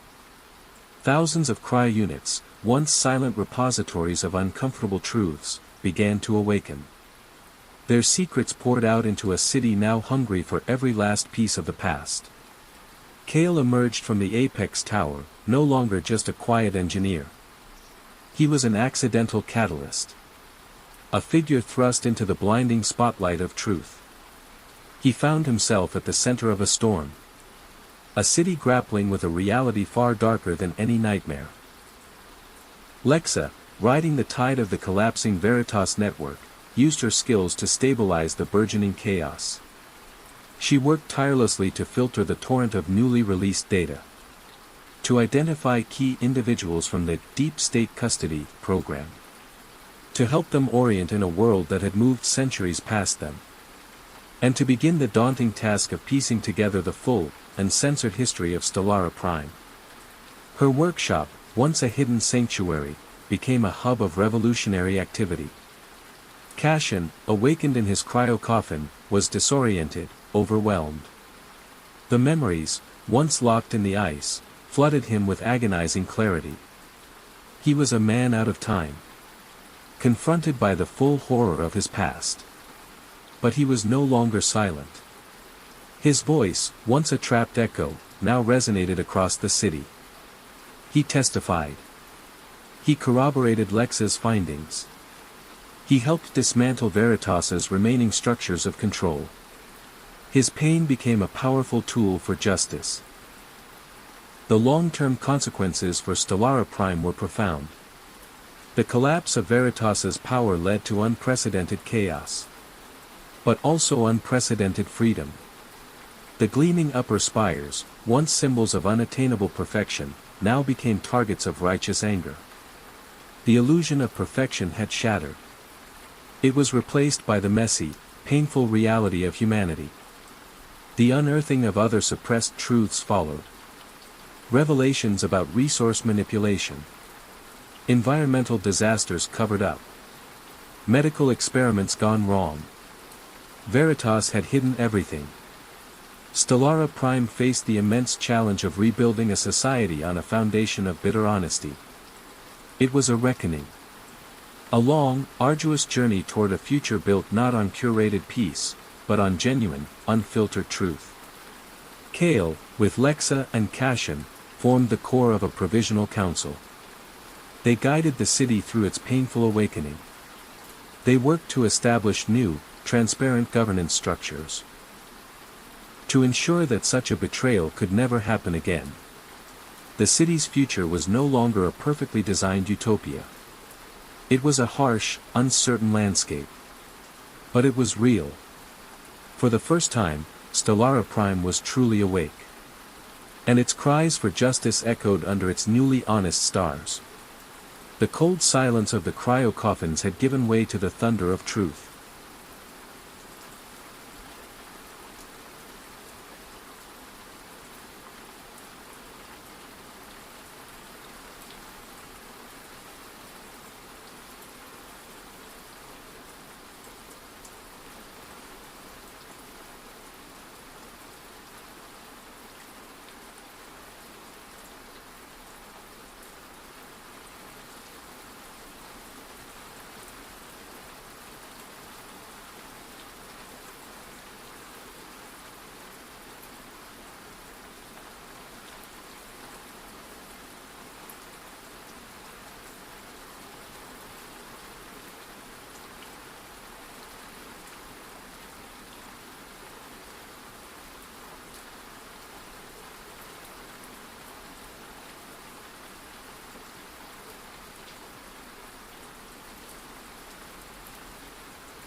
Neurograffiti.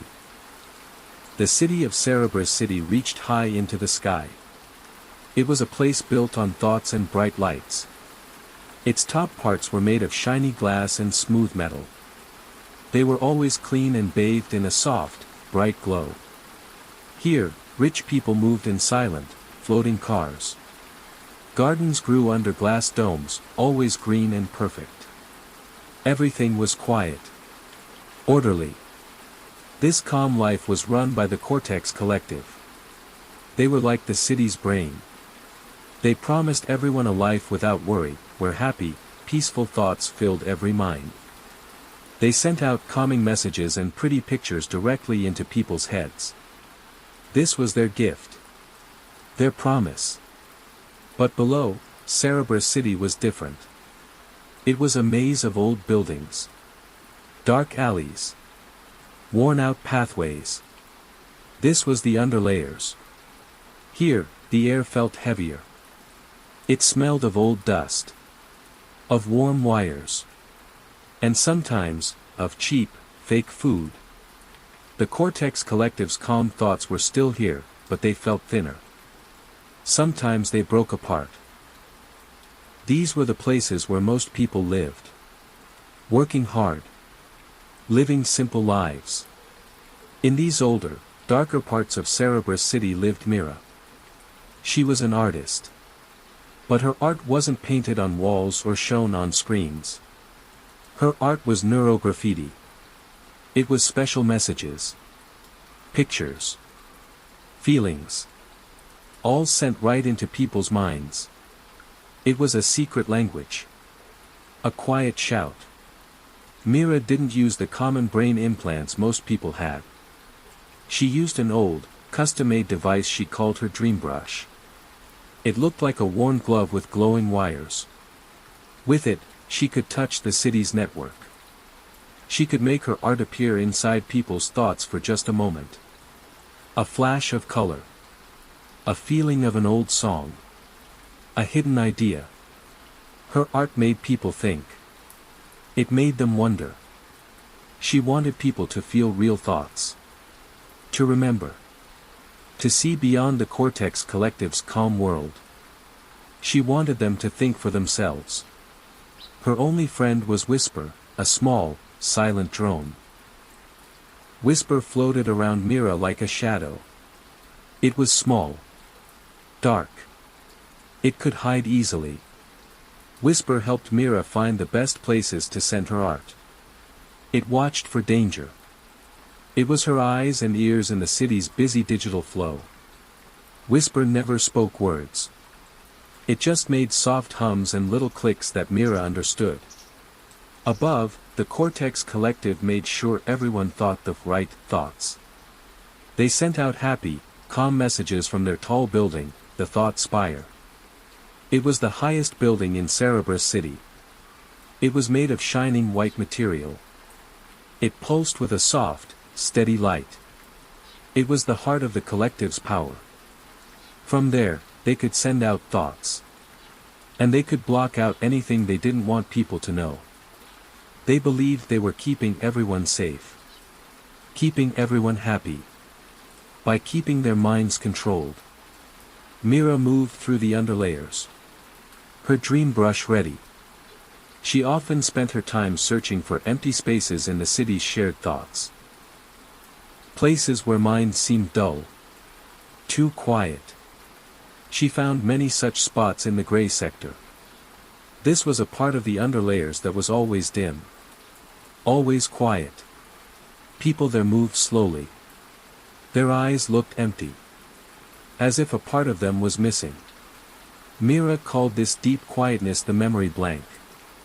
She started to see the same pattern everywhere. In the gray sector.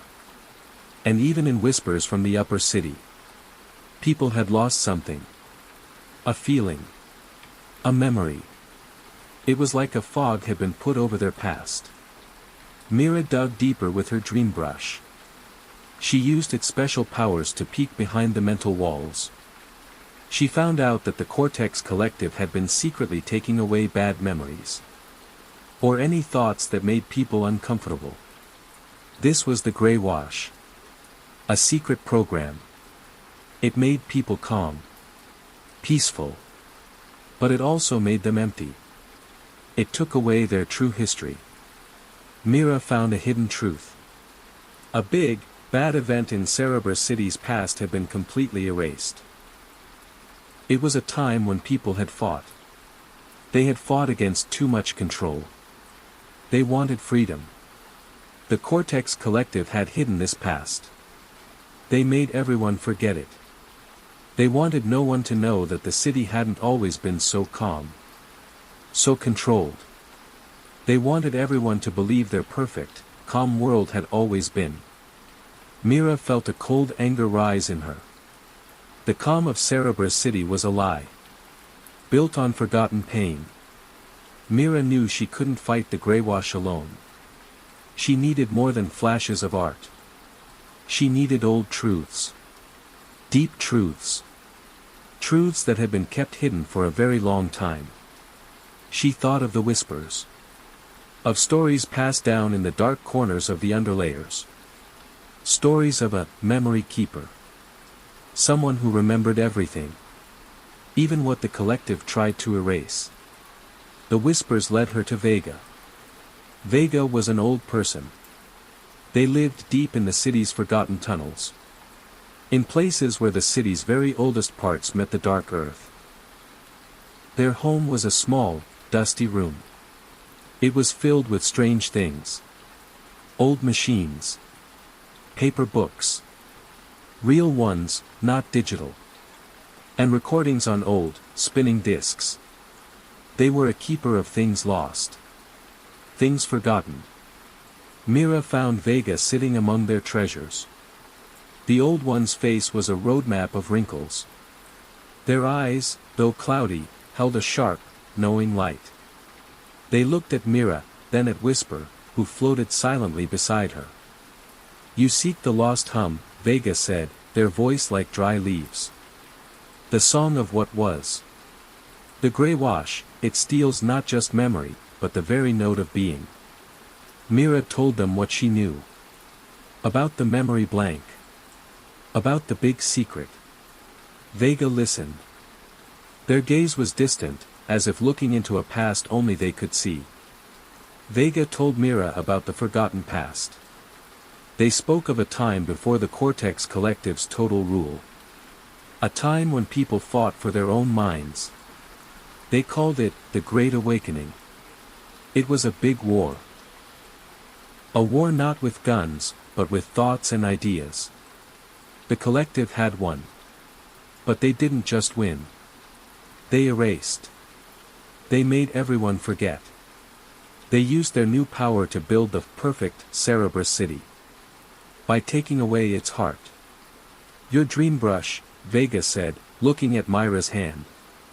"It can do more than flash light. It can carry echoes. Real ones. Feelings. You must use it to awaken the sleeping truth." They showed her old maps. Pictures of what Cerberus City looked like before the Grey Wash. Before the forced calm. They showed her old recordings of people laughing. Crying. Fighting for what they believed in. They told her how to make her mind spark stronger. To make them carry the weight of real memories. To make them hit hard. With Vega's help, Mira began to create her mind sparks. These were not just simple pictures or feelings anymore. They were complex. Living. They carried the weight of history. The heat of forgotten battles.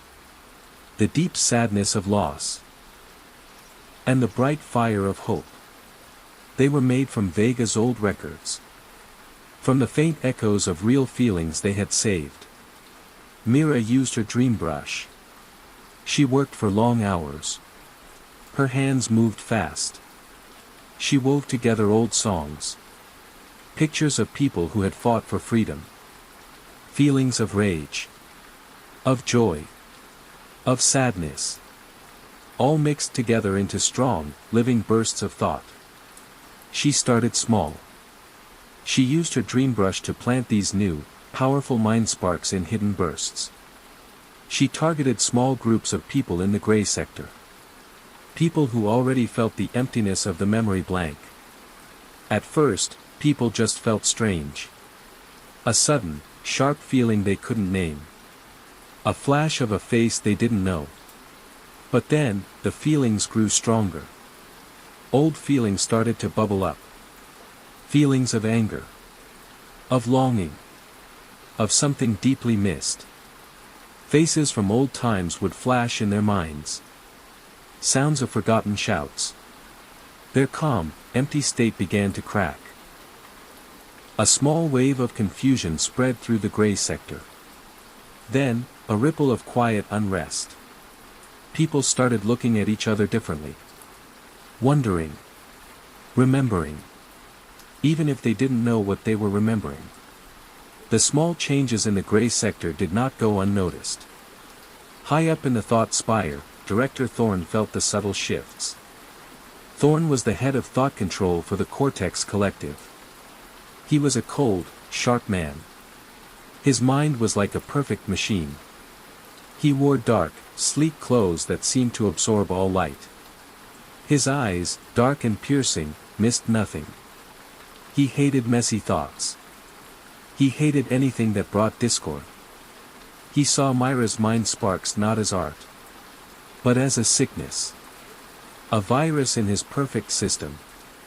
An anomaly in Sector Grey, Director Thorne spoke, his voice calm but sharp. It echoed in the clean, silent control room of the thought spire. Holographic displays showed small, red spikes on the mental maps of the gray sector. Unsanctioned thought patterns. Increasing in intensity. Origin unknown. He believed that any thought not approved by the collective was dangerous. A threat to the city's peace. He saw Myra's work as an attack on his carefully built order. Thorne sent his thought police. These were not like normal police. They were special units. Made up of guards with heavy armor and brain scanners. They could detect unusual thought patterns. They wore dark, silent suits. Their helmets had glowing red eyes. They moved with chilling quietness. They swept through the gray sector, trying to find the source of the mind sparks. Trying to stop the memories from spreading. They used special devices that sent out calming waves. Trying to make the stirred minds go back to sleep. But Myra's mind sparks were different. Stronger. They were hard to stop. Mira kept making mind sparks. Moving fast through the city's hidden paths. She became a phantom. A whisper in the minds of Cerberus City. The thought police chased her. They were everywhere. Their silent, dark forms moving through the gray alleys. Their red eyes scanning for her unique thought signature. Mira used her knowledge of the city's old digital flow. She found secret access points. Hidden tunnels. Old data lines that the Cortex Collective had forgotten about. She knew the city's hidden heart. She knew its forgotten pulse. She slipped through crowded markets. Through abandoned power stations. Through endless, dark pipes. She used her dream brush to trick them. She sent out small, fake mind sparks. Little bursts of harmless thoughts. Just enough to lead the thought police away. To make them chase shadows. She saw their frustrated commands flash on Whisper's small screen. She could feel their anger growing. Vega, from their hidden room, helped her.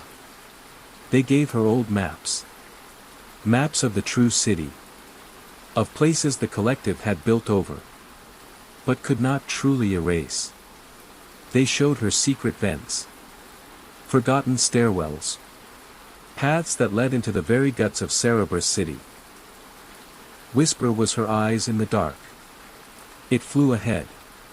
It warned her of patrols. It showed her the quickest way out. It helped her hide in the crowded places. It even messed with small public displays, just enough to cause a quick distraction. The chase was like a silent dance. A fight between a small spark of truth and a vast, cold control. Mira felt the strain. The danger was real. But the idea of people remembering their true past kept her going. The chases became more frequent. More dangerous. Mira knew she couldn't keep running forever. The small mind sparks were causing ripples. But not enough to break the greywash completely. Not enough to shatter the Cortex Collective's hold. They needed something big. Something that would hit the entire city. All at once. Mira, Vega, and Whisper met in Vega's dusty room. The air was thick with the scent of old paper and hope. "We need to hit their heart," Vega said, their voice low but firm. "The thought spire. The very core of their calm. We must send a massive mind spark. The true history. Not just a flash. But a wave. A roar." Mira knew it was incredibly risky. The Thought Spire was the most guarded place in Cerberus City. It was where Director Thorn lived. Where his power was strongest. "When do we do it?" Mira asked. "During the calm cycle," Vega answered. "The time when the collective sends out its strongest waves of peace. When everyone's minds are most open. Most ready to accept their truth. That is when we send ours." The calm cycle was a daily event. For 1 hour, the Cortex Collective sent out a citywide surge of calming thoughts. It made people feel peaceful. Happy. Relaxed. It was meant to reinforce their control. But for Mira, it was an open door. The perfect moment to push her truth. They would use the very tool of control to set everyone free. They would use the open minds of the city to plant the deepest memory.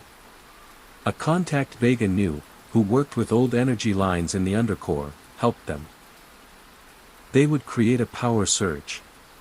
Not to destroy. But to create a massive pathway. A huge burst of raw energy.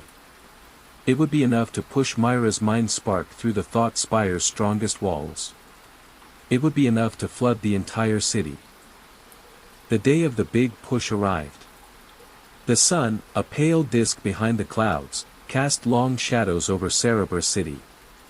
A hush fell over the city as the calm cycle began. A soft, soothing hum filled the air. Sent out from the Thought Spire. Mira, with Whisper a tiny, almost invisible shadow, began her final journey. She used the old, forgotten pathways Vega had given her. Service tunnels. Maintenance shafts. Dark passages that led straight up into the sleek, white heart of the Thought Spire. The air grew colder. More sterile. The silence inside was heavy, broken only by the soft thrum of massive thought control machines. The spire's interior was blindingly bright. Made of smooth, clean surfaces. It felt like a giant, empty mind. Lights pulsed in a calming blue. The air tasted of pure ozone. Mira moved past vast servers. They hummed with the city's thoughts. She could feel the collective's calming waves. Trying to lull her. To make her give up. But her resolve was a shield. She reached the main control room. It was huge. Circular. Filled with glowing screens. Holographic maps of the city's mental state. And in the center, standing before a vast, curved console, was Director Thorn. He watched the pulsing waves of the calm cycle. His back to her. His stillness was unnerving. "I knew you would come, little ghost," Thorn's voice cut through the hum. It was calm. Cold. "You are a flaw in our design. A persistent error." He turned slowly. His eyes, dark and sharp, fixed on Mira. 2 thought police units stepped from the shadows. Their red eyes glowed. Their weapons hummed. "You can't erase truth, Thorn," Mira said, her voice shaking slightly but holding firm. She held up her dream brush. Its wires glowed with stored energy. Thorn smiled. A thin, joyless curve of his lips. Truth is chaos, child. We bring order. We bring peace. Your truth brings only pain. Confusion. We protect the city from itself. From the destructive nature of its own messy feelings. Your dreams will be silent. Forever. He raised a hand. A wave of silent energy moved towards Mira. It was a mental block. Designed to freeze her thoughts. To make her mind go blank. To make her part of the memory blank forever. Mira felt the pressure. Her head throbbed. The world seemed to swim. But she fought through it. She remembered Vega's words. The faces from the old recordings. The laughter. The tears. The fight for freedom. This was not just about her. It was about everyone. Mira fought the crushing mental force of Director Thorn. His calm, controlled mind wave pressed down on her. She saw the two thought police units move in, their weapons ready. She knew this was her last chance. Power. Now. Mira screamed into her comm unit. Her voice was raw. Filled with desperate hope. Miles below, in the city's hidden guts, the contact pushed the last, sparking wire into place. A massive surge of raw energy exploded through the old ley nodes. It roared upwards. Straight into the thought spire. It hit the building's main power lines. The very core of the Cortex Collective's thought control. At the same moment, Mira slammed her dream brush onto the central console of the thought spire. A blinding flash of light filled the room. The device, linked to the brush, roared to life. Vega, from their hidden room, had prepared the massive mind spark. It was a surge of pure, unedited history. The true memories. The forgotten war. The hidden fight for freedom. The pain. The hope. The triumph. The vast, circular room in the thought spire exploded with light and sound. The calming blue turned to a swirling storm of colors. The soft hum became a deafening roar. Director Thorn staggered backward. His perfect control shattered. His eyes, fixed on the console, widened in pure terror. The raw, untamed force of an entire city's suppressed memories crashed into his mind. His perfect mental order broke. His screams were not human. But the sound of a vast, complex machine tearing itself apart. He fell, writhing on the ground, his mind consumed by the chaos he had tried so hard to bury. The two thought police units behind him seized. Their red eyes flickered. Then died. Their systems overloaded by the massive, unfiltered mental surge. Across Cerberus City, the world exploded. The calming waves of the calm cycle twisted into a chaotic torrent of raw feelings. Every screen. Every public projection. Every single neural implant in Cerberus City. It was flooded. Not with the collective's calm thoughts. But with Myra's neurograffiti. People saw it. They saw the truth. They saw the images of the past. The faces of those who had fought. They heard the sounds of the forgotten war. The shouts. The cries. The laughter. They felt the pain. The rage. The courage. The city's carefully controlled peace shattered like fragile glass. In the upper parts, faces that had always been serene contorted in shock. Then disbelief. Then a profound, burning anger. In the underlayers, the anger was immediate. Roars erupted from every alley. People threw off the calm. They felt their true selves for the first time in generations. The very air in Cerberus City crackled with raw, untamed energy. The silence was replaced by a roaring chorus of confusion. of anger, and then, of a fierce, liberating joy. Neurograffiti exploded everywhere. Not just Myra's work, but everyone's true thoughts. Their raw feelings. Their hidden memories. They spilled out onto public screens. Onto walls.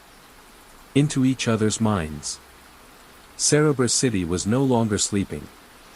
It was awake. And it was remembering everything. The immediate fallout for the Cortex Collective was total. Their control systems failed. Their thought police units were useless. The Thought Spire, once a symbol of absolute power, now pulsed with a chaotic rainbow of lights. A monument to shattered control. Mira became a symbol. Not by choice, but by deed. She was no longer just a hidden artist. She was the spark that ignited the city's memory. She worked tirelessly. Not to hide. But to help. To help people understand the flood of true history. The return of their own messy, real feelings. The memory keepers, like Vega, who had lived in shadows for so long, came out of hiding. Their knowledge, once secret, was now vital. They helped guide the city through its shock. They helped people piece together the true story of Cerebra City. The one that was messy. Painful. But also filled with strength and real courage. The city began to change. The clean, calm upper levels were no longer so quiet. People talked. They argued. They shared their raw, returning feelings. Neurograffiti, once Myra's secret art, became a new kind of public voice. People projected their own thoughts. Their own feelings. Their own dreams onto public spaces. A chaotic, beautiful explosion of shared consciousness. The Cortex Collective, now leaderless and broken, fell apart. Their promises of peace had been built on a lie. Their control shattered into a million pieces. Cerebra City had to learn to live with its real history. It was messy. It was hard. But it was real. People learned to think for themselves again. To feel for themselves. To choose their own path. Myra's job as a neurographitist changed too. She was no longer just about hiding the truth. She was about helping people share their true thoughts. To help them build a new, honest Cerebra City. A city that had found its own messy, real way forward. It was a city that was alive. Truly alive. What kind of new art would fill the minds of Cerebra City now that its truth was free?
Sky Garden Sanctuary.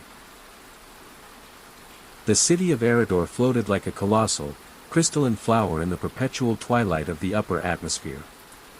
It was a marvel of human ingenuity, a gleaming shell of polished chrome and bioluminescent glass. On its surface, Eridor was a perfectly ordered existence. Automated sky lanes hummed with silent transports, their sleek forms gliding between towering spires. Pristine public spaces shimmered with holographic projections of serene landscapes and calming color palettes. The very air was filtered, purified, and infused with subtle, calming pheromones. Every citizen was seamlessly integrated into the city's pervasive biodigital network, their thoughts, their emotions, even their dreams, supposedly managed for optimal well-being. It was a city designed to live in a perpetual state of controlled bliss, a collective, perfectly curated dream. The sounds were soft. The distant whisper of air purifiers, the faint chime of public announcements, the almost imperceptible thrum of energy conduits. This was the vision enforced by the Ethereum Council, the governing body that promised absolute peace. But beneath the gleaming facade, Eridor was a different beast entirely. Lower levels, the underspire, were a labyrinth of crumbling ferrocrete, forgotten service tunnels, and discarded technological relics. Here, the air was thick with the scent of damp metal and decaying organics, occasionally cut by the acrid tang of illicit synth vapor. Data streams here were chaotic, untamed, often corrupted by digital echoes of forgotten lives. It was in these shadowy depths that the city's true nature often stirred, a primal undercurrent suppressed by layers of engineered serenity. The sounds were raw, the drip of condensation, the scurrying of unseen vermin, the guttural thrum of ancient, unstable machinery. In these deeper layers, where the light was always dim and the air held a hint of wildness, lived Lyra. She was a bloom tender, a botanist specializing in atmospheric flora, the vast, living gardens that sustained Eridor. Her hands, strong and calloused, possessed a remarkable sensitivity to the subtle shifts in the plant's health. Her workshop, a sprawling greenhouse carved from recycled materials, was a symphony of soft glows and gentle hums. Specialized conduits, shimmering with concentrated light, crisscrossed the ceiling like glowing veins. Intricate arrays of light filters hummed softly, separating hues for various plant growth cycles. Lyra's tools were extensions of her own body, long, slender light probes that pulsed with diagnostic energy, and bioanalyzers that hummed against her ear, translating the living light into comprehensible data.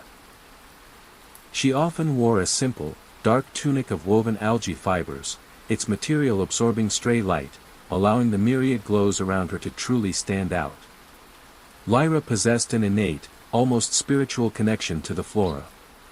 She could discern the subtle nuances in their light, differentiate the healthy, vibrant pulse from the faint, sickly flicker. Other botanists used precise measurements. Lyra used intuition, a deep understanding of the delicate balance that sustained Eridor.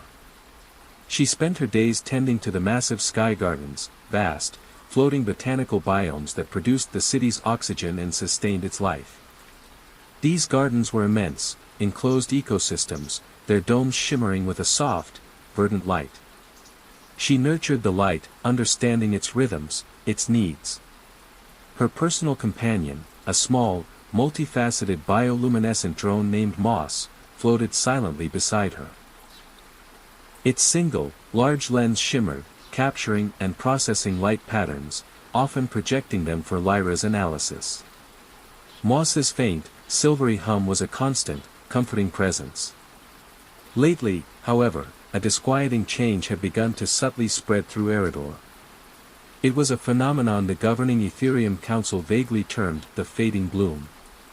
It was a slow, almost imperceptible decline in the vibrancy of the sky garden's bioluminescence. Public pronouncements from the council assured citizens that this was a natural cycle. A mere ebb in the glow flux. Nothing to worry about. But Lyra knew better. Her touch on the glowing kelp felt a deeper chill. Her instruments registered an unsettling anomaly. She first noticed it in the residential sectors, in the faint, almost melancholic shift of the blue-green algae. Then, the amber fungi in the transport hubs seemed duller, their once vibrant pathways now appearing merely muted. The very air seemed to hold less light. The grand domes, once radiating with dazzling effulgence, now appeared subtly veiled. Lyra's bioanalyzers, usually a source of reassuring data, now often presented erratic patterns. They showed a peculiar, rhythmic fluctuation in the light's energetic signature. Not a uniform decay, but a structured withdrawal. It was like a slow, deliberate breath being drawn from the city's luminous lungs. She brought her findings to her immediate superior, a gruff but well-meaning supervisor named Thornley. Thornley listened patiently, stroking his wispy white beard. "The Council has issued directives, Lyra. Conserve. Reroute. It's a natural cycle, girl. Don't go looking for shadows where there's just less light." His voice, usually firm, carried a hint of weary resignation. He dismissed Lyra's concerns with a wave of his hand. The official narrative was absolute. It was the only truth allowed. But Lyra's instincts screamed. Her unique sensitivity to the light resonated with a deep unease. She felt the very spirit of Eridor whispering of distress. She found herself spending her off hours deep within the sky gardens, meticulously examining individual light organisms, scanning for signs of disease or stress. She found none. Only a peculiar emptiness, as if the light was simply leaving. It was a silent, draining sadness she felt from the flora itself. The Ethereum Council governed Eridor with an iron grip. It was cloaked in a veneer of serene competence. Their headquarters, the towering cloud citadel, dominated the city's core. It was a massive, crystalline structure that seemed to drink light from the entire city. It radiated an almost blinding, pure white glow. This felt artificial and cold compared to the softer, organic hues of the rest of Eridor. Its sleek, unadorned surfaces reflected nothing. They absorbed all light into its own austere brilliance. The air within its walls was always perfectly conditioned. It smelled faintly of manufactured cleanliness. It was a place of chilling, absolute order. At its head was Chancellor Vitreous. He was a figure of absolute control. His movements were precise. They were economical. His face was a mask of smooth, almost polished composure. His dark, tailored robes, woven with light-absorbing filaments, seemed to draw in the very luminescence of the chamber around him. This made him appear as a stark, shadow-like silhouette against the citadel's brilliant walls. His voice, a low, modulated hum, rarely betrayed emotion. Vitreous championed absolute order. Absolute efficiency. He believed Eridor's future depended on the careful, centralized management of all its resources, especially the precious light. He saw himself as the city's savior, guiding it towards a perfect, predictable future. Vitreous's public appearances were flawless. He delivered calm, reassuring speeches about the fading bloom. He emphasized the need for collective discipline. For conservation. His words were always logical. They were persuasive. They were designed to soothe any rising anxieties. But Lyra felt a profound disconnect. The fading bloom was growing more pronounced. The once vibrant residential sectors now felt noticeably dimmer. The faces of citizens, usually serene, showed subtle lines of concern, often hidden behind forced smiles. The air grew heavier. It grew colder. A low, almost imperceptible anxiety began to permeate the city. It was like a silent hum of worry beneath the surface calm.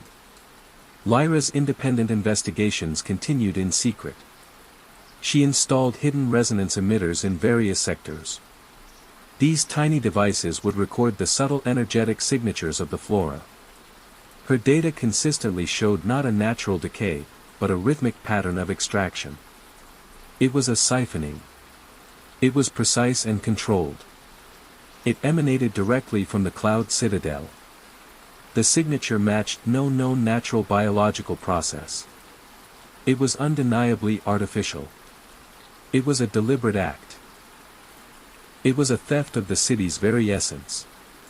She attempted to present her findings to the council through official channels. She submitted detailed reports filled with complex spectral analyses and energy flow diagrams.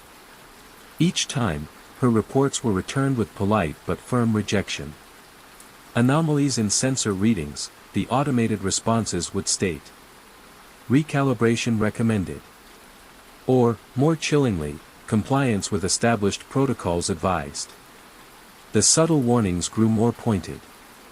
A supervisor she had once respected was quietly reassigned to a remote, damp core maintenance station. Lyra felt eyes on her. The soft, pervasive hum of the city began to feel less like life and more like surveillance, a constant, unseen scrutiny. Moss, her drone, would occasionally emit a faint, warning flicker when unseen council drones passed close by, their own light-absorbing surfaces making them almost invisible. Lyra knew she could not push through official channels. The council was a monolithic entity. Its control was absolute. She needed answers from outside the official narrative. She needed forbidden knowledge. Her thoughts turned to the Ground Whisperer. The Ground Whisperer was a legend. A reclusive figure.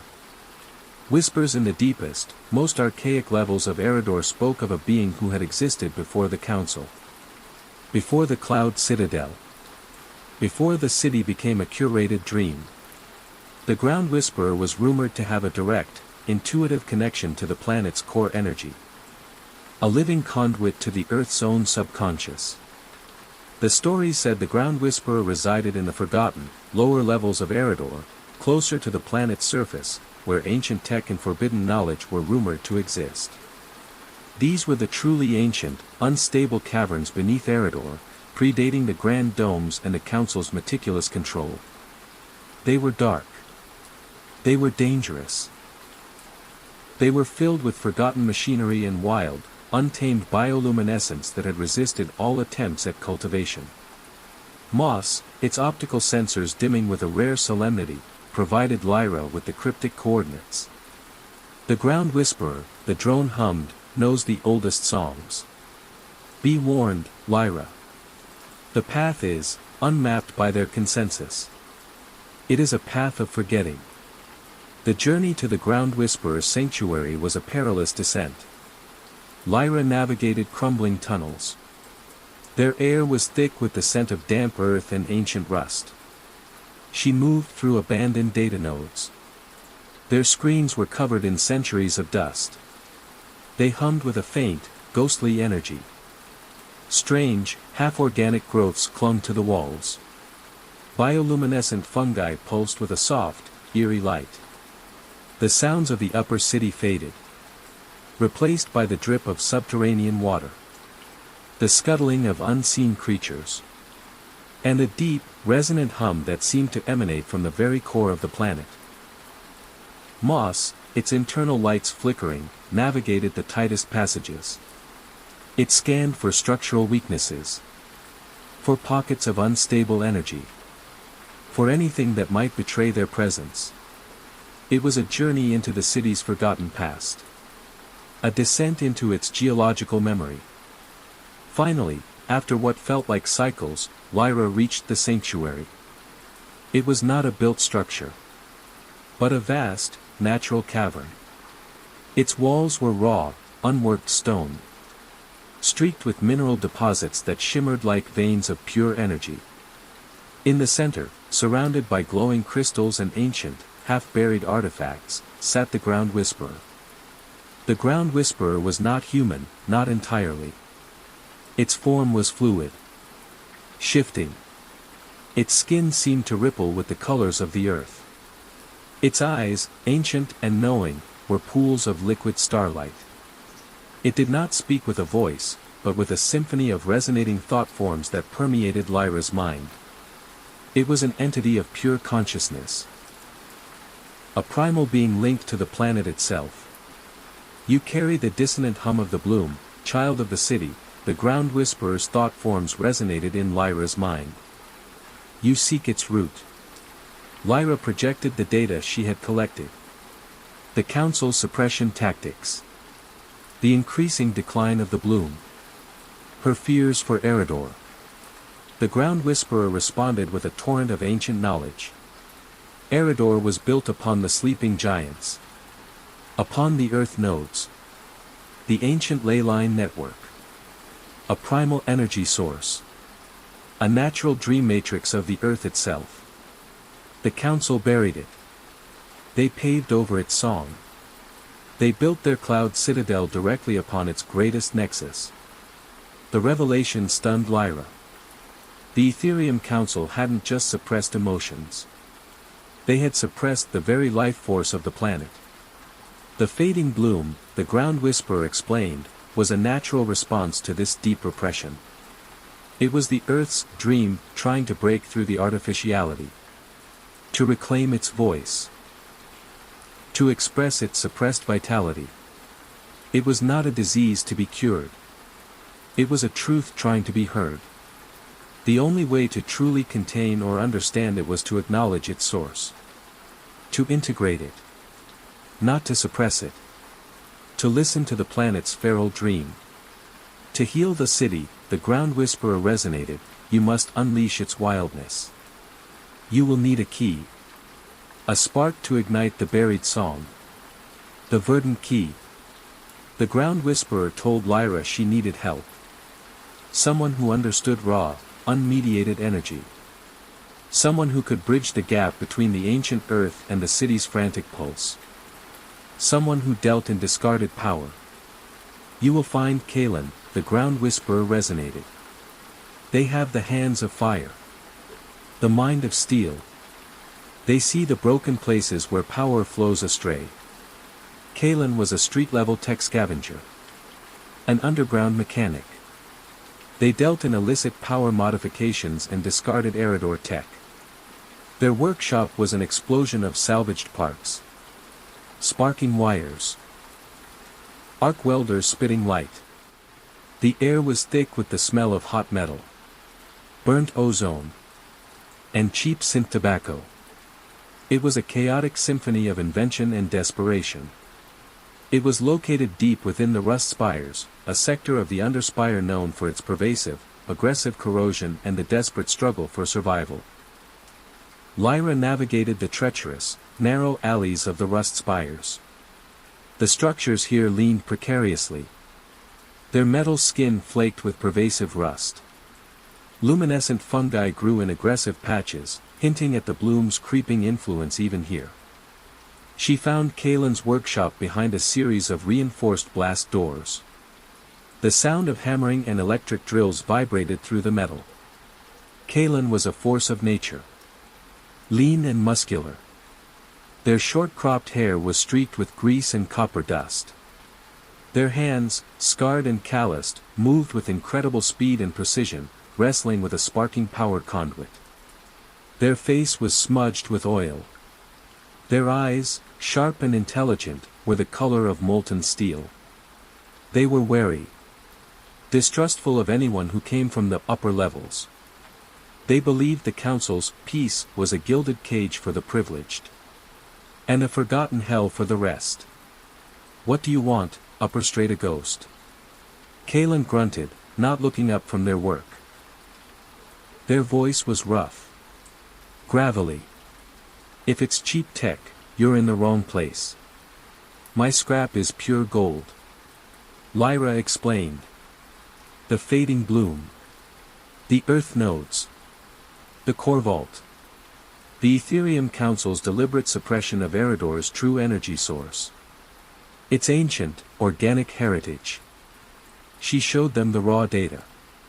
The schematics of the buried earth nodes. The proof of systematic energy theft. Kalen stopped working.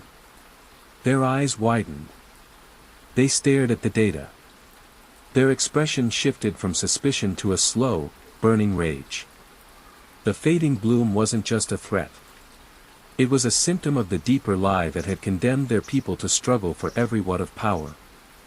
They did this, Kalen whispered. Their voice was tight with suppressed fury. They built their bright world on our shadows. On the stolen energy of the very ground beneath us. They slammed their wrench onto the workbench. The sound echoed through the workshop. All right, Bloom Tender. You want a spark? You came to the right place. I'll make their precious counsel burn. Not with fire. But with truth. And raw, unmediated power. Kalen agreed to help. They saw an opportunity. Not just to destabilize the council. But to liberate Eridor. To restore the balance between the urban and the primal. To unleash the city's true, wild nature. They were the key. The conduit. The direct link to the raw energy they needed. With the wisdom of the Ground Whisperer, the technical brilliance of Kalen, and Lyra's deep understanding of Eridor's biodigital network, a daring plan began to take shape. They could not kill the fading bloom. It was not a disease. It was a natural phenomenon. A primal awakening. Instead, they had to redirect it. To guide it. To force the Ethereum Council's systems to acknowledge its existence. To integrate its raw, primal energy. This would shatter the Council's absolute control over Eridor's collective consciousness. Their goal was the Cloud Citadel. The nerve center of the Ethereum Council's mind control. They aimed to use the fading bloom's resonance. Its raw, unfiltered energy. To overload specific control nodes within the Citadel. This would force a system-wide wake-up call for the entire city. They planned to tap into the repressed emotions. The forgotten memories. The true, untamed dreams of the citizens themselves. Using the bloom as a conduit. The city's own subconscious would become the weapon. The council believes they control the dreams of Eridor, the Ground Whisperer resonated. But a cage cannot hold the sky. The bloom will become the key to unlock the city's true mind. Kalen began constructing a series of specialized energy resonators. They were designed to amplify the fading bloom's biodigital signature. To synchronize it with the city's dormant earth nodes. I'll create a feedback loop, Kalen explained, their eyes alight with fierce concentration. A pulse of raw energy from the underspire. It'll hit their primary dream matrix. Flood their filters. Then, Lyra, you open the floodgates. Let the wildness in. Lyra, with Moss, would infiltrate the Cloud Citadel. She would locate the central, dream matrix, node. Kalen would then initiate their energy surges. A series of calculated disruptions in the Underspire's power grid. This would draw the Council's Ethereum enforcers away from the Citadel's core. Jax, a daring sky scavenger known for navigating dangerous, unregulated airspace and salvaging ancient tech from forgotten floating ruins, would also play a crucial role. He would create secondary diversions across the city's air traffic control system. A digital cacophony. A smokescreen for Lyra's deeper infiltration. The plan was risky. It relied on precise timing. Unseen ancient pathways. And the unpredictable nature of the fading bloom itself. But it was Eridor's only hope. Its chance to reclaim its true identity. To shed the illusion of perfect order and embrace its own wild, unpredictable nature. The night of the operation was unlike any Eridor had ever known. A low, persistent hum emanated from the underspire. It was the building resonance of the fading bloom. Its strange, bioluminescent flora pulsed with an intensified glow. The air in the lower levels was thick with the rich, earthy scent of burgeoning life, tinged with a metallic, electric tang. Kalen initiated the first series of energy surges. Explosions of raw power ripped through neglected conduits in the rust spires. Public power grids in the lower sectors flickered violently. Then, entire blocks plunged into temporary darkness. Sirens wailed, their synth tones a desperate cry against the unexpected chaos. JAXA's secondary diversions erupted across the city's air traffic control system. Holographic flight paths glitched into psychedelic patterns. Public comm channels blasted static and distorted, primal sounds. The Ethereum enforcers, their neural implants overloaded by the sensory barrage, deployed swiftly to contain the burgeoning anarchy. Their pristine white armored forms moved with frantic urgency, drawn like moths to a flame. Lyra, with Moss a tiny, almost invisible shadow, began her final ascent into the cloud citadel. The citadel's architecture was ethereal. Dreamlike. Its halls shimmered with shifting light. Its walls seemed to ripple with projected serenity. It was designed to calm. To soothe. To lull the mind into compliance. But Lyra, her senses heightened by the ambient fading bloom resonance, felt its insidious nature. The air was cool. Scented with artificial lavender. A subtle hum of deep meditative tones permeated the space. She navigated its interior, not by physical maps, but by following the subtle currents of the city's collective consciousness. She felt the threads of managed emotion. The channels of curated thought. She bypassed mental defenses. Psychic barriers. Digital illusions that sought to disorient. To pacify. To make her surrender to the overwhelming calm. Moss, with its unique sensory array, detected invisible force fields. It warned Lyra of silent patrols of council sentinels, spectral forms designed to phase through walls and pacify intruders with neural pulses. Lyra moved with silent precision. Her mind was a steel trap against their hypnotic influence. Finally, she reached the central chamber. It was vast. Spherical. Its walls were not walls at all, but a single, colossal holographic projection. It depicted an endless, tranquil landscape. A perfect, serene sky. This was the city's collective dream matrix. The very core of its consciousness. And in the center, suspended in a field of shimmering, golden light, stood Chancellor Vitreous. Vitreous was a figure of absolute control.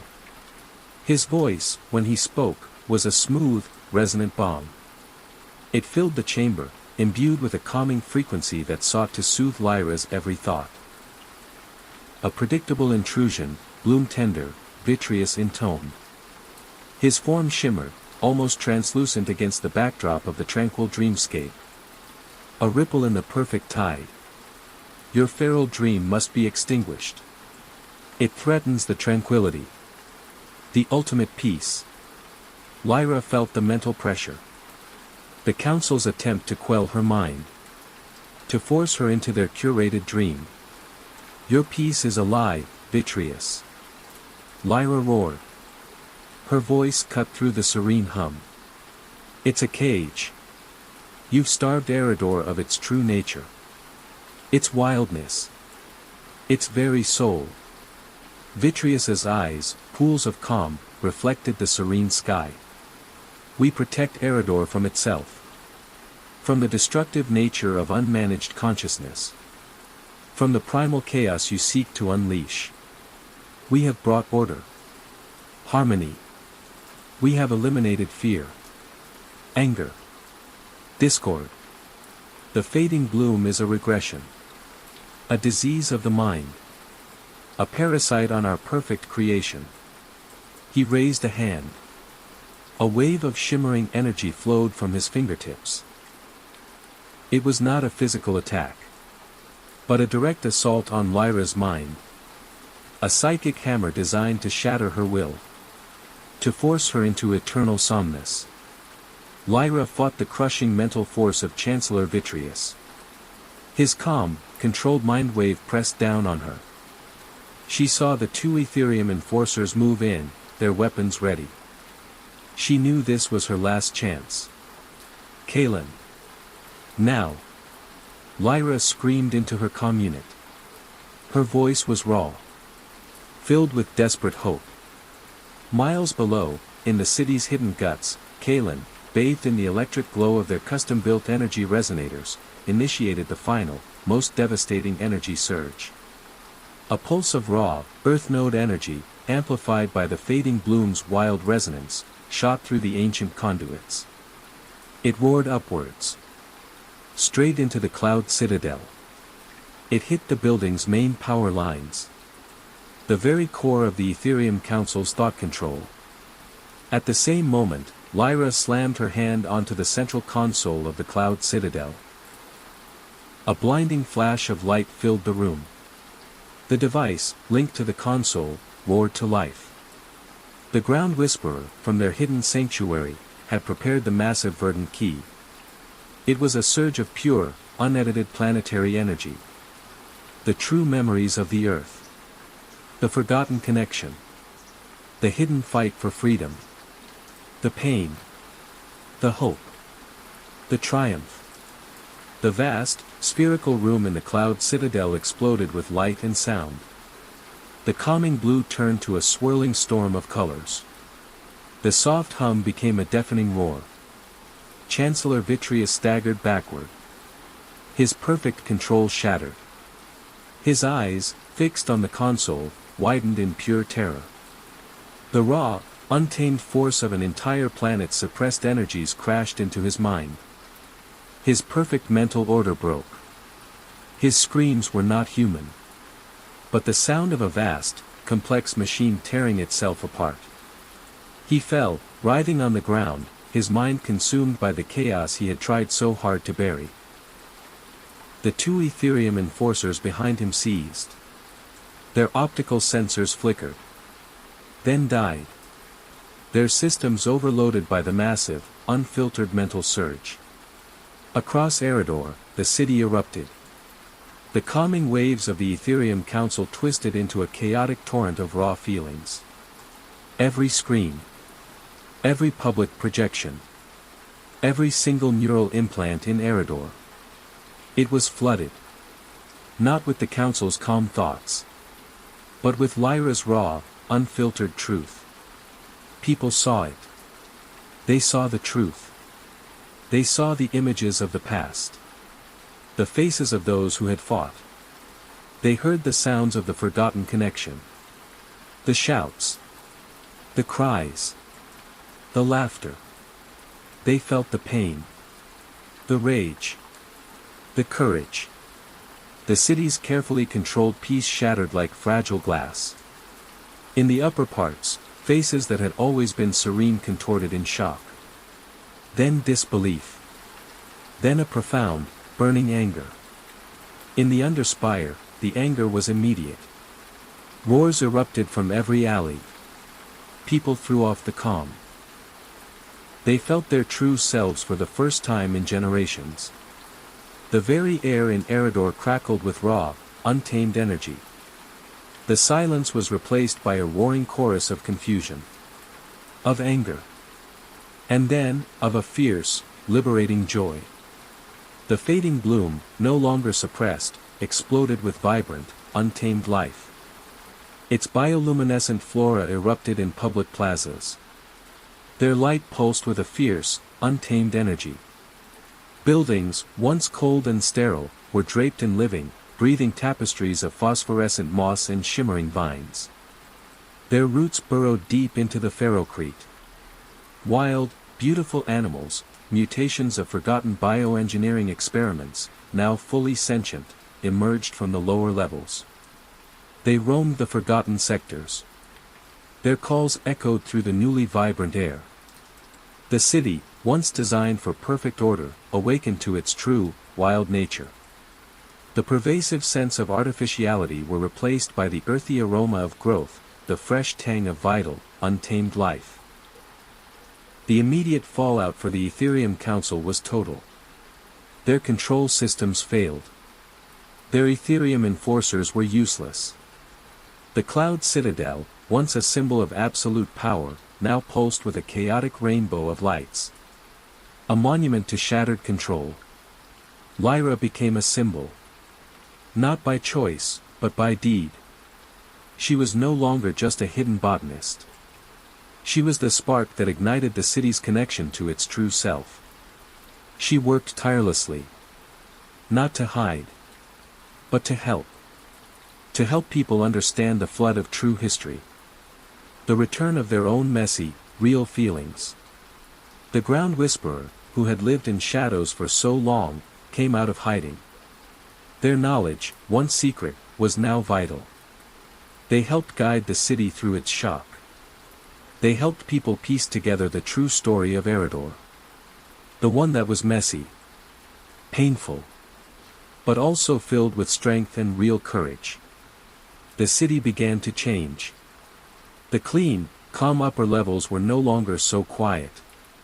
People talked. They argued. They shared their raw, returning feelings. The sky gardens, once controlled, now bloomed with a wild, untamed beauty. They produced more oxygen than ever before. The air was pure. Rich. Filled with the scent of living plants. The Ethereum Council, now leaderless and broken, fell apart. Their promises of peace had been built on a lie. Their control shattered into a million pieces. Eridor had to learn to live with its real history. It was messy. It was hard. But it was real. People learned to think for themselves again. To feel for themselves. To choose their own path. Lyra's job as a bloom tender changed too. She was no longer just about hiding the truth. She was about helping people share their true thoughts. To help them build a new, honest Eridor. A city that had found its own messy, real way forward. It was a city that was alive. Truly alive. What kind of new life would fill Eridor now that its truth was free? The hum of the earth nodes, now flowing freely, was no longer a forgotten whisper. It was the resounding pulse of a future being built on a foundation of unvarnished truth. The air, once sterile, now carried the sharp tang of ozone from overloaded systems, mingled with the raw, pungent scent of human fear and exhilaration.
Memory Merchant of the Mists. The city of Chronomire was a place of endless twilight, veiled in a constant, shimmering haze. This wasn't natural fog. It was the memory mists, a subtle, ethereal veil that clung to the towering spires and seeped into every alley. In the city's upper districts, these mists glowed with soft, pleasant hues, mirroring the calm, tranquil memories broadcast by the Chronos weavers. Sleek, silent sky skimmers drifted through the hazy air there, their lights diffused into gentle halos. The air was cool, carrying a faint scent of ozone and synthetic lavender, designed to soothe and calm. Everyone moved with a quiet, dreamlike contentment, their faces serene, their pasts seemingly seamless and untroubled. But below, in the understrata, the mists were thick and dark, swirling with unpredictable currents of distorted light and shadow. Here, the air was heavy and damp, smelling of old metal, forgotten dust, and the sharp tang of raw, unrefined emotions. The mists in these lower levels were less controlled, often twisting into unsettling shapes that hinted at forgotten pains, unresolved conflicts, and fractured truths. This was where the city's true chaos simmered, a deep, primal current suppressed by layers of engineered serenity. The sounds were muffled, the distant groan of ancient machinery, the drip of water, the scurrying of unseen creatures, and the faint, unsettling whisper of fragmented thoughts. It was in these deeper, mist-laden parts of Chronomire that Reese lived and worked. He was a memory merchant, not just someone who dealt in data. He traded in the intangible, the ethereal, the raw, emotional core of memories themselves. His shop was tucked into a large, ice-hewn chamber deep within the understrata. It was a safe haven from the ever-present mists outside. The shop was warm, lit by the soft, steady glow of hundreds of suspended memory crystals. Each crystal pulsed with a unique, contained piece of a past life. The air inside smelled of ozone, old leather, and the faint, sweet scent of neuroreagents. Reese himself was a man of quiet intensity. Lean and wiry, his movements were precise and economical, like a shadow moving through light. His face was often hidden by the hood of his insulated cloak, but his eyes, a sharp, piercing gray, seemed to look into the very depths of the human mind. He wasn't driven by money, but by a relentless search for truth, for understanding the real, unvarnished nature of Chronomire's reality. He believed every memory, even the painful ones, held an important truth. His most important tool, and his constant companion, was Glimmer, a small, multifaceted data sprite. Glimmer wasn't a mechanical drone. It was a living, biodigital being, a shimmering speck of light that floated silently next to Reese. Its job was to detect, filter, and contain rogue memory fragments, helping Reese navigate the tricky currents of the memory mists. Glimmer communicated through subtle changes in its own light, a language only Reese truly understood, complex, shimmering patterns that showed data, emotion, and warnings. Its presence was a comforting, steady hum in Reese's otherwise solitary life. Reese's business was unique. In Chronomire, where the Chronos weavers controlled public memory, some people wanted to buy or sell personal memories. Maybe a pleasant childhood moment, made stronger and purer, to calm a troubled mind. Or a painful memory, carefully taken out and stored, to find a moment of temporary peace. Reese handled these delicate trades with great care, understanding how much each memory affected a person's mind. He was a quiet listener, a silent keeper of forgotten joys and sorrows. One particularly cold day, a new client arrived at Reese's shop. She was a woman from the upper districts, her face pale and drawn, her eyes wide with a desperate urgency. Her name was Anya, a chrono weaver herself, though clearly one who had broken away from their path of controlled serenity. She clutched a small, shimmering memory orb, a common device for storing personal memories, but this one pulsed with an erratic, unsettling light. "I need you to take it," Anya whispered, her voice raw and trembling. It's not mine. But it's in my head. It won't leave. It's a nightmare." She pushed the memory orb across the worn counter. Its light pulsed with a jarring mix of fear and something else, a deep, guttural roar. Reese took the orb. Even through its protective field, he felt the raw, unfiltered emotion coming from it. It was unlike any memory he had ever dealt with. It was primal. Untamed. It felt ancient. He connected the memory orb to his diagnostic console. Glimmer pulsed with a warning hum, its light flickering rapidly. The memory that streamed from the orb was fragmented and chaotic. It wasn't a clear image, but a swirl of sensations, the biting cold of an unknown emptiness, the deafening roar of collapsing stone, the acrid smell of burning ozone, and a profound, overwhelming sense of betrayal. Then, a distinct, chilling voice, distorted but clear, the great forgetting, not a natural event, they buried it, the void core, it consumes, it feeds. The fragment cut off suddenly, leaving Reese in the profound, unsettling silence of his shop. The great forgetting. This was the official historical story of Chronomire. A defining moment in the Chronos Weaver's rise to power. It spoke of a huge, natural collapse of the old world, a time of chaos and destruction, from which the Chronos Weavers had emerged as kind saviors, guiding humanity into a new era of peace and order. But Anya's fragmented memory suggested something else, deliberate sabotage. A chilling, unthinkable betrayal. A lie that formed the very foundation of Chronomire. Reese stood in the quiet of his shop, the echo of the voice still in his mind. The carefully built piece of the Chronos Weaver's rule suddenly felt like a thin cover over a deep abyss. He knew he had stumbled onto something huge. Something terrifying. He needed more. He needed clarity. He went back to his den, the chill of the memory mists clinging to his cloak. He set Glimmer to work. The data sprite connected to his diagnostic console.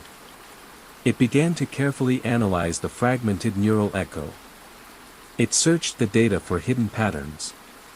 For confirming details. Glimmer's internal processors hummed softly, its light pulsing with intense calculations. As Glimmer worked, Reese dove into the Chronos Weaver's official archives. He searched for details about the Great Forgetting. He found nothing but the approved story. He accessed restricted databases, using old, forgotten access codes he had gained over years of dealing in forbidden memories. He pushed the limits of what was safe, knowing the risks. Slowly, a horrifying picture began to form. The Chronos Weavers, under the guise of helping people, had systematically manipulated public and private memory. They didn't just erase. They rewove. They altered. They replaced uncomfortable truths with pleasant fictions. The memory mists themselves, Reese realized with a chilling shock, were not a natural weather event. They were a physical sign of this vast, city-wide memory manipulation. A constant, low-frequency neuroetheric field, broadcast from the loom, the Chronos Weaver's central facility for processing data and curating memory. The mists were designed to soothe, to calm, to subtly overwrite any bad thought, any inconvenient memory. They were a perpetual, city-wide illusion. Glimmer showed its findings. The Great Forgetting was no natural disaster. It was a deliberate act of war between powerful companies. The Chronos Weaver's earlier form, a ruthless company called the Temporal Syndicate, had engineered the entire collapse of the old world. They wanted to gather all power and resources. To get rid of rival companies. They did this by purposefully destroying the old world's scattered energy grids and independent data networks. Then, they made up the story of a natural disaster, from which they emerged as the only saviors, offering order and peace in exchange for complete control over history and memory. The void mentioned in Anya's memory was not outer space. It was the vast, empty space left by the deliberate destruction of the old world's infrastructure. Anya's fragmented confession now made full sense. She was not a victim in the usual way. She was an unwilling participant. A highly skilled neuroengineer. She had been forced to create the very system that made the memory mists. To design the void core, the central part within the loom that consumed and rewove raw memories. Then, she had become a liability. She knew too much. Felt too much guilt. Her mind, too strong to be completely erased, was instead trapped in a loop, a piece of the truth constantly replaying, driving her to madness. The betrayal was on an unimaginable scale. Not just thousands of lives, but an entire civilization's history, erased and rewritten. The perfect, kind image of the Chronos Weavers shattered, revealing a monstrous, cruel core. Reese felt a cold dread settle in his stomach. The true history of Chronomire was written in mist and lies. Reese knew he was on his own. The Chronos Weavers were too powerful. Too widespread. He needed a way to safely get more information from Anya's neural echo. Without damaging the memory unit. Without setting off the Chronos Weaver's deep state alarms. And he needed outside proof for this unbelievable truth. He needed someone who dealt in the shadows. Someone who understood how purges worked. He thought of the whispers among the Understrata's data brokers. They spoke of the Echo Whisperer. A known but hard-to-find information broker. And an underground archivist. The Echo Whisperer specialized in digital archaeology, recovering data erased by the Chronos Weavers. Whispers said they could piece together fragments from dead networks. From corrupted drives. From forgotten memories. They operated in the hidden data sewers of Chronomire's deep strata. A vast, unmapped network of abandoned server farms and old communication lines beneath the city's deepest foundations. It was a place where the Chronos Weavers' digital reach rarely went. Reese used a series of long-in-use diagnostic relays. He sent a coded message. A single phrase, Void Core Echo. It was a risk. A signal sent into the digital unknown. Hours later, a single, untraceable ping came back. Coordinates. Deep in the deep strata. A meeting place. The journey to the Echo Whisperer's domain was a descent into the true guts of Chronomire. Reese navigated crumbling service tunnels. The air was thick with the dust of centuries. He squeezed through narrow passages, lit only by the faint glow of emergency lighting. The sounds of the upper city were long gone. Replaced by the drip of underground water. The groan of straining metal. The whisper of forgotten data flowing through exposed wires. The cold of the memory mists was replaced by a humid, stale warmth, a thick, almost suffocating atmosphere. He found the Echo Whisperer's domain in a huge space. It was once a main data processing center from Chronomire's earliest days. Now, it was a chaotic, sparking array of salvaged servers. Flickering data screens. Makeshift workstations. And the faint, metallic scent of ozone. The Echo Whisperer was a blur of motion amidst the organized mess. They were small and wiry.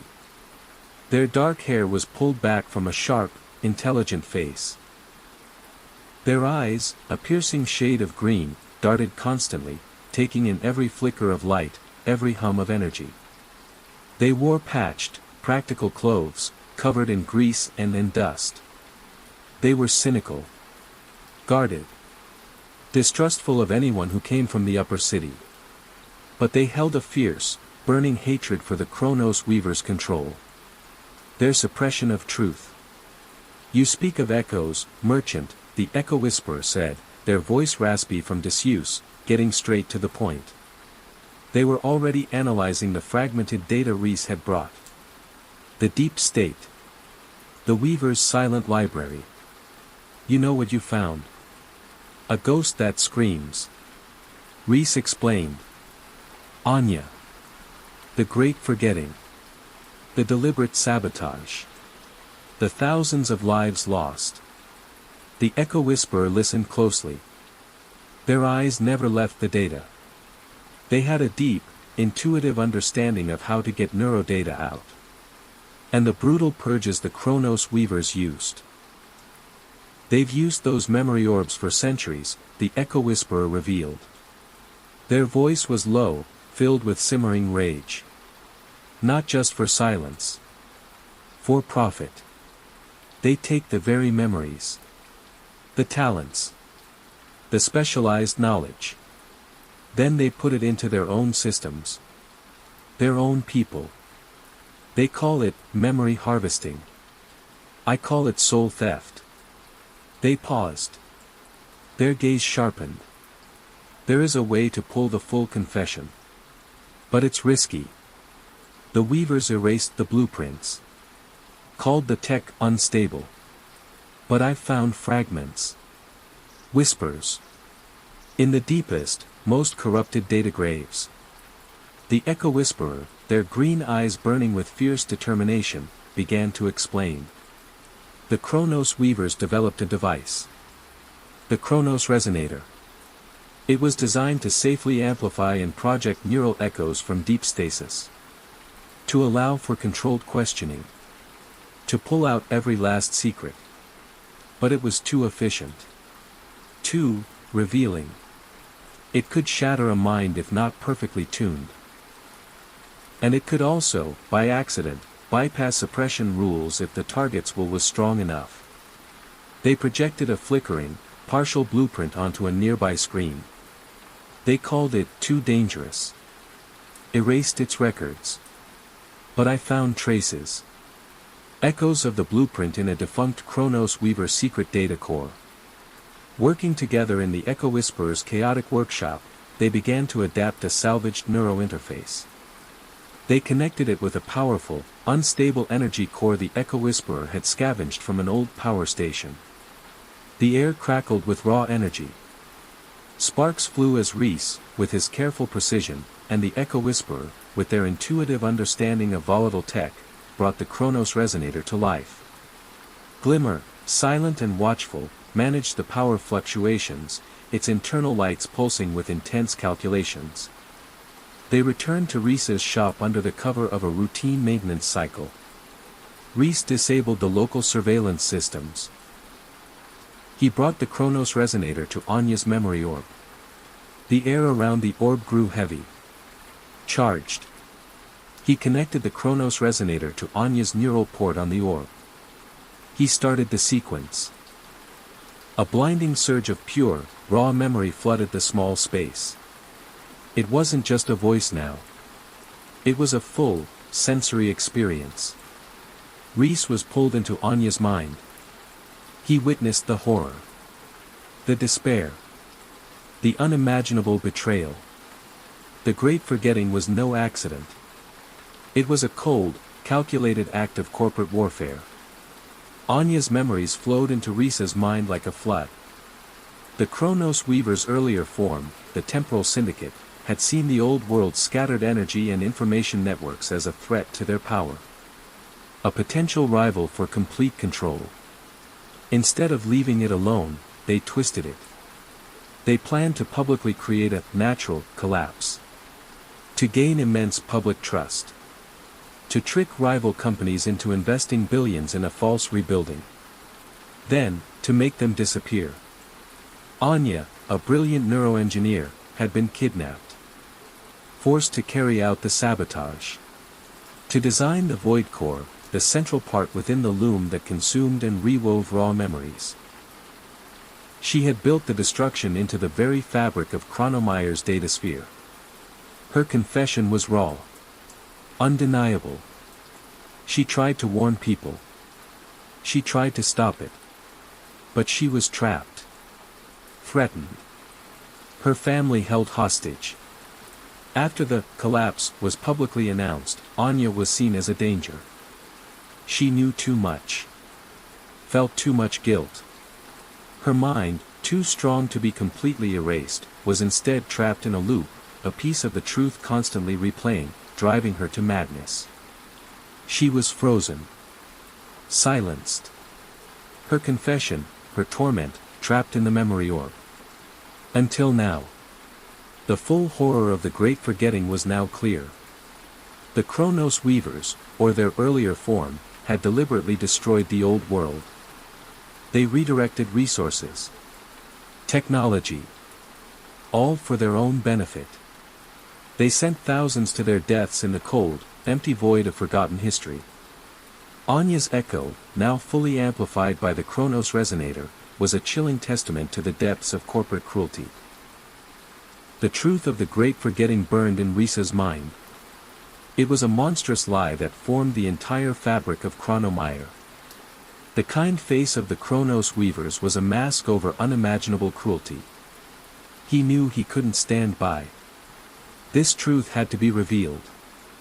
Reese, the Echo Whisperer, and Glimmer planned a daring act, Project Anya's full, undeniable confession onto Chronomire's central broadcast network. This would shatter the Chronos Weavers' kind facade. It would expose the foundation of their power. It would clear the memory mists. "We need to hit their core," the Echo Whisperer stated, their fingers flying across their salvaged data slate.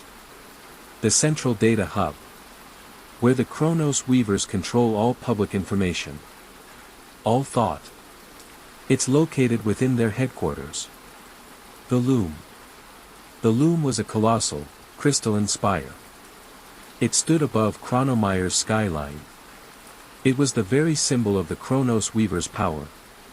Its highest point pierced the mists. Its base was an impenetrable fortress with advanced security.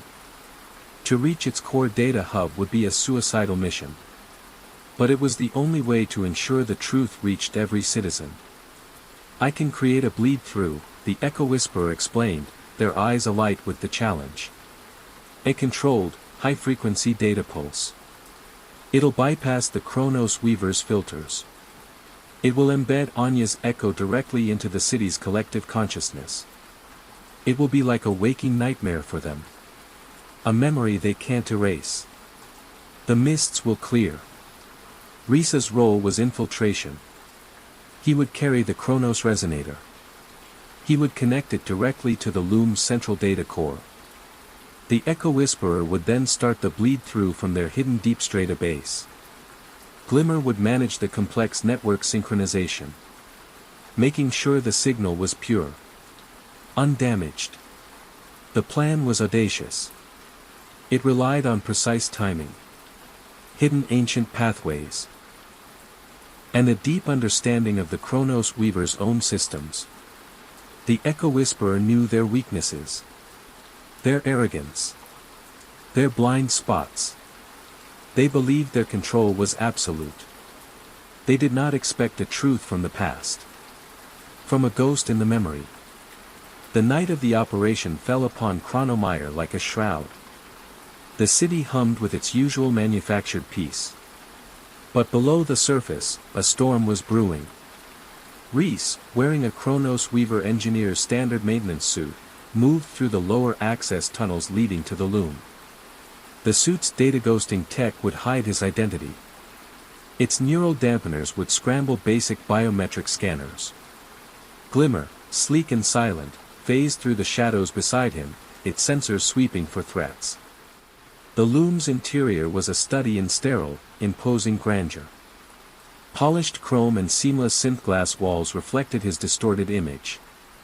The air was cool, recirculated, without any natural scent. Every corridor hummed with the ever-present pulse of the Chronos Weaver's central network. Invisible security fields shimmered. Biometric scanners constantly swept every approach. Automated chrono enforcement units, silent and heavily armed, patrolled the main pathways, their optical sensors glowing with an unblinking, orange light. Reese navigated through the maze-like maintenance shafts. He accessed hidden conduits. He bypassed biometric scanners with copied access codes provided by the Echo Whisperer. He slipped past patrolling enforcement units, timing his movements with their predictable, robotic routes. His heart hammered in his chest, a sharp contrast to the Loom's serene, controlled environment. Every step felt like an act of defiance. Every breath a stolen moment. He reached the highest levels. The air grew thinner. The glow of the Chronos Weaver's power more intense. He entered the central data hub. It was a vast, circular chamber. Its walls were not walls, but flowing data streams, shimmering with all the raw information of Chronomire. The city's entire collective consciousness seemed to pulse within this space. And in the center, on a raised platform, overseeing the holographic displays of the city's data flow, stood Grand Weaver Cygnus. Cygnus was the cold, calculating head of the Chronos Weavers' Temporal Integrity Division. Their presence showed absolute authority. Their perfectly tailored suit, woven with subtle bioluminescent threads, shimmered with understated power. Their face was serene. Perfect. Their eyes, the color of polished steel, held no warmth. No emotion. They turned slowly as Reese stepped into the chamber. The whirring of the data streams was the only sound. "I expected your arrival, memory merchant," Cygnus stated, their voice calm, without any change in tone, a perfectly modulated sound that resonated with cold authority. "Your access issues from the Understrata were noted immediately.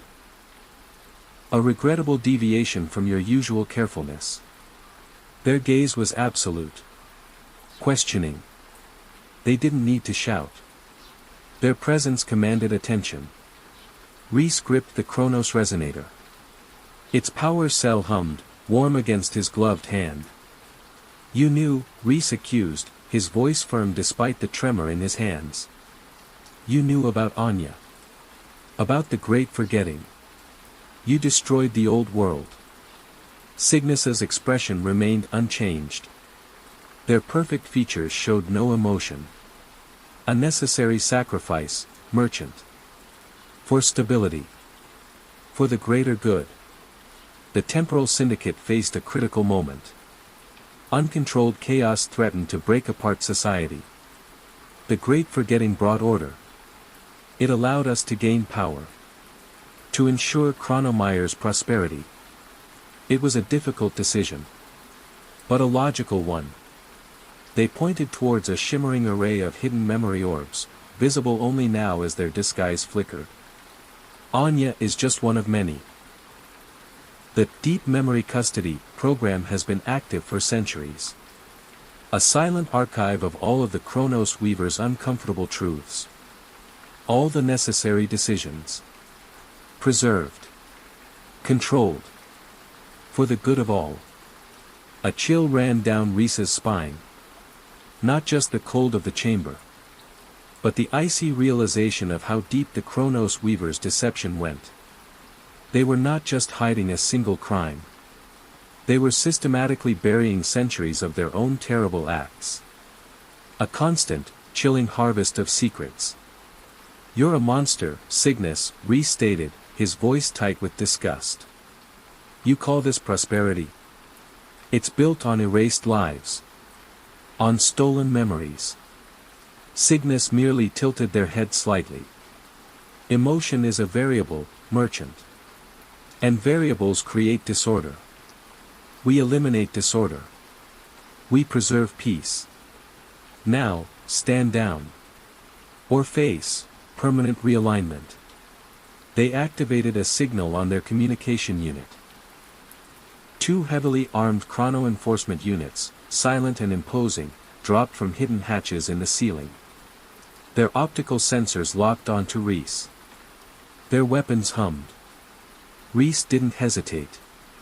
As the two enforcement units moved forward, their heavy footsteps echoing in the vast chamber, he lunged for the central data core. His fingers, quick and precise, slammed the Chronos resonator into its main interface port. The device hummed to life with a deep, powerful thrum. "Echo Whisperer. Now!" Reese yelled into his communication unit. Miles below, in the chaotic heart of the deep strata, the Echo Whisperer, their face streaked with sweat and grime, unleashed the bleed-through. A torrent of raw, pure neural data surged from their salvaged servers. It was Anya's confession. Amplified. Pure. Undeniable. It roared through the Chronos Weaver's primary network. It bypassed every filter, every firewall, every last layer of suppression. A blinding white light erupted from the loom's central data core. Anya's full confession, raw and undeniable, flooded Chronomeyer's screens. Every public projection, every individual neural implant. The entire city was overwhelmed with the horrifying truth of the great forgetting. Images of a vibrant, decentralized old world burning. Thousands of desperate, dying faces. The cold, precise blueprints of sabotage. Anya's voice, full of anguish and forced compliance, I built the Void Core, they made me. The temporal syndicate knew, they watched it all burn, for power, for control. Grand Weaver Cygnus stumbled backward. Their serene expression shattered. Their eyes, once pools of cold calculation, widened in disbelief. The perfectly controlled data streams that flowed through their personal interface, usually displaying curated information, now screamed with the raw, unfiltered truth. The horrifying images. The desperate voices. The undeniable proof of the Chronos Weaver's terrible acts. Their perfect composure crumbled. They clawed at their own neural implants. Their suit, once perfect, began to crackle and smoke as its integrated systems overloaded from the sheer volume of unfiltered, emotionally charged data. Their reasons for stability and the greater good became meaningless words, dissolving into the terrifying reality of what they had helped to maintain. They fell to their knees, a broken figure, consumed by the collective shock of an entire city. The chrono enforcement units, their systems overwhelmed, froze in mid-step. Their weapons powered down. Their optical sensors flickered and died. Across Chronomeyer, the city reacted violently. Shock. Disbelief. Then, a wave of intense rage. The tranquil facade shattered. The memory mists, which had hidden the city in a veil of curated peace for centuries, began to shimmer wildly. They pulsed with erratic, jarring light. Then, with a sudden, breathtaking clarity, they began to clear. The air grew sharp. Clean. The true colors of the city, long muted by the ever-present haze, burst forth with startling vibrancy. The hidden dirt of the Understrata was exposed, but so too was the raw, undeniable beauty of its ancient buildings. Public projections that once displayed calm landscapes now showed the agonizing final moments of the old world. Individual neural implants, usually filtering out uncomfortable information, became conduits for pure, raw horror and betrayal. Shouts erupted in the immaculate upper districts. Cries of anguish. Then, roars of fury.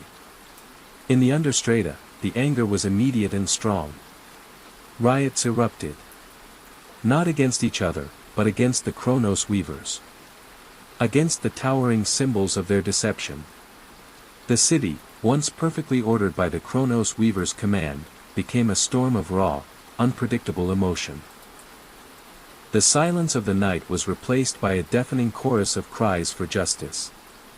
The true sounds of Chronomeyer, long muffled by the mists, now echoed, the clatter of feet on real pavement, the raw sound of human voices, the distant roar of newly freed energy conduits.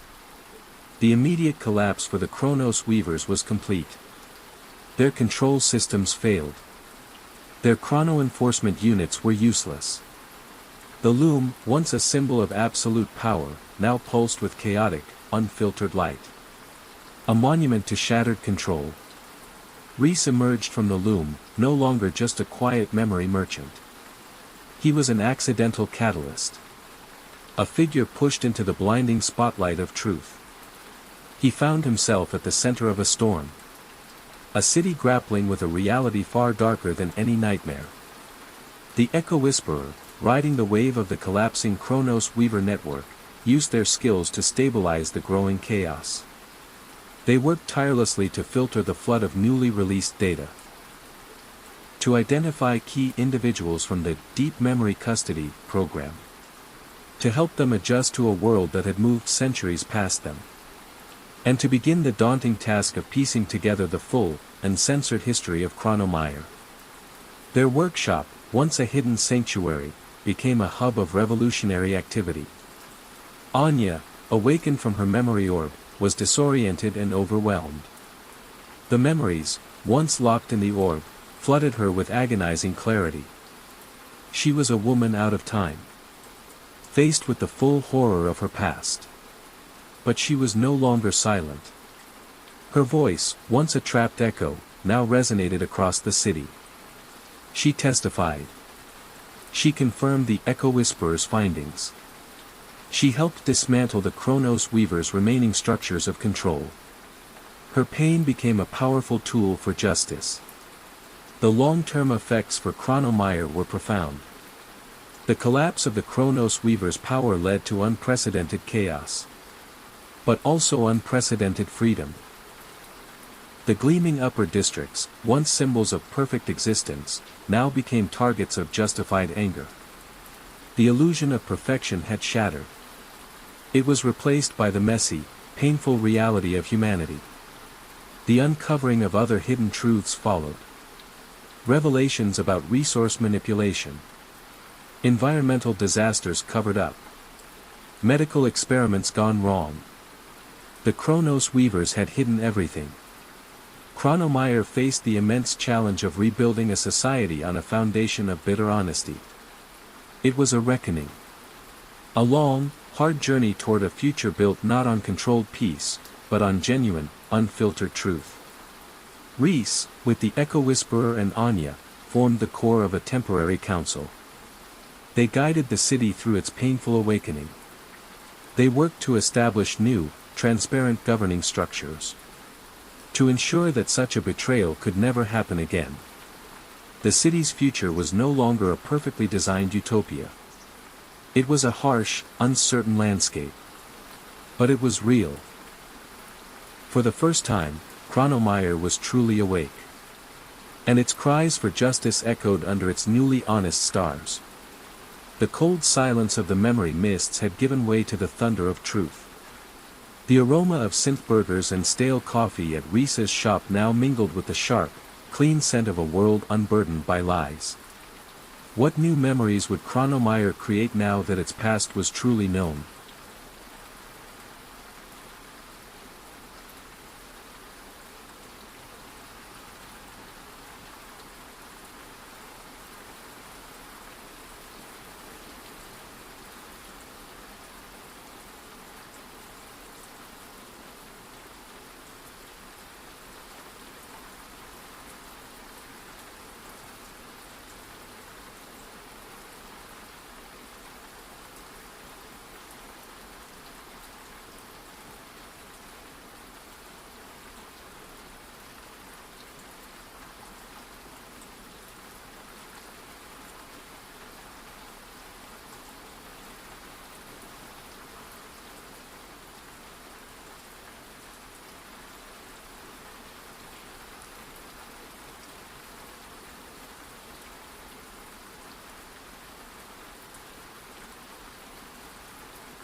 Bioboutique betrayal.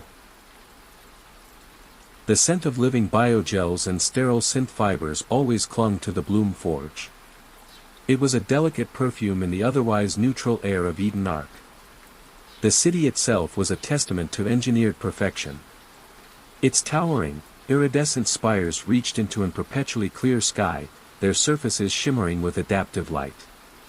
Automated pathways hummed with silent, self-driving vehicles, ferrying citizens through pristine, tree-lined avenues of genetically perfect flora.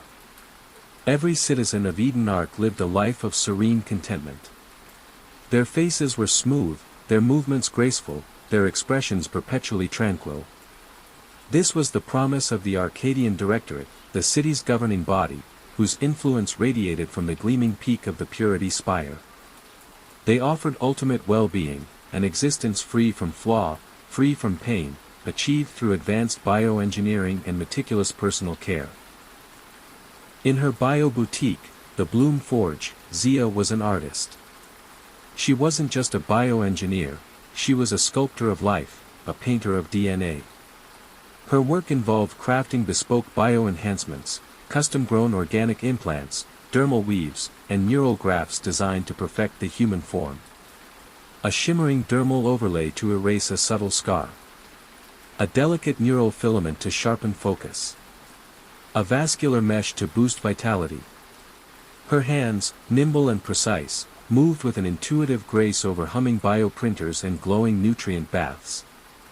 Her workshop, a haven of soft, pulsating light, smelled of living cells and purified water. Specialized light fields pulsed with specific frequencies, guiding the growth of delicate organic structures.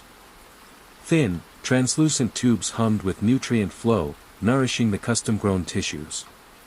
Zia often wore a simple, white tunic, its fabric embedded with biosensors that subtly registered the health and growth of the living materials around her. Her eyes, a sharp, inquisitive green, missed nothing. She possessed an uncanny ability to perceive the subtle nuances in organic life, to understand the silent language of cells and neural networks. Her personal companion, a small, highly intelligent bioluminescent beetle named Glow, floated silently beside her. Glow was not just a pet, it was a sophisticated biosensor drone, its intricate carapace capable of detecting the most minute cellular changes and energy fluctuations. It communicated through a complex series of light pulses, a language only Zia truly understood, shimmering patterns that conveyed data, emotion, and warning.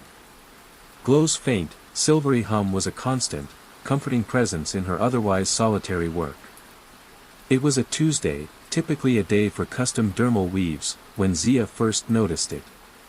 She was preparing a batch of nutrient gel for a client's personalized skin enhancement, a delicate, shimmering layer designed to give flawless luminosity. The biogel, provided by the Arcadian Directorate's central supply, was always meticulously processed, guaranteed for purity. Yet, as she introduced the standard cellular substrate, Glow pulsed a soft, insistent red. Zia leaned closer.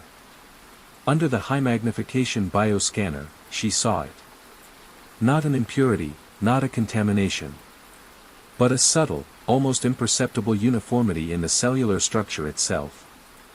The cells, rather than displaying the natural, chaotic variations of healthy organic growth, exhibited an uncanny, synchronized rhythm. They were dividing, migrating, and differentiating with an identical, perfect cadence. It was beautiful, in a chilling way. Like a perfectly orchestrated, but lifeless, dance. She cross-referenced the batch number with the Directorate's standard supply logs. Everything indicated normal parameters. But Zia's intuition, honed by years of working with the raw essence of life, screamed anomaly. She ran a full spectral analysis. The results confirmed her unease, a consistent, low-frequency biosignature embedded within the very genetic code of the base cellular material. It was a signature she had never encountered before, one that hinted at a deeper, systemic manipulation. This wasn't a flaw in her work. This was a flaw in the source. Zia put the gel aside. She reached for another batch, from a different supply shipment, supposedly. The same unnerving uniformity. The same subtle, embedded biosignature. Glow, agitated, now emitted a rapid series of flickering yellow pulses, a warning of deep-seated biological alteration. A cold certainty began to form in Zia's mind. Her boutique, the Bloom Forge, was not just creating perfection, it was unwittingly participating in its imposition. Her artistry, her precision, her very craft, were being used as tools. The flawless skin, the sharp focus, the vibrant vitality she gifted her clients, it was all being built on a foundation of bioengineered conformity. The very cells she nurtured, the neural pathways she wove, were carrying an unseen, insidious command. The promise of Edenarch's ultimate well-being, the serenity preached by the Arcadian Directorate, suddenly felt like a carefully constructed lie. Edenarch presented itself as the pinnacle of human achievement, a utopia forged through advanced bioengineering and enlightened governance. Its seamless architecture flowed like liquid light, designed to suit the eye and mind. The ambient sonic emitters in every district broadcast calming frequencies, while perfectly tuned environmental scrubbers ensured the air was always pristine, tasting faintly of ozone and synthetic jasmine. Citizens moved with a serene grace, their faces unlined by worry, their expressions radiating a quiet, unwavering contentment. This was the city's meticulously crafted public image, its primary export to the few remaining, less developed enclaves outside its gleaming borders. Yet, as Zia looked at her clients now, a new kind of clarity pierced the veneer. The gentle smile of the elderly diplomat, whose memory she had helped sharpen, now seemed rote, a fixed pleasantness that never wavered, even when discussing complex geopolitical strategies. The boundless energy of the young athlete, whose musculature she had enhanced, was channeled with an almost mechanical precision, devoid of the spontaneous joy or frustration that defined true human effort. Their optimal well-being felt less like genuine happiness and more like a perfectly maintained state of docile efficiency. The Arcadian Directorate, emanating from the Purity Spire, was the architect of this perfection. Their broadcasts spoke constantly of unity of purpose, collective harmony, and the eradication of discordant elements. Director Veritas, the stern, unsmiling head of the Directorate's Biointegrity Division, was the most frequent face on these omnipresent screens. Veritas, a figure of absolute control, moved with an almost unsettling stillness, their dark, tailored robes seeming to absorb light rather than reflect it. Their voice, a low, modulated hum, rarely betrayed emotion, delivering pronouncements with an air of unshakable authority. Veritas championed absolute order and efficiency, believing Edenarch's future depended on the careful, centralized management of all its citizens, ensuring their optimal well-being through carefully designed interventions. They saw themselves as the city's ultimate protector, guiding it towards a perfect, predictable future. Zia's personal interactions with Directorate officials had always been pleasant, if detached. They were courteous, efficient, and utterly unyielding when it came to protocol. Now, these interactions felt chilling. Their unwavering composure, their lack of spontaneous reactions, mirrored the eerie uniformity she detected in her biomaterials. It was as if everyone, from the lowliest technician to Director Veritas themselves, was a part of the same perfectly tuned, yet subtly lifeless, symphony. The city's perfection, Zia realized, was less about individual thriving and more about collective control. The cost of this harmony was not just financial, it was existential. The very essence of what made a human being unique, their quirks, their passions, their capacity for unpredictable thought and emotion, seemed to be slowly, meticulously, stripped away. And her own hands, in her own boutique, were unknowingly weaving the fabric of this quiet, beautiful oppression. Zia knew she couldn't rely on the Directorate's official supply channels to find answers. The anomaly was embedded in their very essence. She had to trace the corrupted biomaterials back to their point of origin, beyond the sterile purity of the main supply lines. This meant venturing into the Directorate's forbidden zones. The old, abandoned bioprocessing facilities. The places they never spoke of, tucked away beneath the polished veneer of Edenarch's public face.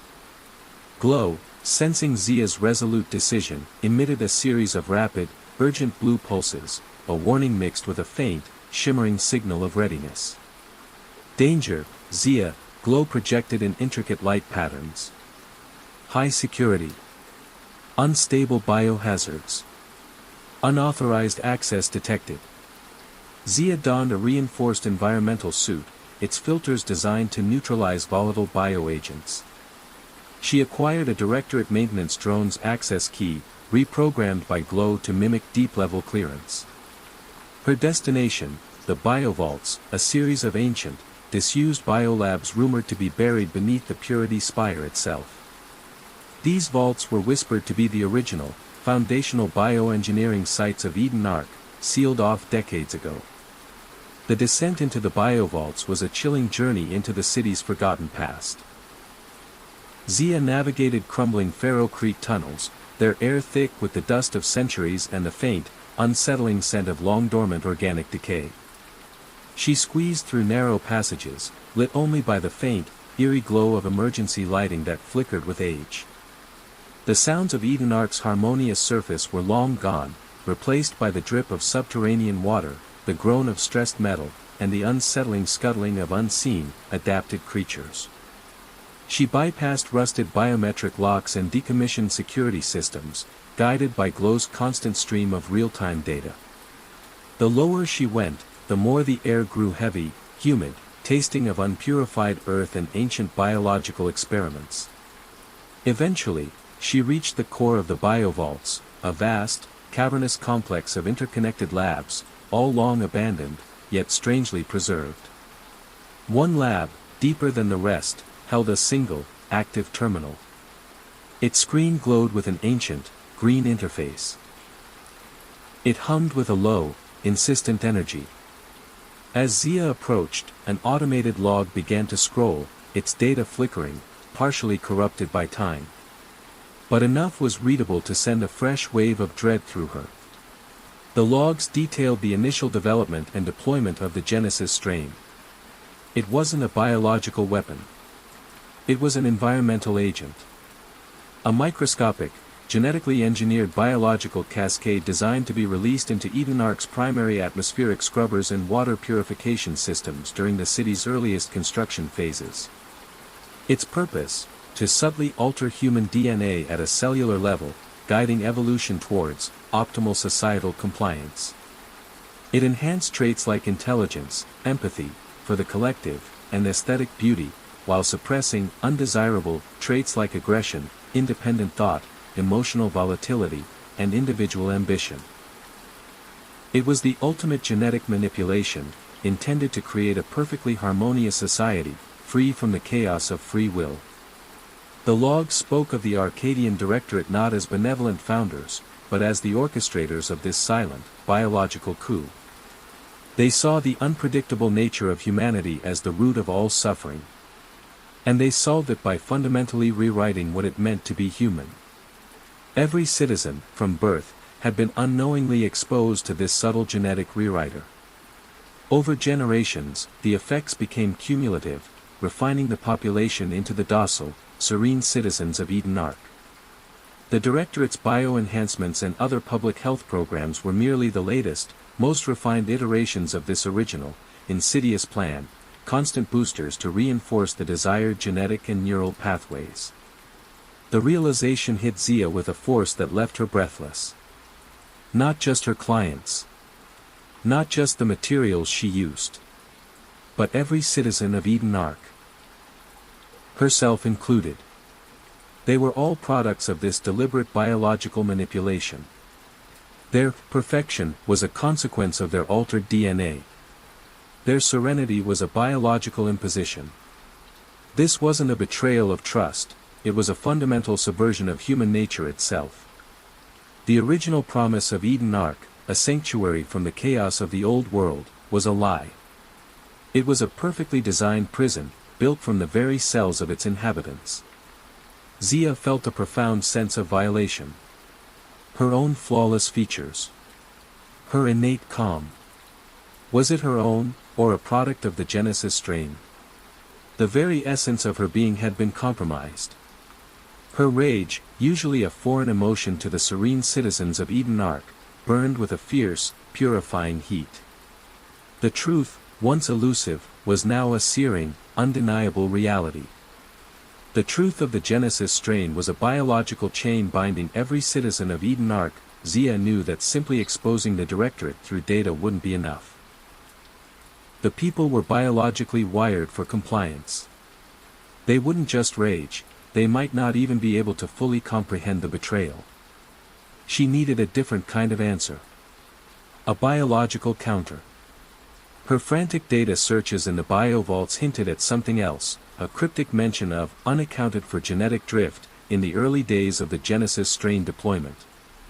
Small, isolated pockets of the population who, due to unique genetic markers or unforeseen environmental factors, had resisted the full effects of the biological rewrite. They had been dismissed as anomalies, eventually driven out or simply forgotten as the Directorate solidified its control. These whispers led Zia to the sprawl. Not the orderly, shimmering sprawl of Eden Ark's main districts, but the vast, unregulated, decaying underbelly where discarded tech from ancient eras accumulated like detritus. It was a place the Directorate intentionally ignored, letting its entropy serve as a warning against imperfection. Deep within the sprawl, amidst crumbling structures and uncontrolled hydroponic growths, Zia found the entrance. Hidden by a clever array of active camouflages and rogue signal scramblers. She pushed through a hanging curtain of dense, bioluminescent vines, their light pulsating with chaotic, vibrant hues. The air shifted, heavy with the scent of unsterilized earth, wild herbs, and something else, raw, unpredictable human scent. She stepped into a hidden sanctuary, a sprawling, self-sufficient community nestled within the forgotten arteries of Eden Ark's original foundations. This was the home of the Wild Weavers. They were a community of humans whose genetic markers, for reasons still unknown, had largely resisted the Genesis strain. They were physically rougher than the citizens of Eden Ark. Their faces showed lines of worry and joy, their movements carried a raw, unrefined power. Their expressions were vivid, unpredictable, their laughter booming, their anger sharp. They were messy, imperfect, and gloriously, terrifyingly, individual. Their leader was Reese, a grizzled, watchful elder with eyes like polished obsidian and hands scarred from decades of working with raw, living systems. He carried himself with a quiet authority that stemmed not from imposed order, but from inherent resilience. He greeted Zia with a wary but curious gaze. Another one from the shining city, he rasped, his voice rough. What chaos do you bring from their perfect cage? Zia explained everything. The purity protocol. The Genesis strain. Her own unwitting role in its perpetuation. She showed him the diagnostic scans, the embedded uniformity, and the ancient logs from the biovaults. Reese listened, his expression unchanging, but a quiet fury built in his eyes. We knew, Reese said, finally.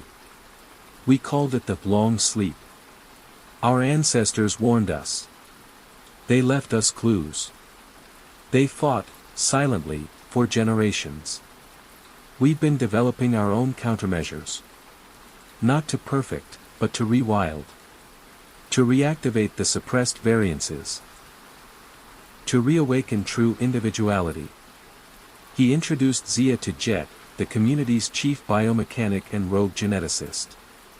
Jet was a whirlwind of energy, their hands stained with nutrient solution and circuits, their eyes sharp with intense focus. They were the one who had been painstakingly developing the biological counteragent, the neural unshackler, using the raw, unrefined genetic material of the Wild Weavers themselves. It's a retroviral agent, Jet explained, pointing to a swirling, shimmering liquid in a secure biochamber. It targets the Genesis strain's genetic alterations, selectively deactivating its uniformity protocols. It won't make them imperfect in the Directorate's terms. It'll just let them choose their own imperfection. Their own chaos. Their own joy. They handed Zia a small, intricate device. This is the delivery system. Small. Discreet.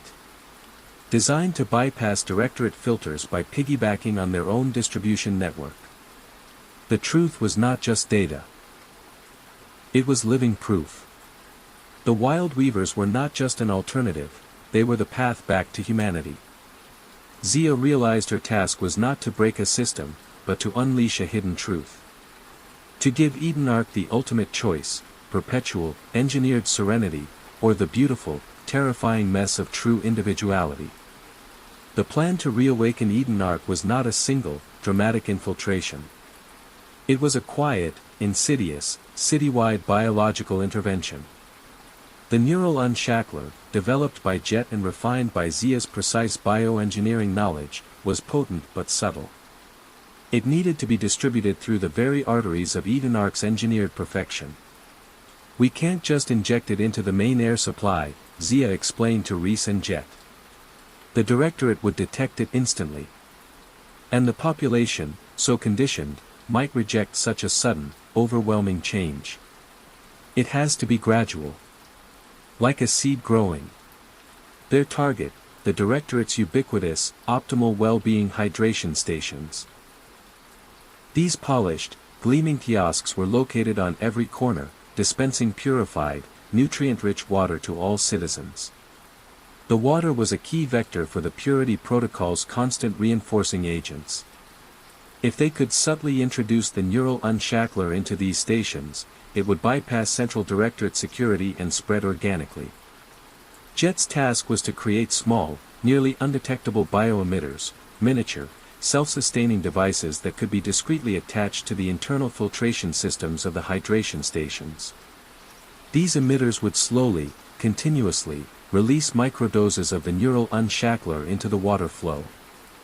Reese, with his deep knowledge of the sprawl's forgotten tunnels and maintenance shafts, would guide Zia and Glow to the hidden access points for the city's underground water distribution lines. Zia's role was the most critical, to install the bioemitters at strategic points, ensuring maximum spread without triggering alarms. Glow would provide real-time biosignature analysis, confirming the unshackler's effective dispersion and detecting any unexpected Directorate countermeasures. "It will be a slow burn," Reese cautioned. "It might take days, even weeks, for the effects to become noticeable. And when they do, the Directorate will react. They will not surrender their perfection easily." The plan relied on the inherent vulnerability of a system built on total control. The Directorate was so focused on grand, centralized measures of control that they might overlook subtle, decentralized intrusions. They valued uniformity above all else. They wouldn't expect an attack that fostered individuality. It was a plan to rewild Edenarch, one sip of water at a time. To replace engineered serenity with the messy, unpredictable beauty of genuine human choice. Under the cover of Edenarch's perpetual twilight cycles, Zia and Jet, guided by Reese's precise mapping, embarked on their mission. Jet, with their knack for bypassing complex security systems, had already prepared the ground, creating subtle power fluctuations in the deeper service conduits, minor enough not to trigger citywide alerts, but just enough to create brief windows of vulnerability in the hydration station's internal monitoring systems. Zia, dressed in a standard maintenance jumpsuit, moved like a ghost through the city's underbelly. The scent of ozone and synth cleaning agents from the upper city gradually faded as they descended into the older, forgotten networks of pipes and pumps. Here, the air was damp, echoing with the soft gurgle of water moving through ancient pipes.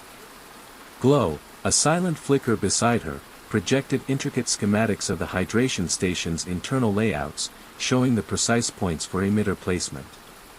Their first target was a cluster of stations in a busy commercial district. Zia, with Jet providing remote bypass codes, accessed the service panels, quickly attaching the small, almost invisible bioemitter to the main filtration unit. The emitter, barely the size of Glow itself, hummed softly as it began to slowly release the neural unshackler.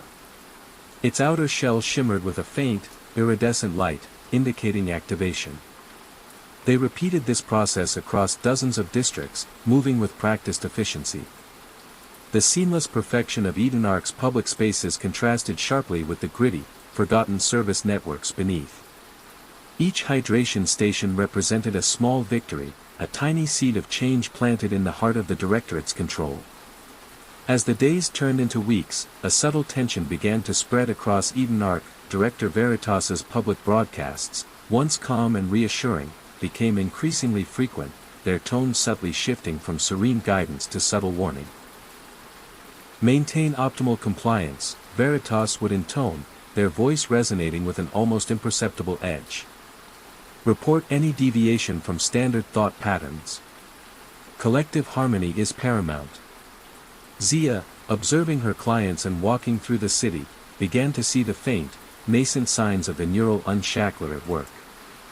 A client who usually ordered the optimal cognitive mesh now paused, a flicker of doubt in their eyes, before choosing a simpler, purely cosmetic enhancement.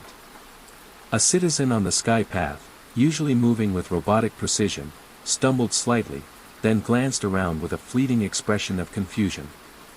Small, almost invisible cracks in the seamless facade of perfection. The Directorate, initially, dismissed these as minor statistical anomalies. They intensified their purity protocol broadcasts. They subtly increased the reinforcing agents in the water supply. But the neural unshackler was already at work, quietly undermining their control from within. The slow, steady release meant that each individual experienced the reawakening in their own unique way, making it harder for the Directorate to pinpoint the source or predict the reaction. Zia felt a growing sense of anticipation, mixed with fear. The calm before the storm.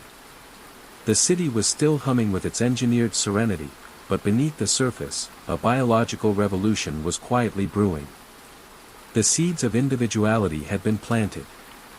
And soon, they would bloom. It was a citywide cultural festival, a day of collective harmony and Directorate appreciation. Millions of citizens gathered in Edenarc's grand plazas, their faces serene, their movements synchronized, bathed in the soft, soothing glow of Directorate-approved holographic projections.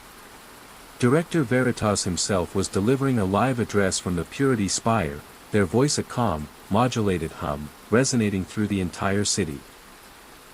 Today, we celebrate the triumph of order over chaos, Veritas proclaimed, their image projected onto every surface. The perfection of Edenarc, a testament to our collective will, our shared journey towards optimal well-being. There is no greater joy than the serenity of true unity. Just then, a ripple went through the crowd. A woman, standing near one of the central optimal well-being hydration stations, stumbled. Her eyes, usually placid, widened. A flicker of something akin to fear, then confusion, then a raw, unbridled joy burst across her face. She looked at her hands, then at the sky, her mouth opening in a soundless gasp. Her perfect smile warped into a wide, unpracticed grin. Then another. A man in the front row, whose bio-enhancements Zia had personally installed, suddenly stopped applauding in perfect rhythm. His eyes darted, taking in the scene with a fresh, startling intensity. He looked around him, his placid expression slowly twisting into a frown of distinct, individual thought. He touched his own face, as if feeling it for the first time. The neural unshackler, having been slowly permeating the population for weeks, had reached critical mass. The subtle deactivation of the Genesis strain's uniformity protocols was finally taking widespread effect. It wasn't a sudden explosion, but a cascading unraveling. On the main screens, Director Veritas's voice faltered. Their perfectly composed face flickered, a subtle tremor running through their jawline. Their internal systems, processing the vast, unprecedented surge of discordant neural data from the city, were overloading. Veritas looked up, their eyes scanning the city, seeing not the perfectly harmonious crowd, but thousands of small, unsettling anomalies. A ripple of individual thought. A spark of unprogrammed emotion. a twitch of a muscle that wasn't supposed to twitch. The collective hum of the city shifted. The harmonious ambient frequencies began to warble. The perfectly synchronized movements of the crowd started to break down. Some citizens swayed, others stared blankly, overwhelmed by the sudden influx of their own unmediated thoughts and feelings. Then, a new sound began to rise from the crowd. Not a cheer. Not a wail. But a cacophony of individual murmurs. Small, uncertain sighs. Then, a single, raw, uninhibited laugh. Followed by a spontaneous sob. Then, an unprompted, guttural shout of anger. Veritas's projected image on the screens flickered violently. Their voice became distorted, a high-pitched whine. Maintain, order, protocol, integrity. They stammered, their composure utterly shattered. The seamless facade of the Purity Spire itself began to waver, its iridescent shimmer replaced by erratic pulses of light and shadow, reflecting the turmoil within. Their control systems, designed for perfect harmony, were crumbling under the weight of raw, unpredictable individuality. Zia, watching from a hidden perch in the sprawl, felt a profound mix of elation and terror. Glow pulsed wildly beside her, its lights a kaleidoscope of triumphant, chaotic colors. The city was not rebelling with unified force. It was simply, being itself. For the first time in generations, Eden Arc was experiencing the beautiful, terrifying mess of true human emotion. The perfection had cracked. And in its place, thousands of unique, unpredictable sparks of individuality were igniting. Director Veritas, overwhelmed by the sheer, unmanageable volume of emergent individuality, finally screamed, a raw, primal sound that cut through the city's controlled calm before their image vanished from the screens, their systems collapsing. The Guardian drones, designed to maintain order, spun wildly, their optical sensors unable to process the unpredictable human behavior. They crashed into each other, their systems overloaded by the very concept of non-compliance. The city was in chaos, but it was a living chaos. A human chaos. The collapse of the Arcadian Directorate's central control was not marked by a single explosion, but by a city-wide, internal implosion. The pervasive harmony dissolved, replaced by a jarring symphony of individual thoughts and feelings. The Purity Spire, now silent and dark, stood as a monument to a shattered utopia. Zia emerged from the shadows of the sprawl, her role now shifting from hidden liberator to reluctant guide. Eden Arc was experiencing a profound biological and psychological shock. Citizens, overwhelmed by the sudden return of their unmediated emotions and unfiltered thoughts, wandered in a daze. Some wept openly, experiencing sorrow for the first time in their lives.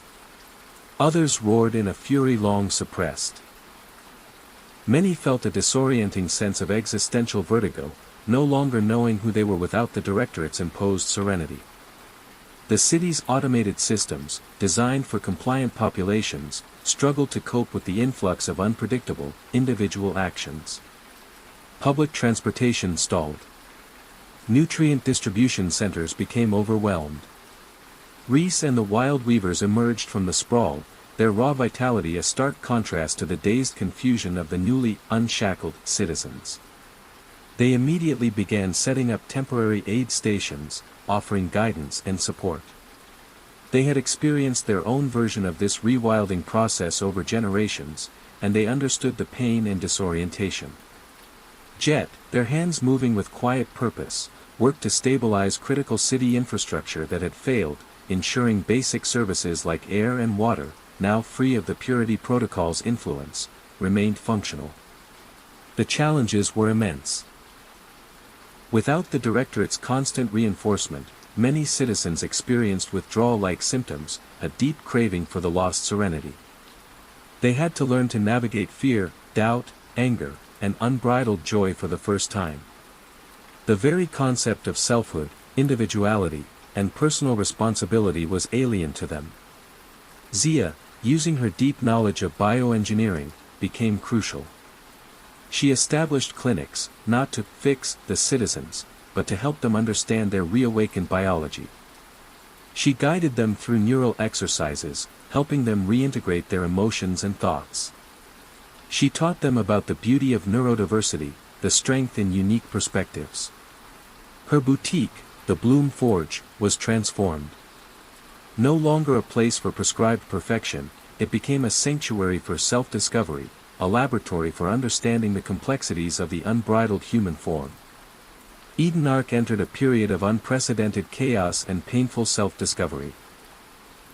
The gleaming upper districts were no longer sanctuaries of serene order, they became hubs of raw emotion and heated debate.